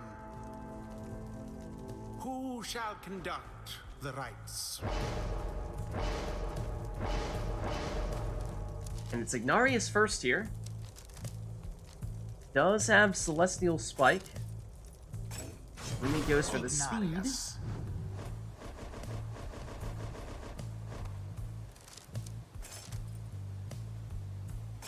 Taylor going with his own demon. But in this case, it's Orlek with Prayer Beads. Oralek. So Orlek will be faster and have a bigger aura. But will have much lower hope, so if he goes down, it'll take much longer to get him back.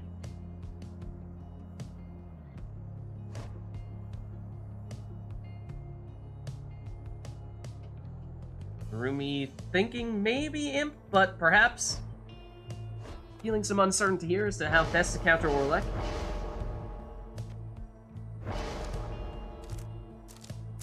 Looking like he will ultimately opt for Deluge. Maybe some additional casting power.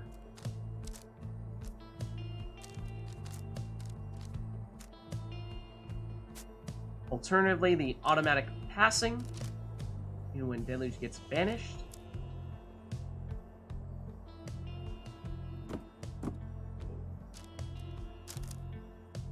Or Vengeful Vow, exploding whenever he gets banished.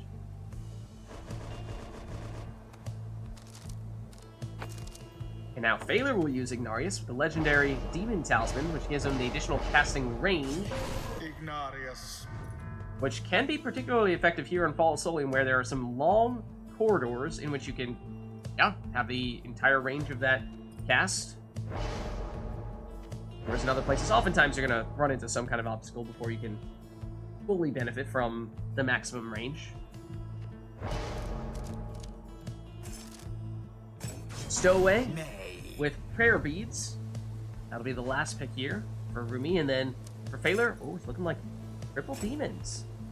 Or 2 normal demons and 1 archdemon, so to speak, depending on how you want to classify Orlek. But here we go, and Phaler loaded up on the Pyre life. You see there, he's starting with 205. And Phaler leads off with an Orlek plunge, and he did take Prayer Beads on Orlek. So Orlek will be back.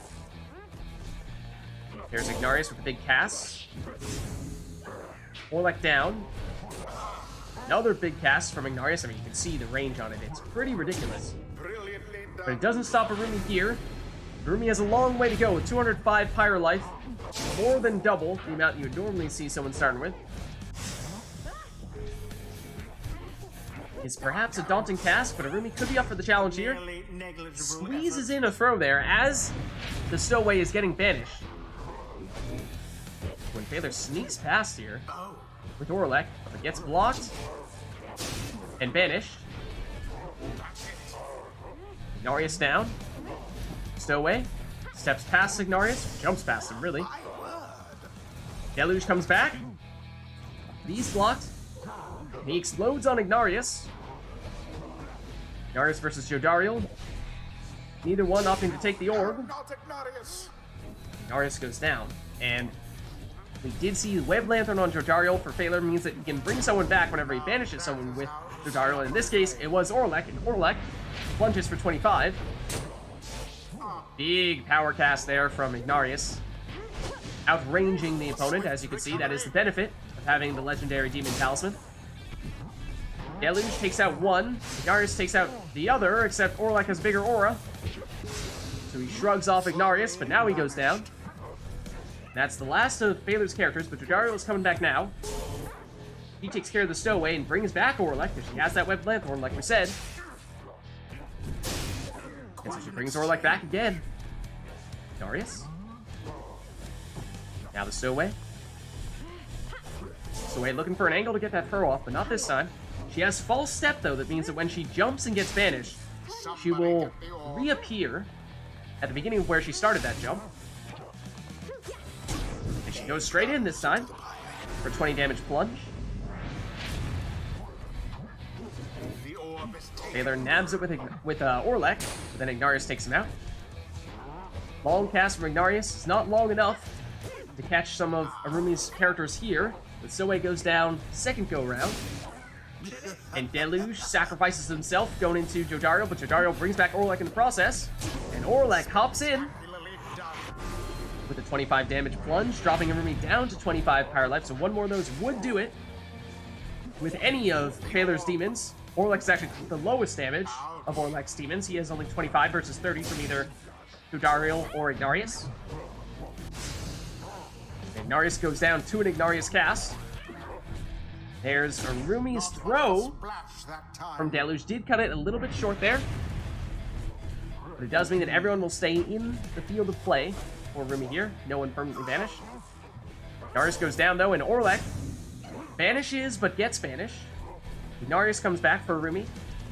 Ignarius just holding a defensive position here and trying not to get sniped by the huge Ignarius cast on Phaler's side. We see 2 go down to it. Okay, let's just line him up and I'll knock him down. Ignarius for Rumi, though, in a dangerous position, but he goes down. And Rumi opts to use Deluge to take out Ignarius, but it's Orlek now that looks dangerous. Blocked. And he banishes one defender. Takes the orb back, but blocked again. Banishes another defender, and makes it in. Good game. GG. It was as though the scribes themselves stood by their side. The rite is complete. Alright, Arumi says that's probably going to be it for the day. Thanks for stopping by, Arumi. Happy to have you. Until the stars align. And do we have anyone who'd like to hop in Arumi's place? Anyone hanging out in chat? Ideally who has not yet played today, but like I was saying before, I think at this point it's probably fair to say that we could probably get someone back in, even if you were playing earlier. It's been long enough at this point.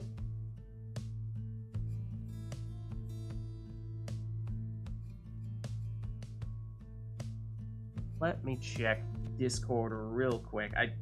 Generally, it is best to let me know in chat, but I just see a Discord notification, but I don't think it's tied to that. No, it's not. Okay. Good on that front, then.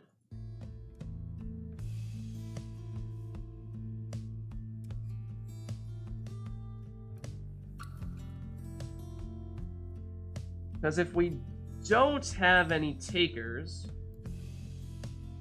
then I could swap back in here. But I would generally prefer get other people in instead of me.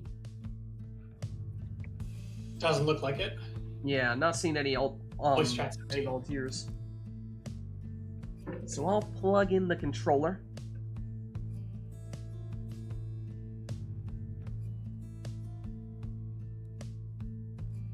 Alright, controller is plugged. Let me switch over my information real quick. Let's see, so I am not going to be the Dissidents. I'm going to be Pyre Hearts, and my name is not Arumi. Okay. There we go. And chat, I mean, I've had plenty of time to warm up today, so feel free to throw whatever you'd like at us. Up to you. Make us suffer, if we must.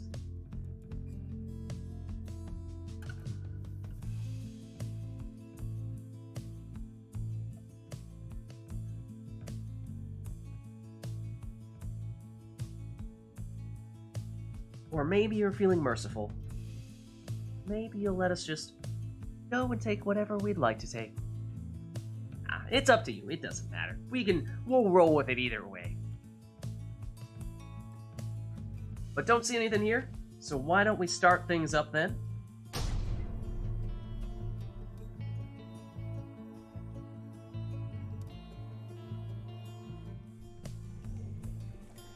The Pyre Hearts shall take on. Back at the spring, which seems like it has far and away been the most common place for us to go here today. Who shall conduct the rites? Now I'm trying to think of which exiles we've not seen much of today. Are there any classes or people that we just, for whatever reason, haven't seen people play as? I think we've done a pretty good job of mixing things up, generally speaking. Not sure if we have any particularly underrepresented groups. Yeah. I'm just looking through here and thinking, yeah, I can remember rites in which people played just about everyone. So in that case, I don't know. Maybe I'll try... How about this?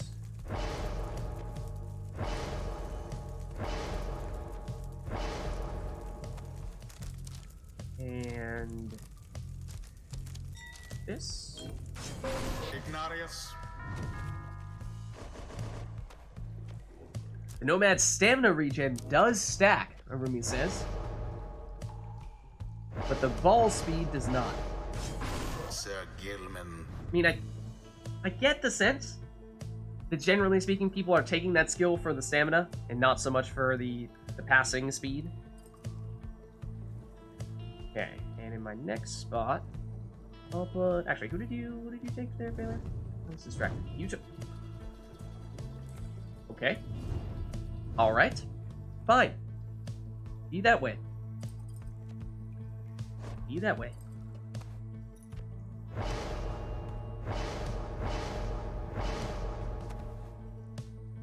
I know, right? The nerve. The utter nerve. The gall. Tizo. I'm concerned about what he's about to do. Yes. It is just as I feared. He's using my own power against me. My worst nightmare has come to fruition. Whatever shall I do?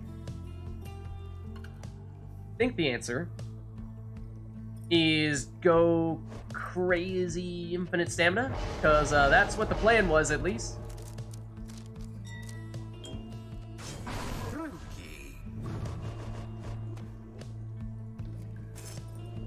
Okay, he's throwing in Raji in the last spot just to say that it wasn't 100% worm, but we know what the deal was. We know what he opted to do. We know what he was thinking. Can't fool me. Oh, you took Titan Tooth on the first one! Devious! I was stunned. I couldn't do anything. Fine. Be that way. In that case. If you insist.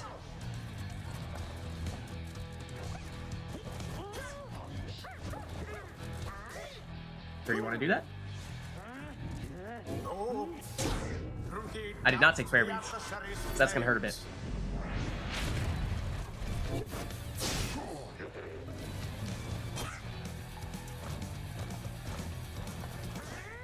Sure you wanted to do that? Oh, was that a double? That was a double Titan Tooth. It was, in fact, a double Titan Tooth.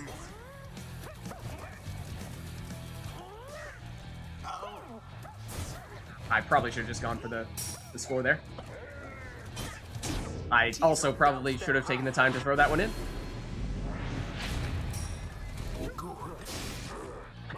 Okay, Rookie. Yeah, we'll take it.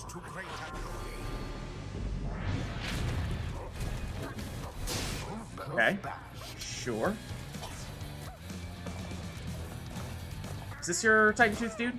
I think it may be. I think that might be another double Titan Tooth. It is, in fact, another double Titan Tooth.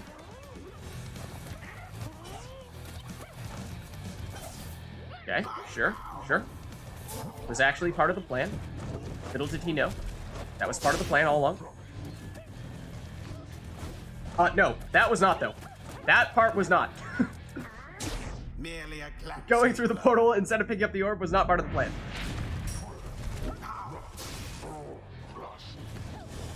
The plan was pick up the orb and then go through the portal.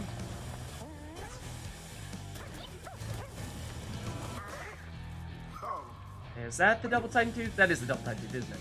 Fortunately, it did kind of just end up straight back in my lap, so I'll take it. But that was fortunate, for sure. This does kind of hurt, though. This is unfortunate. Not really anything I can do about that. With considerable precision. Oh, he doesn't run for the orb this time. I'll show you. Okay, that was maybe not the right worm to come crashing into. That was the Vengeful Vow worm.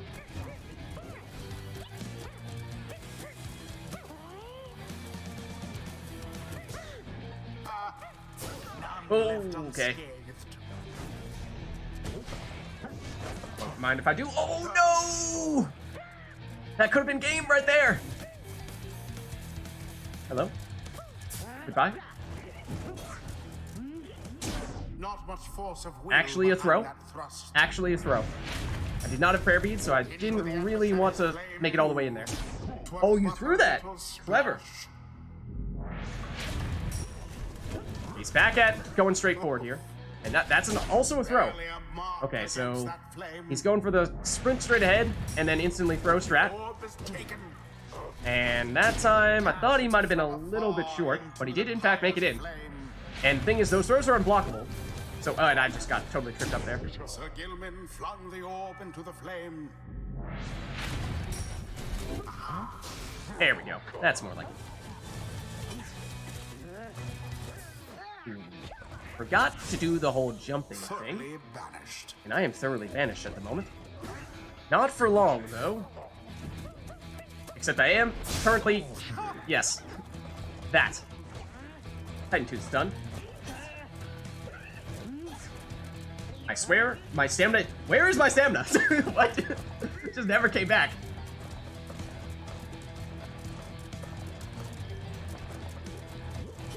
Oh, I was hoping I was just barely out of range.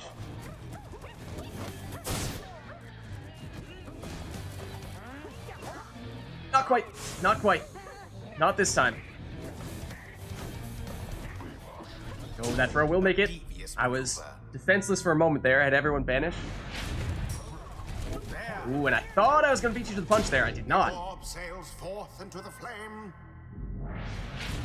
Thanks for stopping by, Lag. More like that, and we are finished here. Oh, what? No! Sir Gilman's aim I was assumed true. he'd done it. I was just off in a different direction, doing my own little thing there. And he finishes it! Good game. The GG. fates prevail. A victory so narrowly achieved, and thus more glorious. Man, you said it Thus right. end this night's proceedings. Alright, let's head on back. The versus mode here. Until the next rite.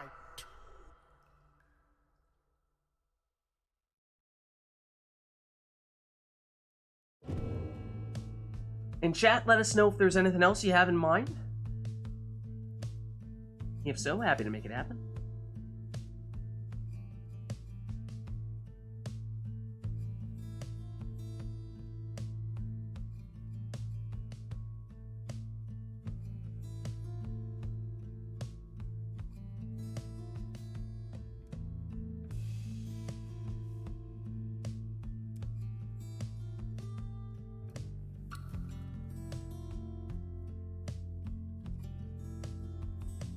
If not, though, we can just hop back in and see. I mean, we might find ourselves getting into a right like that one that we just saw, in which case... Sure. That sounds fine with me.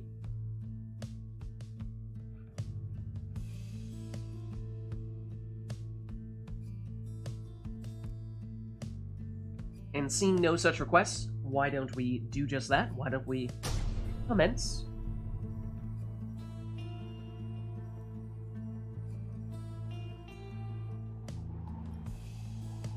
The Pyre hearts shall confront the fate. Welcome. Okay. What do we want here? Went with the infinite stamina shenanigans last time. I mean, we could try to exact revenge. Because, you know, we did kind of just see Baylor use the worm strat against us. Which is, that doesn't sit well with me. So perhaps we do go the worm route here.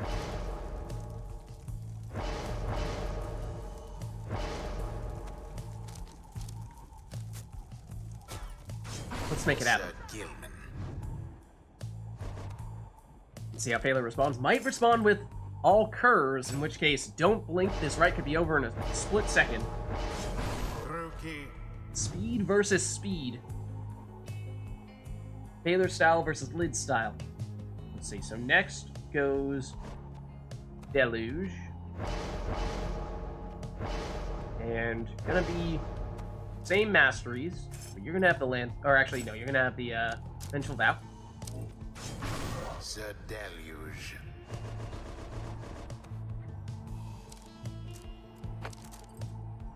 And it's looking like it. Ooh, Titan Tooth, okay.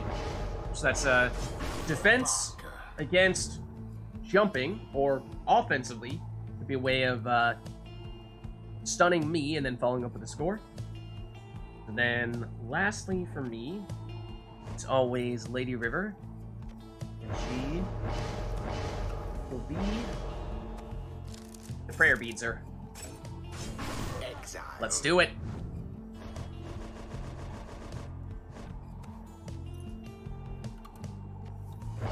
And it's been a while since I last did triple worms, to tell you the truth. Couldn't tell you when it last was.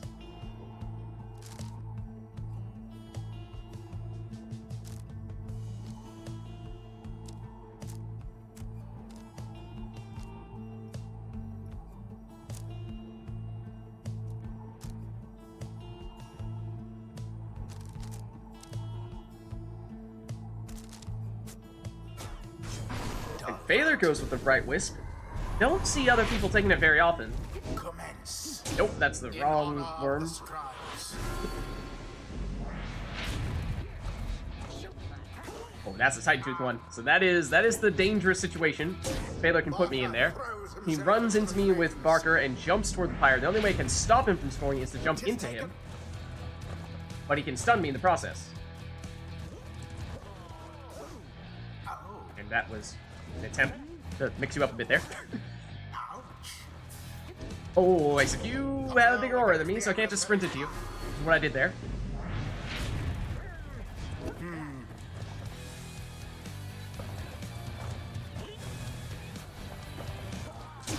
Sir Gilman threw it in. Actually a throw.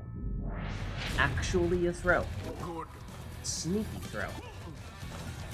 I don't have the stamina.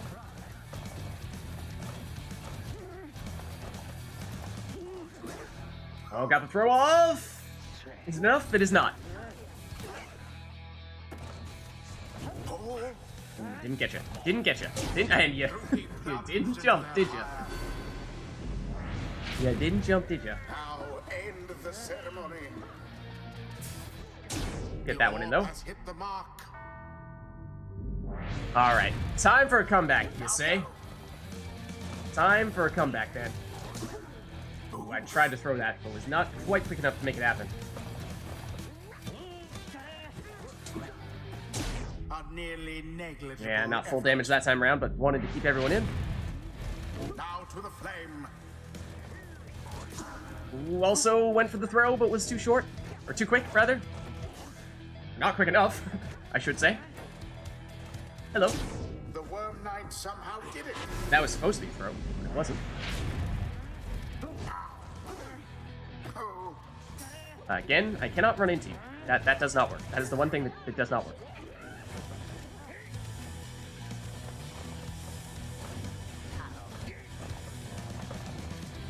No, that's their Titan Tooth Cur. I know it is. what happened there? Oh, not quick enough. Not quite quick enough.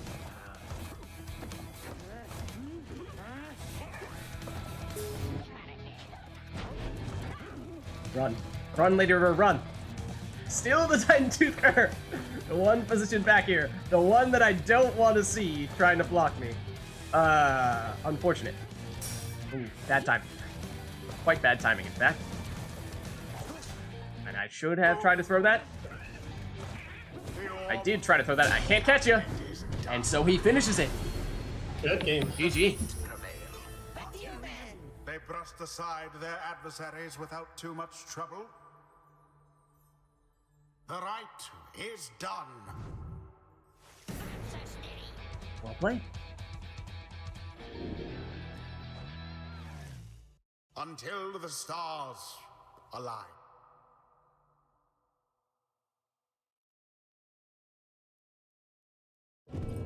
And I was thinking, at this point, might give a last call for anyone. If you do want to jump in today, I'd say this is the time to make it happen. Because if not, then it's getting late enough at this rate that we might be approaching Liberation Rite territory. I was gonna say, yeah, one more and then liberation time. Yeah. So if anyone does want to hop in, then now's your chance to do so. Otherwise, we're going to have one more rite in which you guys can give us any requests you'd like, and then we'll go into Liberation Rite after that. So this is your chance. Make it happen. Either jump in, or give us some absolutely mind-boggling requests that we've never heard of before. Or, you know, we could just, like, have it normal, right? And see what happens. That works, too. Whatever you prefer.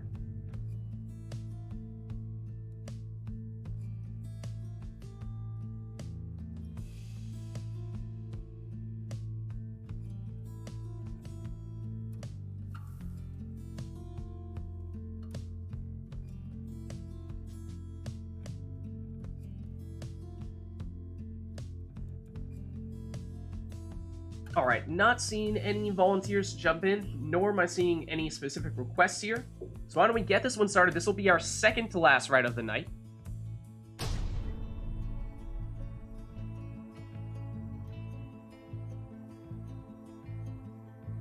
And in said rite, we will end up Fire hearts shall now Okay. face at the Nessa Triesta. the fate.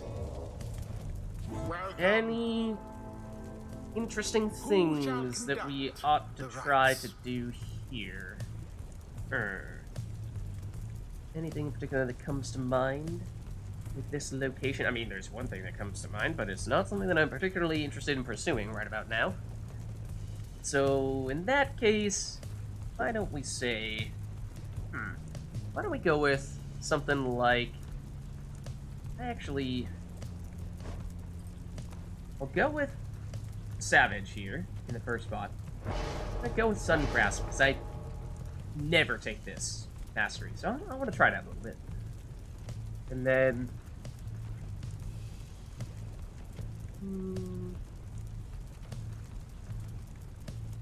do I look to further mix things up and not take Quick Fling?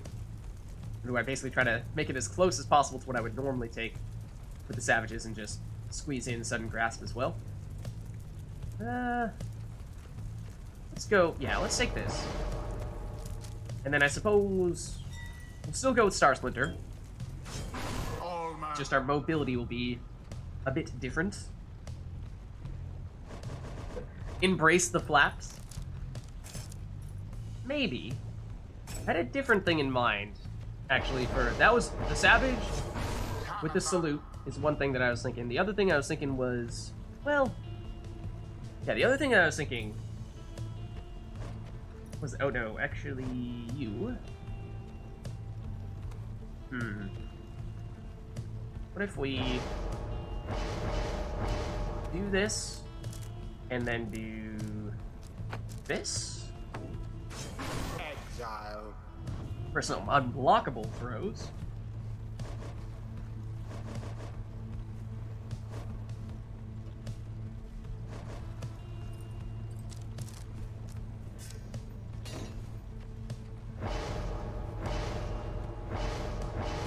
There. Lendl. Baylor's going for the big power cast with Lendl. And then last one, what was I thinking? I mean, it's a pretty offensive setup at the moment, so probably does make the most sense to throw in an imp here of some variety. Or, I mean, could also, I mean, yeah, let's continue to mix things up a little bit. Normally I would go with an imp, but instead, let's go with a nomad. Similar idea, also defensive character, but different style of defense. Sandra.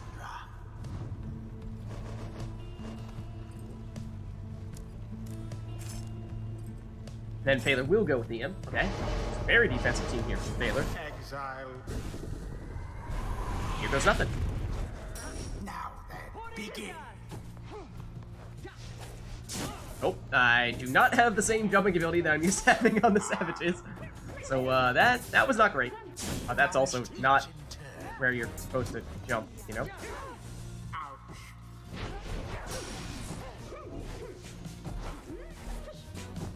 Okay, well, don't like, voluntarily get smashed.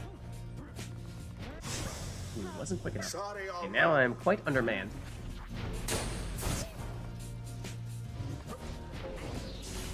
Please do not do that. I see that you have created a portal. Why can I not switch characters? I'm not able to switch characters. Now I can switch characters. Ah, I'm still ending up in the lava. Oh, I was about to say, where's the orb right now? Oh, there it is. Upon the flame. Do you have it? I don't see it.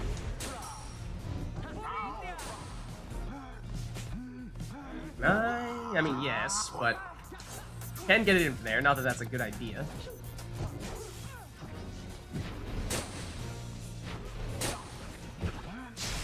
Also not the best of ideas. Get shoulder smash, please.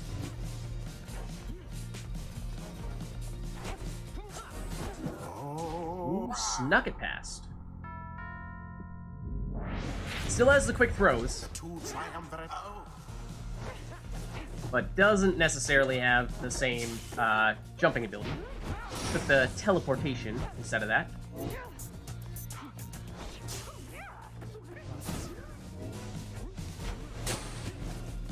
Not sure if that was going to hit me or not. That's also very clearly going to go straight into you. Oh, went for the heart push. Rise. Good move. Good move. The dissidents seem to be falling Oh, behind. yep. Have the extra range, but it does take a while to charge up that throw when you don't have the additional speed. Oh, too slow Your to jump. exiles all are banished, I'm afraid. Indeed. Oh, Not gonna make it. I think that was off target anyway. Oh, hold on. Hold on. Need of some defense right about now. Oh, come on. Jump at her. Jump at her. And you did take out Borford. I was thinking she was spawning in recently enough and hopefully not have been active. No, I thought I would just long up there as well. That was also pretty terrible timing on my part. The orb is doing me some favors here.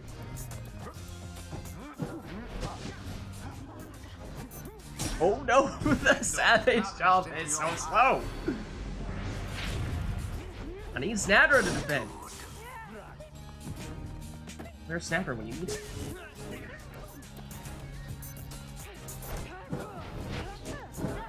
Oh, no, I don't want that. Thank you. Or did I really want that? orb slips from your clutches.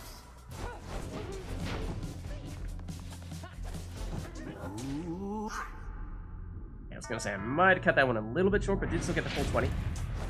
The orb.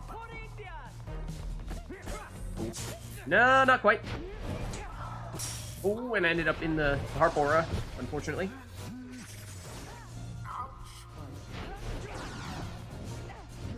Tis taken. Oh, not quick enough for the jump. Oh, and I couldn't shoulder smash you, so Snapper's down.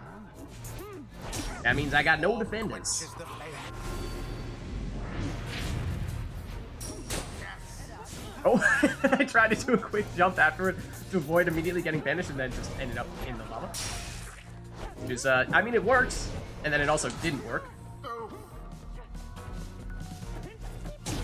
The orb Sure. engulfed. I suppose.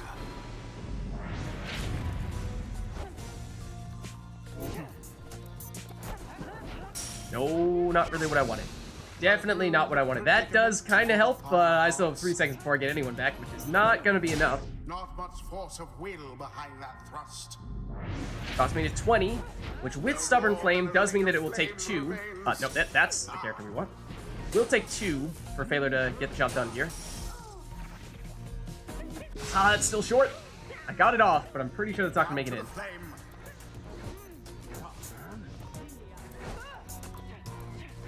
No, do not Flappy Bird me. Oh, Whatever you do, that is inexcusable. well I do not want to see it. Yeah, that throw is not gonna be fast enough. You know. Nope. wings have served her tea. Well played, well played.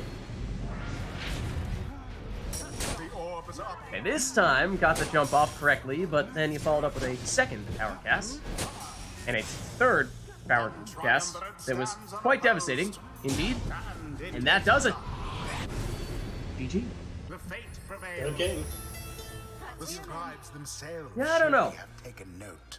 I know there are some people who go with the The ceremony the is Savage complete. Teleport Salute ability, but it just seems like if you can't combine it with the good jumping ability, which I suppose I could have done if I sacrificed the throwing, but just, no. I think I definitely do still prefer the jumping Until ability. the stars align. So I did that on this map earlier in the night. My plan was to do basically that. Take the Sudden Grasp plus Trader's Flight, the jumping, and then put Titan Tooth on the guy. So if I immediately, right off the face-off, Sudden Grasp, and then if someone blocks me, then they get Toothed, and then I get a chance to, jump towards their Pyre and throw it in. That's only good on this particular map, but I wonder if it wouldn't have worked. But then you just did the same thing anyways, so I just switched things up a bit. Yeah, you went more the plunging route, whereas I went more the throwing route, which I think the jumping it probably is better in that case. I mean, because then you sudden grasp onto the orb immediately, and then you follow up with a quick jump straight toward the opposing Pyre, and there are still people there to block you, then you Titan Tooth them, and you might still be able to walk it in. So that, I feel like that'd probably be better, at least in what I was doing there, but that being said, I probably still prefer having both the good jumping and both throwing, and quick throwing, and just pass up on the sudden grasp, the teleportation with the salute. To me, Yeah, at least, that's that more feels consistent, usually better. I mean, the combination of being able to jump so quickly and then almost instantaneously being able to launch off a full damage throw right after that is usually enough to get you into a scoring position and then score from said scoring position. But anyways, I believe that will be our second to last rite of the night, making this next one our Liberation Rite, which means it is time to initiate the Liberation Rite protocol. So, no requests for this rite. However, we will head on over to the Fall of Solium. We will turn off the in-game music, and we will turn on the Reekbot. One moment, please, while I do that. Taylor's on it.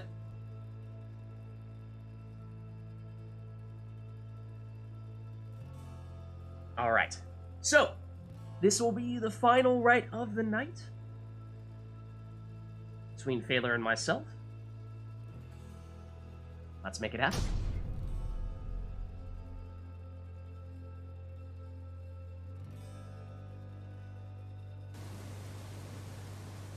The Pyre hearts shall confront the fate. I should put on tournament intro, I forgot. Welcome. Okay, so Who shall conduct the rites? for this one, let's go for... I suppose we'll go this route here.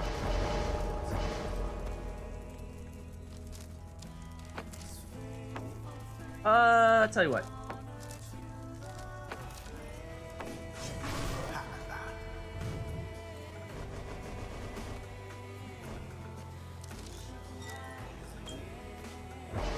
Okay, we're going with the quick throwing throne. Potentially problematic. Okay, and alright, I think I can make that work. And back to my preferred masteries on the Savages. Nope. That being the quick jump and quick throw and quick throwing talisman.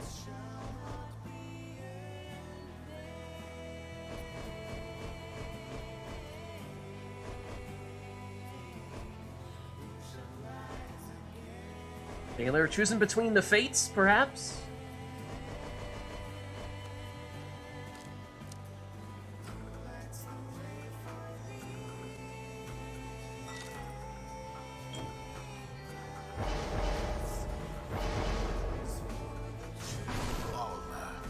Interesting. Goes with the banishing throws on Almer. Okay. And I had something in mind for this last character here, although I might switch it up a little bit based on the team that Taylor has assembled here. He's got the quick throwing Crone, and then he's got the banishing throws Almer here. So key here is to make sure that Bertrude does not get within throwing range, otherwise she is deadly. And that may mean So we take a little bit of an unconventional approach defensively. At least for me. Obviously, Sir Gilman. it is a pretty common strategy, but that's not what I tend to use worms for. And this, the failure is thrown on right now, is probably the other Exile. alternative that I was considering, something defensively with an imp. Commence. And there is the unblockable throw, and I have failed to prevent Bertrude from getting close. Therefore, she will get that off in time. But not this time. There.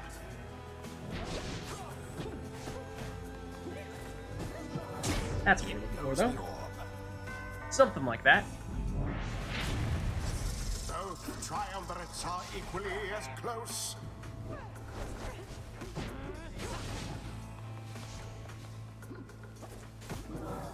You saw it coming, though.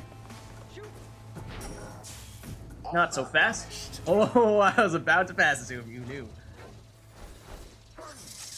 Yeah, that's not really what I wanted, but that's also not really what I wanted. Seemingly unfair. To each his own.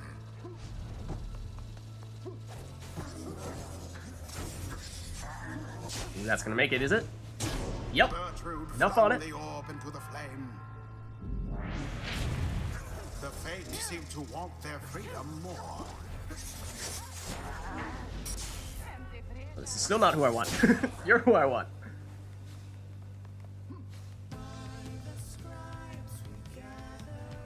Fun fact, you actually can't cancel a jump, even if you try to sprint. Engulfed within the aura.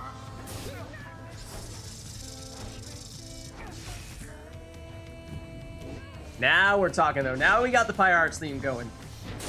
Now we're ready to rock. Sure.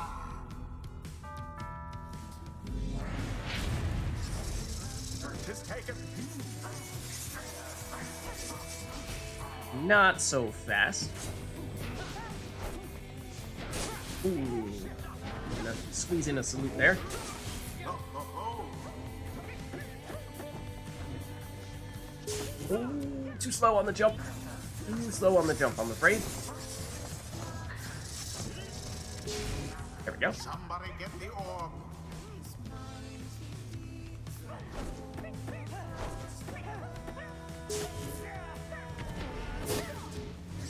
I think yours triggered, not mine. Valiant return. There's no one to pass it to, though.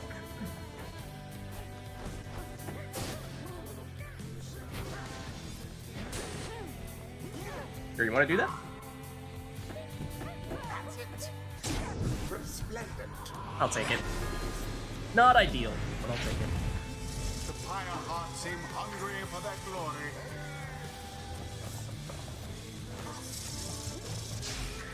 The orb.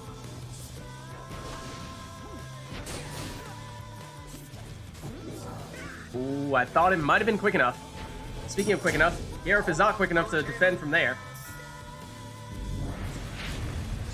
The Fates have gained an edge for now. I used all of my sprints, which was a bad idea.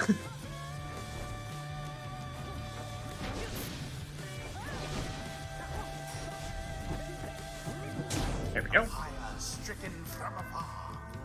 One more of those and I got it. Taylor needs a couple. Is nearly ended. You really want to knock Gareth back like that? It's probably less than ideal. Take this quick opportunity to get him back. Yes, okay. Not who I wanted. Thank you, but no thank you. Still too slow on the jump. That's a vanishing throw, mind you. Not so fast.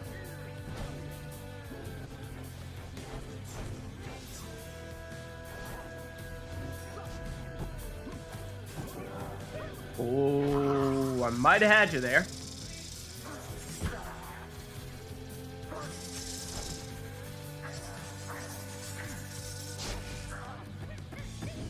Yeah, I see you going after Gareth. I see you going after Gareth. I'm not sure you wanted to do that. There goes old Bertrude.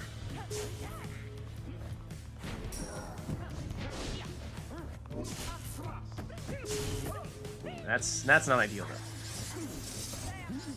That's not really the way I wanted that to go. That's probably gonna make it in? No, it's not. And I meant to pass that. Not whatever that was. And Failure going through that portal. That is a very dangerous portal.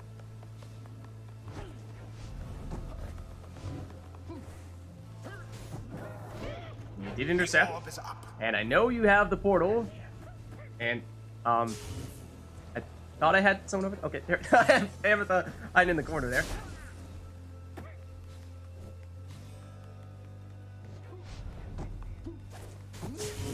And the throw It is done. makes it in for the win. The Pyre GG. prevail. Good game. Conducted with a played.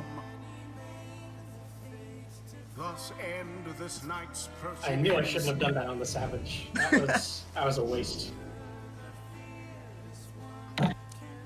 I mean, it can work.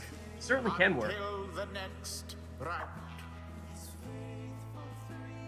But alas, that was our Liberation Rite, the last rite of the night. And so thank you all those of you who participated today. Thank you, Failure, for doing all of the predictions, and thank you all of you in chat who gave us the various requests. We are doing all of these Rite Clubs, or Rite Nights I should say, on 3:30 p.m. US Eastern Time every Sunday, and you can get involved if you are interested in participating yourself by joining the Rite Club Discord server, which is right here. And like we said earlier, we have the Golathanian Cup, our second tournament ever, or at least in my time here, with the Rite Club. So if you are interested in participating in that, then you can sign up in the Rite Club channel on that Discord server and just say what your favorite two teams are and whether you use either mouse, keyboard, or controller. That's all you need to do, and then you are primed and ready to go. And I'm looking forward to getting the chance to see what people have lined up. What new teams, what new strategies are we going to find for next week? Other than that, I'm Lids. I'm hosting these Rite Nights on Sundays, like I said. Other than that, on Fridays, I'm doing Witcher 3 blind streams. On Saturdays, I'm doing combination of Path of Exile and or Hades. And then Sundays, like I said, is obviously Pyre. Then on YouTube, also Lids Vids there, I'll post the VODs for these Rite Nights in case you missed anything. You can catch it there. Also VODs from Witcher 3. Also Gwent videos, the Witcher themed card game, and occasionally some YouTube-specific Hades runs, a separate save file, but that's about it on my end. Other than that, if you are interested, we are doing a Pyre-themed tabletop game. We were talking a little bit about it earlier today, but if you are interested in either helping design or even helping just play test it, we are looking for more people to get involved in that, so the place to go for that is this Discord group here, if I spelled that correctly, which I gave 2 exclamation points, so I did not. That Discord group is the place to go for Pyre Tabletop if you're interested in any of that stuff there. And if you have not done so yet already, you can also, of course, hit the follow button to get notification when I go live. You can also follow me on Twitter at LidsVids. I'll post there when I go live as well. But that is all from me. Thank you all for watching. Hope you enjoyed the stream. Have a good night. I'll see if there's anyone for us to raid.